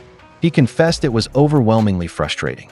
Sazanami lit up with joy seeing him, while Huwa just stared in confusion, unsure what to make of the scene. Rokuro hadn't expected himself to say those things. He walked off and sulked in a corner, thinking it was against his will. It felt like an illness, as if something was ravaging his brain, and it surely must be the case. Huwa, on the other hand, found it odd that he was called both cool and irritating. Meanwhile, Sazanami suddenly stepped forward and pulled Rokuro into a tight hug. She asked where he had gone and why he dared to stay alive without her. She begged him not to leave her again and asked if he had cut her Achilles' heel just to keep her from leaving. Then she asked him to give her a piggyback ride. Rokuro pulled away and stepped back, hiding behind one of the torture devices in the room. Sazanami told him that it was fine. He didn't need to move. He could just stay right there and wait for her. Huwa felt awkward watching all of this and wondered if the two were in a relationship. He debated whether he should just leave them alone. Meanwhile, Yoichi was ecstatic, now seeing 3 people he could defeat. Sazanami grew furious upon hearing this and clenched her fist, calling him a bastard. If he so much as thought about hurting Rokuro, she declared she would beat him to a pulp. Huwa questioned what she was doing and once again told her to leave. But Sazanami answered that because Rokuro was there, she couldn't just walk away. Huwa then looked directly at Kiriyama and asked what was wrong with him. He paused, noticing that Kiriyama really did look sickly and unfit to fight, especially with those deep-eye bags. Judging by his appearance, it certainly looked like he wasn't in any condition to move. Kiriyama, in turn, was taken aback by his reaction. It seemed like Huwa didn't want to be too hard on him. Kiriyama couldn't help but wonder why his face now looked like it was full of sympathy. Meanwhile, Yoichi just laughed and said too bad as he was going to kill him. That prompted Sazanami to block his path, unleashing a relentless barrage of punches with her pure yet warped affection attack. She warned him not to lay a single finger on Rokuro. She was confident that even if Yoichi's body was multi-layered, she could keep peeling it off. Huwa was puzzled at how suddenly worked up she had become. Off to the side, Kiriyama crouched in hiding, questioning how pathetic he was. He didn't even know why he left in the first place. Maybe he really did have a brain disease. As he clung to an animal figurine for cover, he thought maybe he should go get an MRI. He was just so irritable and fed up with how pathetic he was. He admitted it to himself, he was beyond pathetic. Meanwhile, Sazanami was doing everything she could for him. He watched as she and Huwa fought together against the Momotaro, both doing their best to take him down. And yet here he was, just hiding. Seeing it unfold clearly troubled him. He began to wonder why his chest hurt. Was he really sick? As the battle raged on before him, a realization began to dawn on Rokuro while he remained in hiding. Maybe he felt something for Sazanami. The thought froze him in place. He couldn't accept it. That was impossible, especially when the memory of his late girlfriend, Ruru, still lingered deeply in his heart. While he was lost in thought, Sazanami and Huwa were still engaged in battle with Yoichi, arguing even as they fought. Sazanami demanded to know why Huwa kept getting in her way. He shot back that he was trying to help, telling her to strike at the melted, vulnerable parts of Yoichi's body. But Yoichi only laughed, declaring that such efforts were pointless. From his massive sphere form, several small nodules suddenly emerged, each turning into smaller balls that scattered in all directions. The resulting blast sent both Sazanami and Huwa flying. Sazanami gritted her teeth in pain as one of the balls struck her square in the chest. As he spun rapidly, Yoichi said he was getting tired of this and wanted to end it already. He scanned the area and figured the easiest one to kill was the one hiding uselessly at the side, Rokuro. With that, he charged full speed in Rokuro's direction, sending the torture devices blocking his path flying. Rokuro froze in place when he saw Yoichi barreling toward him. Just then, Sazanami stepped in and blocked the attack. She took the full brunt of it on her back. The impact was so strong that her bones broke, and Rokuro could clearly see the pain on her face. He cried out her name as she was flung through the air, landing right in front of him. She came to a stop, bowed her head, and told Rokuro not to worry so much. With a smile, she said she'd protect him from whatever the world threw at him. Rokuro was stunned she could still smile despite the brutal hit she just took. But then, she suddenly collapsed to the side. Rokuro reached out instinctively to catch her, only for Huwa to suddenly appear from behind and take hold of her instead. That took both Sazanami and Rokuro by surprise. Huwa asked if she was alright. Yoichi wasn't done, though. He charged at them again at full speed, and Huwa knew this was bad. He called out to Rokuro, about to say something about Sazanami, but before he could finish, she vanished from his grasp, snatched away in a flash. To his shock, Rokuro had taken her from him. Rokuro faced Yoichi and told the so-called Lady Killer to get out of the way. Huwa turned in surprise at what he heard. Even Sazanami looked at him, bewildered. But Rokuro was radiating confidence now that he used his blood to prepare for combat. This whole thing was unbelievably irritating, he said, and he had better stop showing off in front of Sazanami, who he now called Kuna. He was going to show everyone who was the coolest now. As he activated his blood eclipse release, he turned to Kuna and told her not to take her eyes off him. Then, gently lowering her to the ground, he got ready to unleash his Rage of the Dead Ash Dance attack. Looking back to the time when Rokuro confessed to Nene that he loved her and wanted to be with her for life, she didn't answer right away while they sat in a flower field. The flashback was cut short just as Nene was about to say something. In the present, Rokuro again told him not to show his cool side in front of Kuna. As he laid her down, he said he would show that he was the coolest. Sazanami called out to him and told him not to go giving off a vibe that made him seem dependable. She insisted that she would be the one to protect him. But Rokuro told her to shut up and said her injuries would only get worse. She needed to rest and recover. Sazanami wasn't pleased and warned him not to dare try that. But Rokuro said she shouldn't push herself. He stood up and confidently declared that he would protect her, something Sazanami didn't expect. So he told her not to take her eyes off of him. Sazanami couldn't say anything in return. Huwa, noticing the sudden shift in his attitude, wondered if he had a split personality. Rokuro then called him lover boy. He apologized and said he would take over from now on. Huwa didn't agree and asked if he was really okay. He said they should work together here. But Rokuro told him to step back and to stop being a nuisance. Huwa was stunned at being called a nuisance. He began to wonder what was wrong with him. Still, whatever it was, they needed to get Sazanami out of there. Rokuro, now annoyed, told him not to get caught up with Kuna. He told him to just keep quiet and stay put. Huwa didn't expect to hear that. With those piercing eyes, it felt like death itself was staring at him. It hurt so much that he felt like crying. He thought Rokuro was being incredibly cruel to him. Once again, Yoichi activated his bacteria and said that even if Rokuro was angry, he wasn't afraid. He was wrapped in layers of bacteria again and turned into a ball that quickly spun toward Rokuro. As he got closer, Rokuro recalled his ex. When he confessed to her, she said they couldn't be together forever. In truth, she didn't have much time left, and she didn't want him to be tied down to her once she was gone. Rokuro told her not to say that. Everything would be okay, but she just stayed silent and suddenly said he would live a proper future. Back in the present, instead of dodging, Rokuro remained still and faced the onrushing Yoichi. He raised his right hand and formed petals using his own blood. From that hand, a fan also emerged, which he used to slice through the stacked layers of bacteria from Yoichi. The fan was so sharp that it even managed to cut Yoichi's cheek, something he didn't expect. The thick covering on him disappeared, causing him to fall to his knees. Meanwhile, Huwa was impressed. Rokuro stood with a confident stance, silencing Yoichi and cursing at him. No matter how many layers Yoichi hid behind, he said he could slice through each one of them. Yoichi couldn't accept that, wiping the blood now running down his cheek. Rokuro was pleased that finally his nasty smirk was gone. Still, Yoichi wasn't done yet. He told him to shut up and got into position to attack again. He said Rokuro was making him angry, so he once more activated his bacteria. In addition to the stacked layers for his sphere, he created spikes protruding out of it.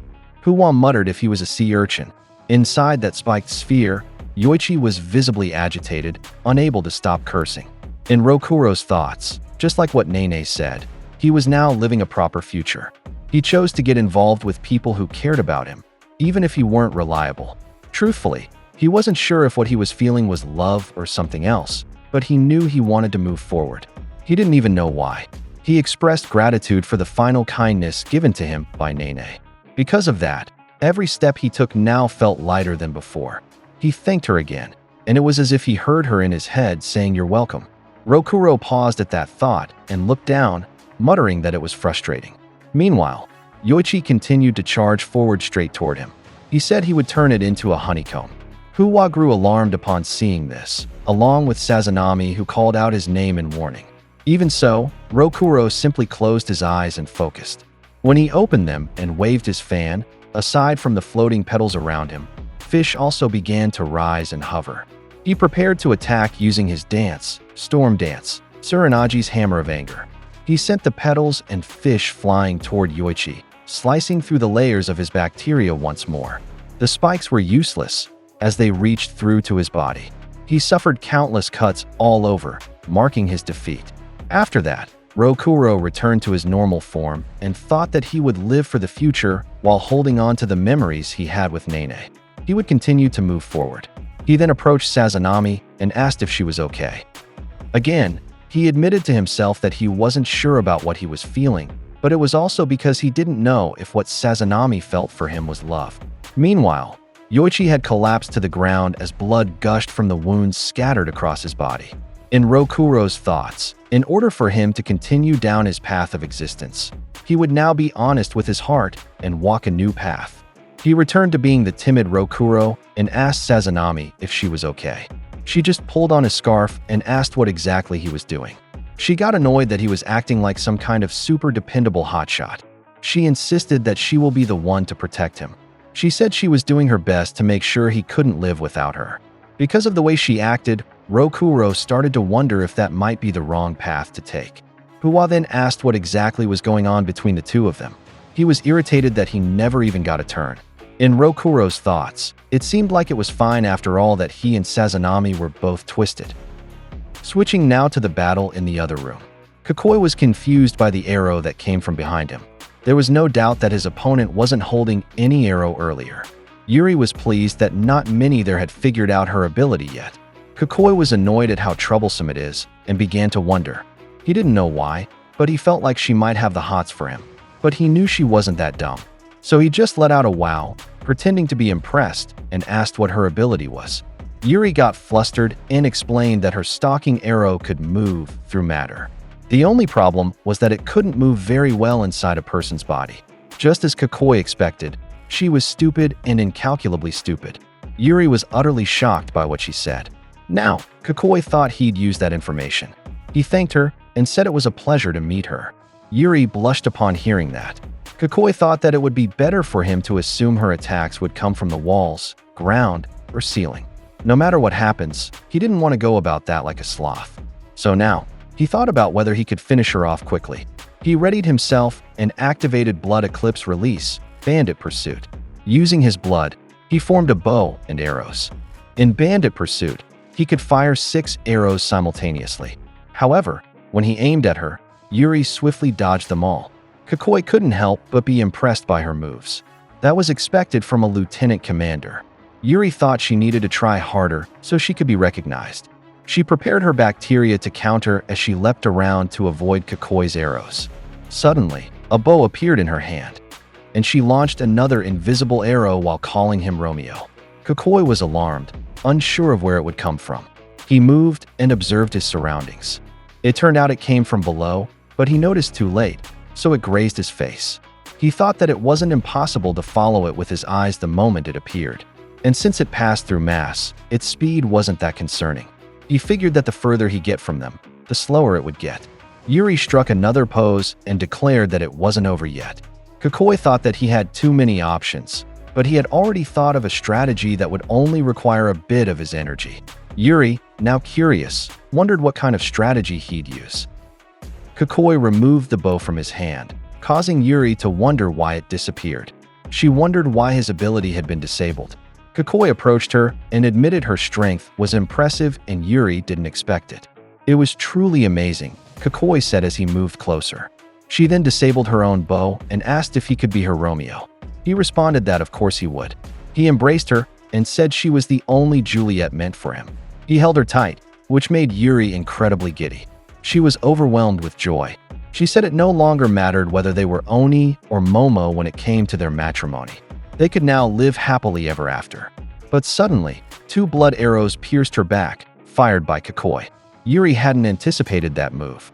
She staggered backward, and Kokoi told her not to be fooled. Did she think that once a bowman lets go of his bow, the stakes were gone too? He explained that once he summoned his bow and arrows, he could maintain them for as long as he wanted. He had left those 2 arrows there earlier. Yuri didn't see it coming and felt herself weakening from the wounds. She gradually fell to her knees as Kokoi told her that his arrows had been tipped with a weak nerve agent, so she wouldn't be able to move. But not to worry, it was mild, and she would still be able to perform dull movements after a few minutes. Kokoi reactivated his bow and aimed it at her, saying that's more than enough time for him to eliminate her. Instead of being afraid, Yuri smiled. It seemed she had been naive. She'd been tricked by something like that and wasn't even in his league. So she asked him to just kill her so that she could live on in his memory and reside inside him forever. She smiled and blushed, saying their bodies and hearts would finally become one. Kokoi was frightened by her words and by how she looked. Yuri added that it was a form of love greater than marriage. So Kokoi thought he'd be scarred if he killed her, and instead decided he'd just tie her up. That excited Yuri, who thought it was bondage. She said she had never done it before, but she was willing to do anything for him. Kokoi panicked and told her to shut up and just pass out. A moment later, she finally lost consciousness. And so, in the battle between Misaki Kokoi and Yuri Mamawaki, the victor was Kokoi. The scene then shifted back outside the research facility, where Mudano had overwhelmed the crowd of numerous Momotaro. One of them even said they should call in more troops from the facility. They believed they could beat them through sheer numbers. The worry was evident on their faces. As they ran, Mudano thought to himself that the smell of blood, dust, and dirt in that place, along with the rising voices of the Momo squad, all reminded him of a memory from long ago. He was younger back then, also facing off against many Momotaro. He had taken many cuts and wounds during that battle while using an umbrella as his weapon. He remembered that exact moment, when Kyoya, who was with him, told him the battle was already over. Masumi was there too, already sitting on the ground. He recalled someone calling Senpai. He paused because of that memory. Someone was staggering and walking behind him. It seemed to disturb the present Mudano, causing him to look down. Meanwhile, one of the Momotaro forcefully stepped onto the ground, causing it to crack. That got the attention of all the other Momotaro there. He said that was enough. They all knew that even if they ganged up together, they still wouldn't stand a chance. He then asked Mudano if he wasn't tired of reducing their numbers. In Mudano's thoughts, he realized he noticed. He was Saiseki, the 7th unit commander of the Kegon research facility, and he ordered Kokiryu to now unleash his power. He said it would be more fun if Mudano got serious. So now, it would be them commanders serving as his opponents. Mudano then noticed he was out of ammo. So he dropped his heavy briefcase and said just in time. He used his own blood and said he was starting to get bored of that warm-up. Switching now to the 4th floor of the research facility, the Kikoku unit members noticed something unusual. The captain found it strange that there weren't many troopers around, and Umitsuki, who was with him, noticed it too. Still, the captain said that was fine for them, so they continued forward. As the captain, Hayate, walked ahead, Umitsuki pointed out that the correct path was actually in a different direction. When he looked toward the route Umitsuki indicated, they were greeted by a hallway lined with glowing statues. It looked a bit gaudy. It was clear they'd be facing a different kind of enemy than before, but the captain said that wouldn't be a problem for them. One of the Momotaro made a comment in response to his confidence. They searched for the source of the voice. It turned out to be coming from one of the gold statues on the side, which was slowly dissolving. The two of them stared at it in surprise. Suddenly, the statue's dissolved form moved between them and became a wall of shiny substance. This caused the Kikoku captain to ask if everything was okay. Umitsuki replied that there was no problem. Even though she couldn't see Hayate anymore, she told him he could go on ahead. It looked like the wall was leading her somewhere. The substance had spelled out the words "come on" with an arrow pointing where she should go. Upon hearing that, Hayate felt reassured but still told her to be careful. The Momotaro insisted that he had no interest in fighting men. He was targeting Umitsuki specifically because she was a woman. He welcomed her to his room, which was filled with statues. While sitting on a couch, he said that playing with women was the true meaning of life. Umitsuki then faced him, and he turned out to be the former 4th Unit Captain of the Kegon Falls Research Institute, Teru Mamasumi. He asked her if he was right, and she simply laughed. That kind of line, she said, was usually spoken by someone who hadn't realized he was the one being played. The captain reported to Otohara that he had gotten separated from Umitsuki. Otohara heard him through his communication ability. Still, he apologized because now he too was being chased there at the underground body disposal area. When the captain asked if he was okay, he answered that he could probably outrun them, so he thought he would make it. And knowing that their captain was bad with directions, he told him not to move until he could guide him. Hayate was confident that with Otohara's pace, everything would be fine. But there was no time to just stay idle. He needed to keep going. So he began walking again, but simply retraced the route they had taken. Down in the underground area, Otohara ran quickly to escape the Momotaro, but they still caught up to him. They noticed how fast he was, while Otohara grew concerned at how persistent they were. He knew that if he couldn't shake them off, their captain would surely get lost. As he ran, someone unexpectedly called out to him. The voice said there were many enemies ahead, so it would be better if he hid there. He introduced himself as Yusurube Juji and said he could trust him. Yusurube had been right. Momotaro forces passed through the area, searching for where the Oni might be hiding. The truth was, they were concealed just behind a wall of large stacked bricks. Otohara nearly got discovered there, but Yusurube's guidance helped him avoid it. Otohara admitted that Yusurube had been a great help, but Yusurube replied that the thanks should go to him, since he was the one who believed in him. Otohara then asked if he was like Yaoroshi, a search and rescue type. Yusurube nodded and began to explain the truth. After listening, Otohara gave a quiet "I see." He figured they had actually come there to ask what Yaoroshi was truly thinking. And just then, they also discovered that Oni were being held captive nearby. When Otohara asked if he wanted to rescue them as well, Yusurube confirmed it. Otohara noted that Yaoroshi was no longer part of the Kikoku unit, which surprised Yusurube, who wondered if he had returned to Resetsu. But he admitted Yaoroshi had said nothing about it. "I see," Yusurube replied. Otohara added that Yaoroshi was indeed there, and that there was a chance to speak with him. Since their goal was also to save the imprisoned Oni, their paths aligned. Curious, Otohara asked if Yusurube's power could detect enemy positions. Yusurube confirmed that it could, and that he was even able to distinguish between Oni and Momo based on their mental state. However, he admitted his experience was still lacking. He could only search wide areas from high vantage points. In buildings with multiple floors, the presence of people overlapped, which made things confusing. Otohara realized that was indeed inconvenient in their current situation. Yusurube then added that he had another method. He could search within a 50-meter radius inside his own field of vision. Still, it was a small range, so the support it offered wasn't particularly reliable. He apologized for his underdeveloped ability. Otohara reassured him, saying it was still a good power, and if he continued to hone it, it would surely become a great asset. Yusurube admitted it wasn't exactly helpful right now, but as Otohara said, it all depended on how he used it. After all, one is more attached to a skill he had worked hard to refine, rather than one that had been strong from the start. Yusurube agreed with that thought. Otohara explained that his ability allowed him to communicate telepathically with anyone who drank his blood. Once another person consumed it, he could clearly see their location. Yusurube was impressed at this revelation, remarking on how incredible such an ability was. But Otohara clarified that it was still under development. Yusurube then asked if this meant he would have every member of Resetsu drink his blood. Otohara answered that his upper limit was 10 people. With the 8 members of the Kikoku unit, including Yaoshi, that only left 2 spots.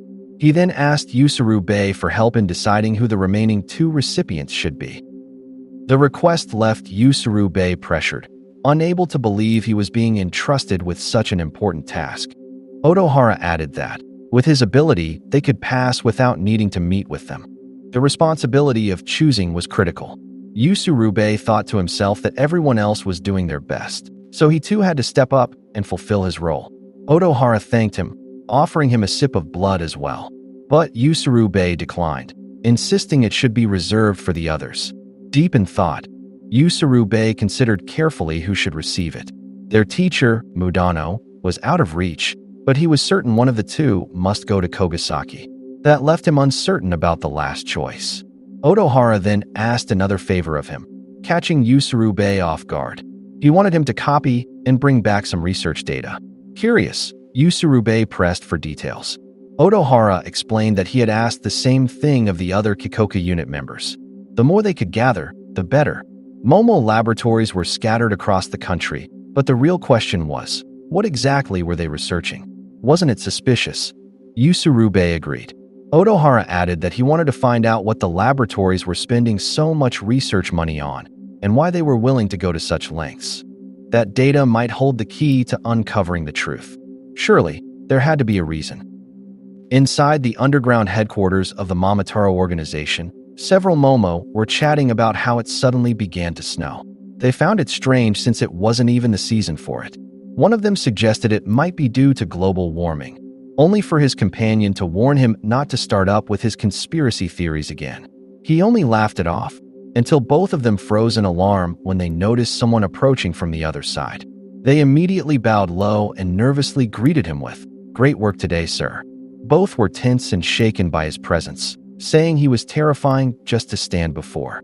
That man was none other than Momoido Hayate, the general commander of the Momotaro organization and the Momo father of Kogasaki. Having overheard their earlier talk about the snow, he commented that there was truth in what they said. Because of this, it seemed their time was beginning to run out. The scene then shifted to the golden chamber of the Momotaro named Teru. He asked if Umitsuki was enchanted by the sight. Everything within that room, he said, was pure gold. He invited her closer, telling her not to just stand there since he didn't bite. Even the couch he was sitting on was made of gold. Umitsuki raised her hand in front of her face and told him that men didn't look at her, letting blood drip from her thumb. She summoned her jellyfish that swam through the air and encircled Teru. Observing carefully, he noticed one of them had clung to his boots. Umitsuki explained that her jellyfish were adhesive. With them attached, Teru could no longer move. She added that the red jellyfish were fireworks of blood. With a snap of her fingers, the chair Teru sat on suddenly exploded, along with him and the surrounding area. Smoke filled the chamber while Umitsuki stood her ground calmly. Golden fragments cracked and scattered across the floor. Through the haze, something shimmered. Suddenly, her hat was snatched away, and a voice told her to face him with gusto, calling her a son of a bitch. Shocked, Umitsuki turned and realized it was Teru, his body having transformed into solid gold. Bit by bit, he returned to normal and asked if she had anything at all that could even make his asshole flinch. Umitsuki had not expected that, and instinctively leapt backward to gain distance. Teru looked on with interest, while she grew uneasy upon realizing that he could transmute his body into gold. He then remarked that her hat smelled like a woman's cuticles. Still struggling to understand what was happening, Omitsuki realized something was wrong. His legs were immobilized and could no longer move. So how had he managed to slip behind her? When Teru finally reverted fully, he told her that he loved nothing more than making tough girls cry. To Omitsuki, it was clear he was hiding something, but she replied that it would be he who ended up crying once she was done defeating him. Meanwhile, we shifted to Bialbagora's situation, where she was nervously laughing because she had been separated from all her companions. Sumire spoke to her, and she was surprised when she told her to check if the others were nearby using sound. Sumire began listening closely to the wall beside them, which made her ask if she was actually capable of doing that. After that, we returned to the confrontation between Omitsuki and Teru.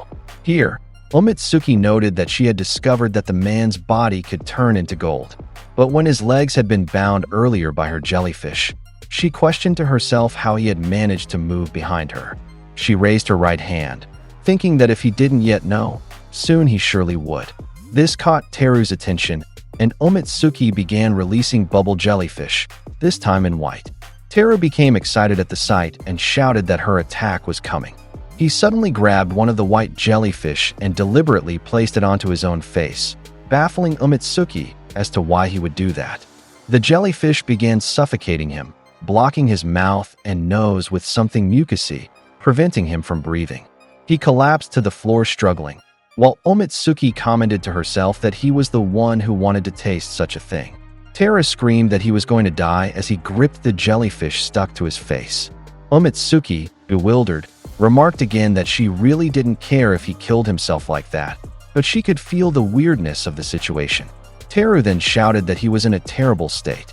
Yet despite suffocating, his body suddenly grew hard, and Junior gave a salute as he became aroused from the stimulation. Omitsuki was shocked and disgusted that he could be turned on by something like this, questioning what was wrong with the man's head. In Teru's mind, he seemed to even enjoy it, saying that his heartbeat was slowing down and that he was going to die. He repeated over and over that he was dying and dying, all while his sword stiffened harder. Just as he was about to die, his body suddenly vanished and turned into liquid gold, startling Omitsuki.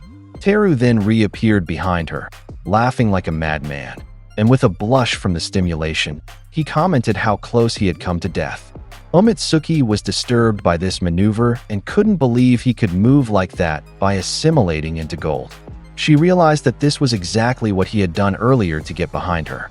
She quickly summoned more white bubble jellyfish in an attempt to immobilize Teru again, but unfortunately, he easily pierced through them with his golden objects floating around him, commenting that he had already finished enjoying the fun with those.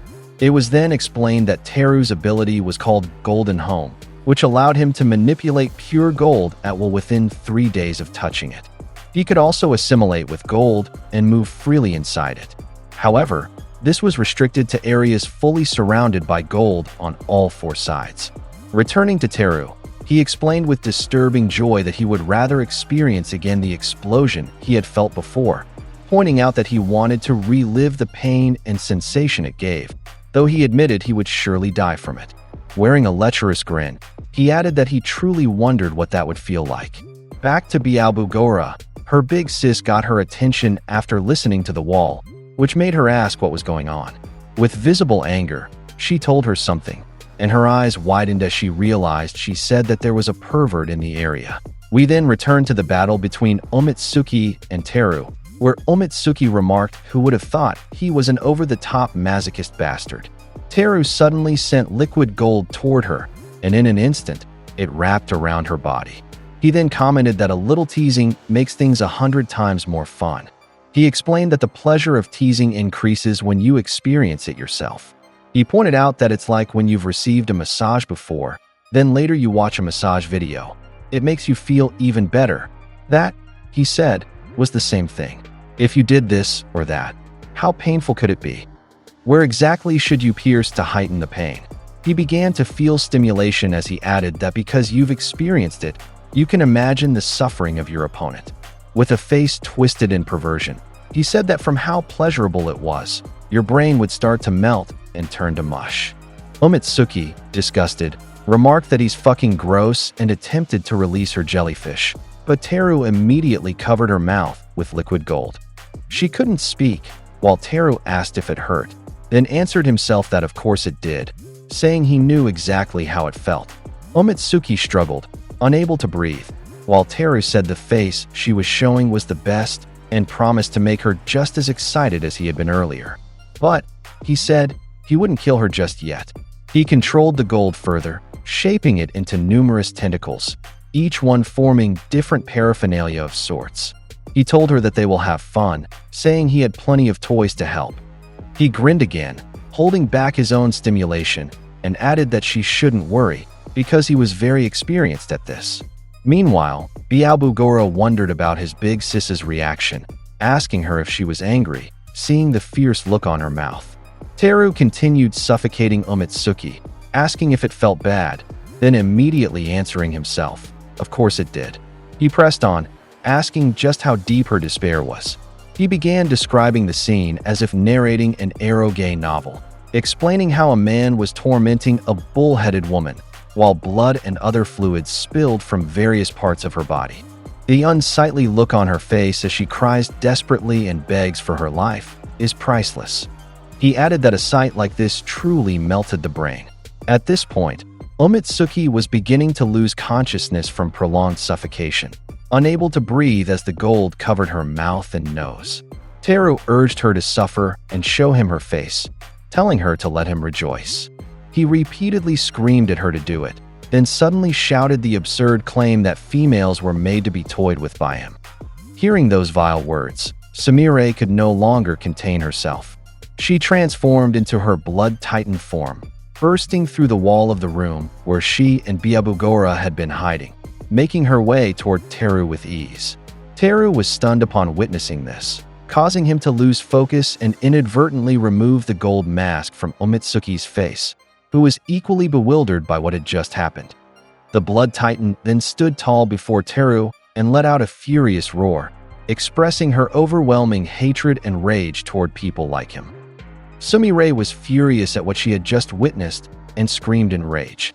Teru was caught off guard by her sudden presence, and the distraction gave Omitsuki the chance to break free and catch her breath. At that moment, Homare appeared and asked what had just happened. She was shocked to see her sister suddenly transform into a blood titan and muttered that it wasn't good. When she noticed the two standing across from each other, she quickly bowed over and over to apologize. Flustered, she worried about how they had destroyed the floor. A moment later, she realized that what she was seeing was a Momo and an Oni. From the look of it, the girl was fighting against a Momo captain. Omitsuki, however, thought to herself that perhaps this one wasn't an enemy.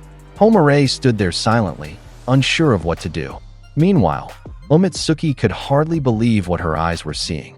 Her expression was poker-faced, but in her heart she admitted her cuteness was on another level. The shape of her cheeks, her body. When she asked if she was all right, even her voice struck her as unbearably cute.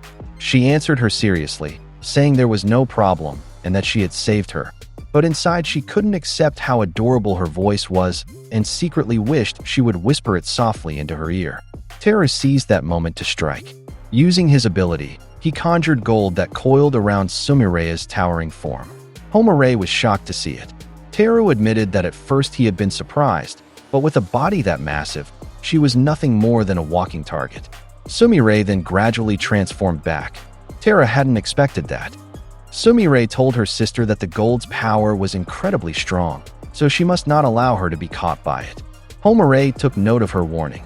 Witnessing this, Omitsuki was stunned that she could actually communicate with that thing, then realized she was her sister. Blushing, she thought she was willing to do anything for the sister of such a beautiful girl. Moved, Omitsuki stepped forward, declaring that she would handle it, and told the two of them to fall back. In her mind, there was no way she would let even a scratch touch her flawless skin. As usual, Homare grew embarrassed and immediately apologized for interfering. Omitsuki was puzzled by her reaction and clarified that it wasn't a bother at all. To her shock, she suddenly punched herself hard in the face. Surprised, she asked again if she was okay. She responded that she was only trying to motivate herself a little. She insisted that she wasn't a bother, but asked her to leave this fight to her. Inside, she felt guilty for making such a cute girl go so far as to apologize to her. Teru once again prepared to strike, this time unleashing his golden home. Onii-Chan countered with her white bubble jellyfish, which floated into the air before expanding. Their tentacles clung tightly to both the ceiling and the floor, forming a wall-like barrier lined up in succession. Even so, Teru's gold pierced through, stabbing through each layer one after another. Onii-Chan didn't stop there. She summoned more bubble jellyfish, this time red ones, and surrounded Teru's body with them. Just as the golden strike came close to hitting her, she snapped her fingers, detonating the red jellyfish near him. Smoke filled the air from the explosion, and Homare couldn't help but be impressed by her abilities. But Teru's voice cut through the haze, admitting that she still hadn't managed to land a single blow on him. Seeing two women standing before him, he smirked to himself, calling the situation the best. He entertained disgusting thoughts of what kind of fun he could have with them. But Onii-Chan said she wouldn't allow it. In her mind, if he so much as laid a finger on her, she swore she would never let him walk this world again with hands or feet. She vowed she would kick him in the balls so hard they would shoot out of his mouth and impregnate his throat, fold his vile body with her fists, and beat him until nothing recognizable remained of him as a human being. Meanwhile, standing with his foot pressed on the face of a gold statue nearby, Teru declared that now that two women were present, he could craft golden statues exactly as he desired. There was no way he would let this opportunity pass. Homare's attention shifted when she noticed one of the half-destroyed golden statues shaped like a woman, and she was shocked to realize that blood was seeping from it. Alarm filled her as she questioned what it really was. Teru revealed with twisted delight that it was the corpse of a former Oni woman. Homare hadn't expected that. Teru went on to sneer, recalling how the woman had cried and begged like a squealing pig. He had played with her as much as he wanted before ending her effortlessly. To him, women were nothing more than worthless pigs.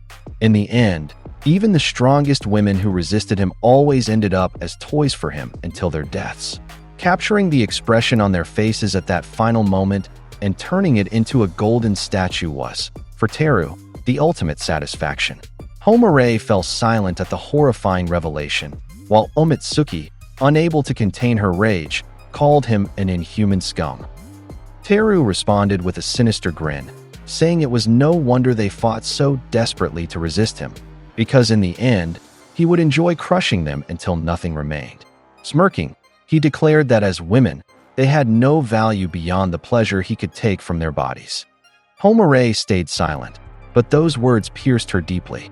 They echoed her father's cruelty, the same voice that once told her she was worthless, that her only value was selling her body for money. Rage welled up inside her, matched by the fury burning in her sister Sumire. Finally, Homare declared that she too would fight. Teru, amused, mocked her by calling her female bee and wondering aloud if he should start with her instead. After all, he sneered. The trace of tears on her face suited her perfectly. That remark triggered Onii-Chan, who snapped back with a vicious promise that she would kill him. Teru only grew more excited, savoring the thought of hearing their voices beg for their lives. But then, something shifted. Homare spoke again, and her aura changed dramatically. She admitted he was freaking him out a bit. With a voice both firm and chilling, she asked him if he could please be silent for a moment. The scene shifted to another floor, where the chaos of battle raged. Gunfire echoed through the corridors as several Momotaro fell, their bodies riddled with bullets. The ones holding the line against them were none other than Tetsuji and Shiki. Tetsuji warned that they were going to run out of ammo soon. Shiki, firing back without hesitation, suggested that they just loot weapons and bullets from the enemies they killed. Even while fighting, he couldn't help but notice the overwhelming number of foes. Between shots, Shiki muttered under his breath, wondering what the hell Kugisaki and the others were doing. Were they lost somewhere, wandering around like idiots, while the two of them fought against endless waves of enemies? The last of the Momotaro blocking their path collapsed under a hail of bullets, their bodies riddled and broken. Tetsuji cursed as he and Shiki sprinted forward, frustrated at how much time had already been wasted. Shiki, just as annoyed, said there are already so many of them. But Tetsuji stated that no matter what, they had to push through and rescue his daughter, Remi. They rushed toward the elevator, thinking it would be the fastest route upward. Yet Shiki felt unease, thinking if enemies were waiting inside. When they pressed the button, there was a warning. Their fingerprints weren't registered. In this institute, only captains and vice captains had the privilege of using the elevators. Shiki scoffed bitterly at the sheer brutality of the class divide. Denied access, he pointed toward the stairs as their only choice. But just as they were about to go, a sharp ding echoed through the silence, and the elevator door slid open. Shiki froze. The system had been clear. Only captains or vice captains could operate the elevator. Whoever stepped out had to be one of them. Yet what emerged first were not commanding figures, but several people dressed in bizarre, flamboyant costumes, striding out with theatrical flair. Shiki blinked in confusion. These were not combat uniforms. They looked more like avant-garde outfits straight out of a fashion show. The strange figures lined up neatly along both sides of the hallway. Neither Shiki nor Tetsuji had any idea what was happening. Then the odd entourage broke into applause as yet another figure stepped gracefully out of the elevator. This one was unmistakably a Momotaro. He carried himself with smooth confidence, smiling proudly as he gestured toward his models.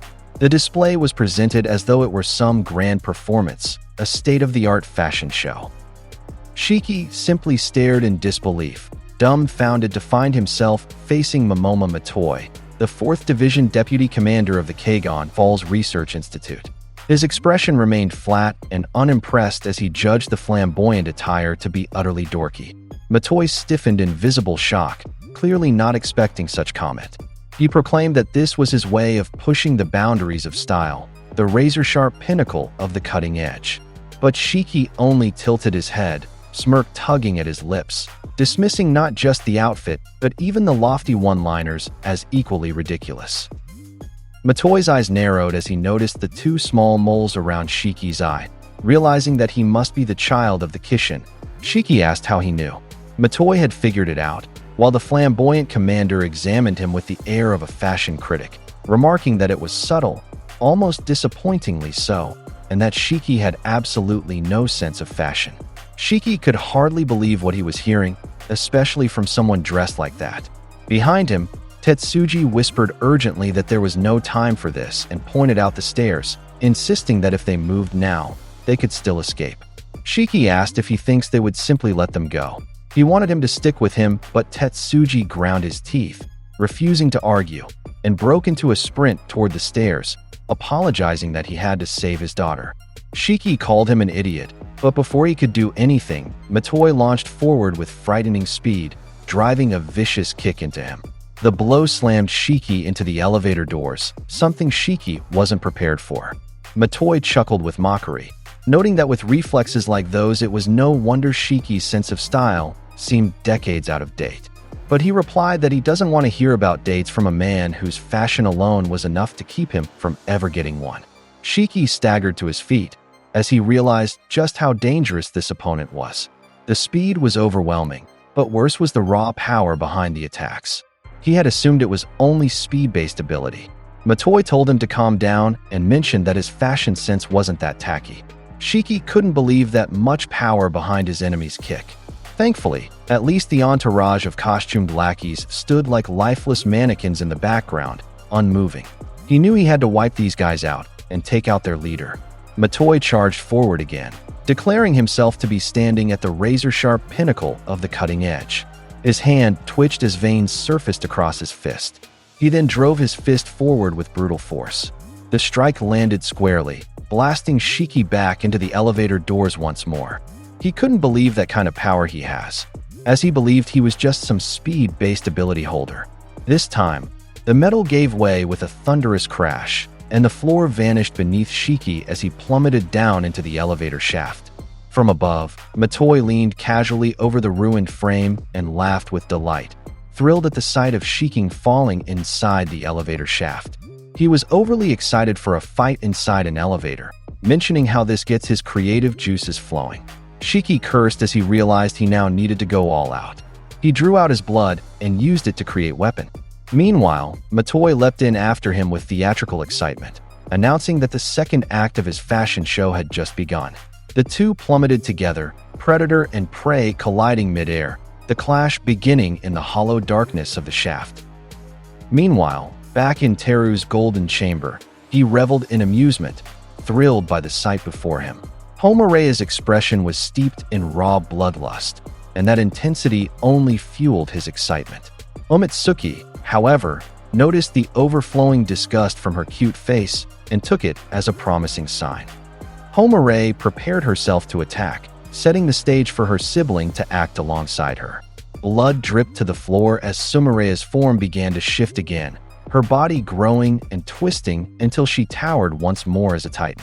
Omitsuki watched in astonishment as the massive hand of the transformed sister reached for her, carrying her upward. There was no mistaking the fury that radiated from her presence. Together, the siblings unleashed the Blood Eclipse release, Gloomy Cuts Maiden. From the Titan's grasp emerged a gargantuan weapon studded with teeth, an instrument of pure carnage. Their rage was focused against every figure who had ever spoken words of cruelty and condescension. Omitsuki asked if she could ride along, and she was permitted. Homore added that people like him should watch their step under someone like her sister. The weapon split apart with a gnashing maw, its jagged teeth opening wide as Sumire's wrath took full shape. With Omitsuki and Homore mounted upon her, Sumire braced herself to strike. She swung the massive weapon in her hands, its weight alone enough to make Teru falter for a moment in apprehension. As the weapon came crashing down, Teru narrowly evaded by leaping backward, yet the impact shattered the ground where it landed. The maw-like jaws of the weapon clamped shut, filling the air with the grinding, crunching sound of something gnawed apart from within. Despite the devastation, Teru's expression carried no trace of fear. A wide grin spread across his face, delighting in the sheer sensation of violence. Omitsuki, however, felt a surge of awe at the display, while Homore reminded her sister to keep her power in check, for they had yet to discover where the captured Oni were hidden. Suddenly, the weapon's jaws split wide open, and streams of blood spiraled outward in twisting arcs. Sumire readied another swing, this time covering a far broader range. As she unleashed the strike, the weapon cleaved through chunks of golden walls and fixtures, splitting and tearing them apart. Teru cursed as realization struck him. It was not merely a bludgeon, but a blood whip. The lash struck him full on, and the crushing weight of the blow shocked him. He howled in pain, unable to comprehend the sheer force that ripped through his body. He rolled backward in a desperate attempt to create distance, coughing from the damage that racked his frame. Yet even through the agony, laughter spilled from him uncontrollably. Overcome by his masochistic ecstasy, he reveled in the torment, declaring it the ultimate experience. His exhilaration reached its peak as his body trembled with delight. But his indulgence was short-lived. While kneeling on the floor, he suddenly noticed a jellyfish latched onto his body, planted there with precision. Omitsuki told him not to move and called him an asshole.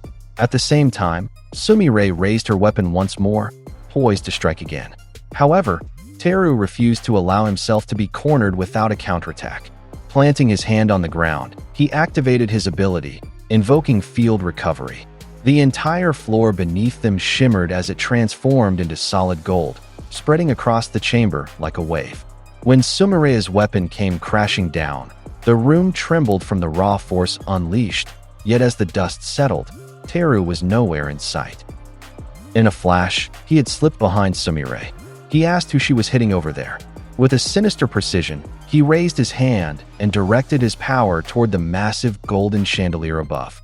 The ornate fixture warped grotesquely, reshaping into an immense drill that shot downward and bored into Sumire's shoulder. The strike was devastating. Her arm severed cleanly from her body. The Titan's form buckled, and she crashed heavily to the floor, propping herself up with her remaining hand as Homore and Omitsuki tumbled from her falling arm, striking the ground with painful force. Teru did not relent. His attention shifted instantly to Omitsuki. With a subtle gesture, the golden ring at his finger elongated into a piercing spear and lanced forward, plunging into her side before she could react. She gasped as the weapon sank into her flesh, her body writhing under the impact. Homorea's alarm was palpable as he cried out for her sister, and so she summoned her strength to regenerate. Blood welled, reshaping into a new arm, and within moments her massive body was whole again. Determination lit her voice as she insisted she could still fight, though Homare faltered when blood trickled from her nose and mouth. When she looked down at her palm, she admitted grimly that this was the side effect of overexerting her blood. Still, she refused to give in.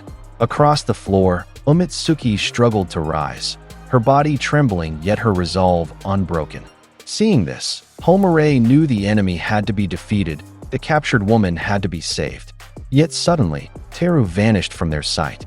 His mocking voice emerged from the walls themselves, reminding them of the vulnerability of great size. He had merged into the golden surfaces that covered the chamber. From behind, he re-emerged with ruthless precision, bursting forward and driving through Sumire's chest. The impact tore a massive hole straight through her upper body, shattering her colossal form. Teru laughed manically at the spectacle, exclaiming his perverse satisfaction as her body dissolved. Homare crumpled to the floor and bumped to the ground while her blood sister reverted to her original self. Homare had pushed her body past its limits. Blood streamed not only from her nose and mouth, but now from her eyes as well. Her frame shook, exhaustion racking every inch of her. Teru observed with twisted delight, remarking on her suffering from overusing her blood. He knew her power to manifest giants nearly exhausted.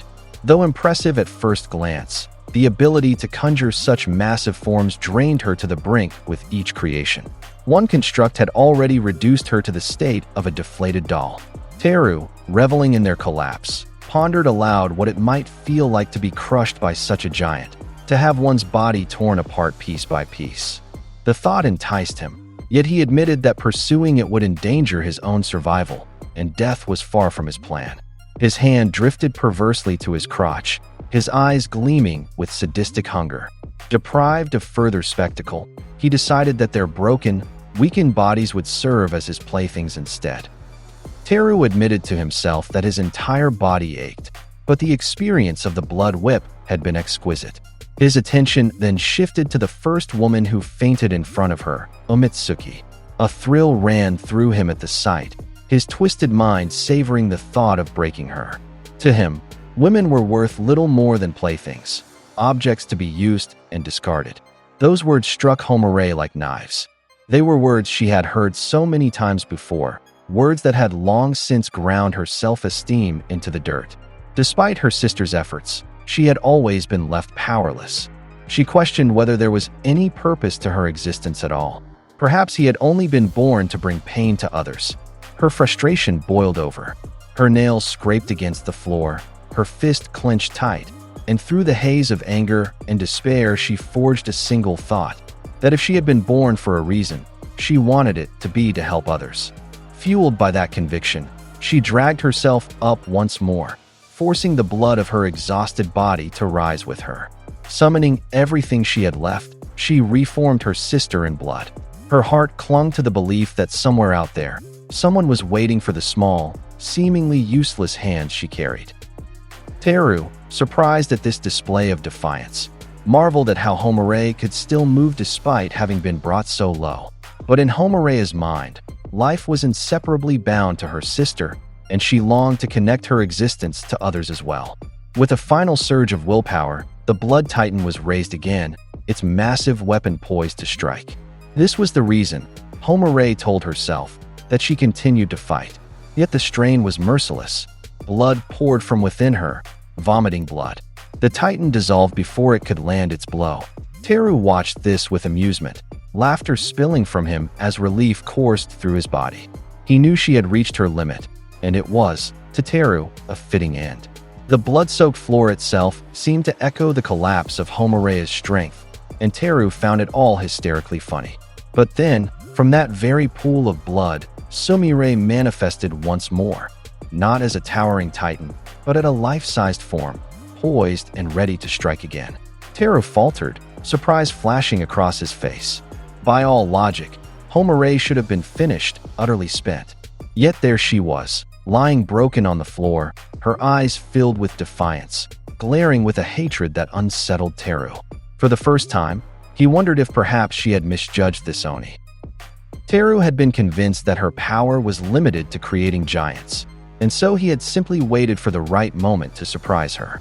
When he saw the attack coming and felt the lingering pain from the earlier blows, he knew it was impossible to avoid. His only option was to cover his body in gold and hope it would be fast enough. At the same time, Homare, drained and trembling, forced out the last of her strength to push her sister's strike toward their enemy. The weapon came crashing down upon Teru's head, but instead of flesh and blood, fragments of cracked gold broke away.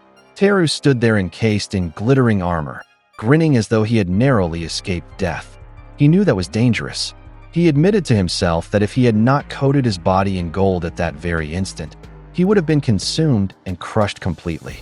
To him, it was exhilarating proof that his speed surpassed theirs.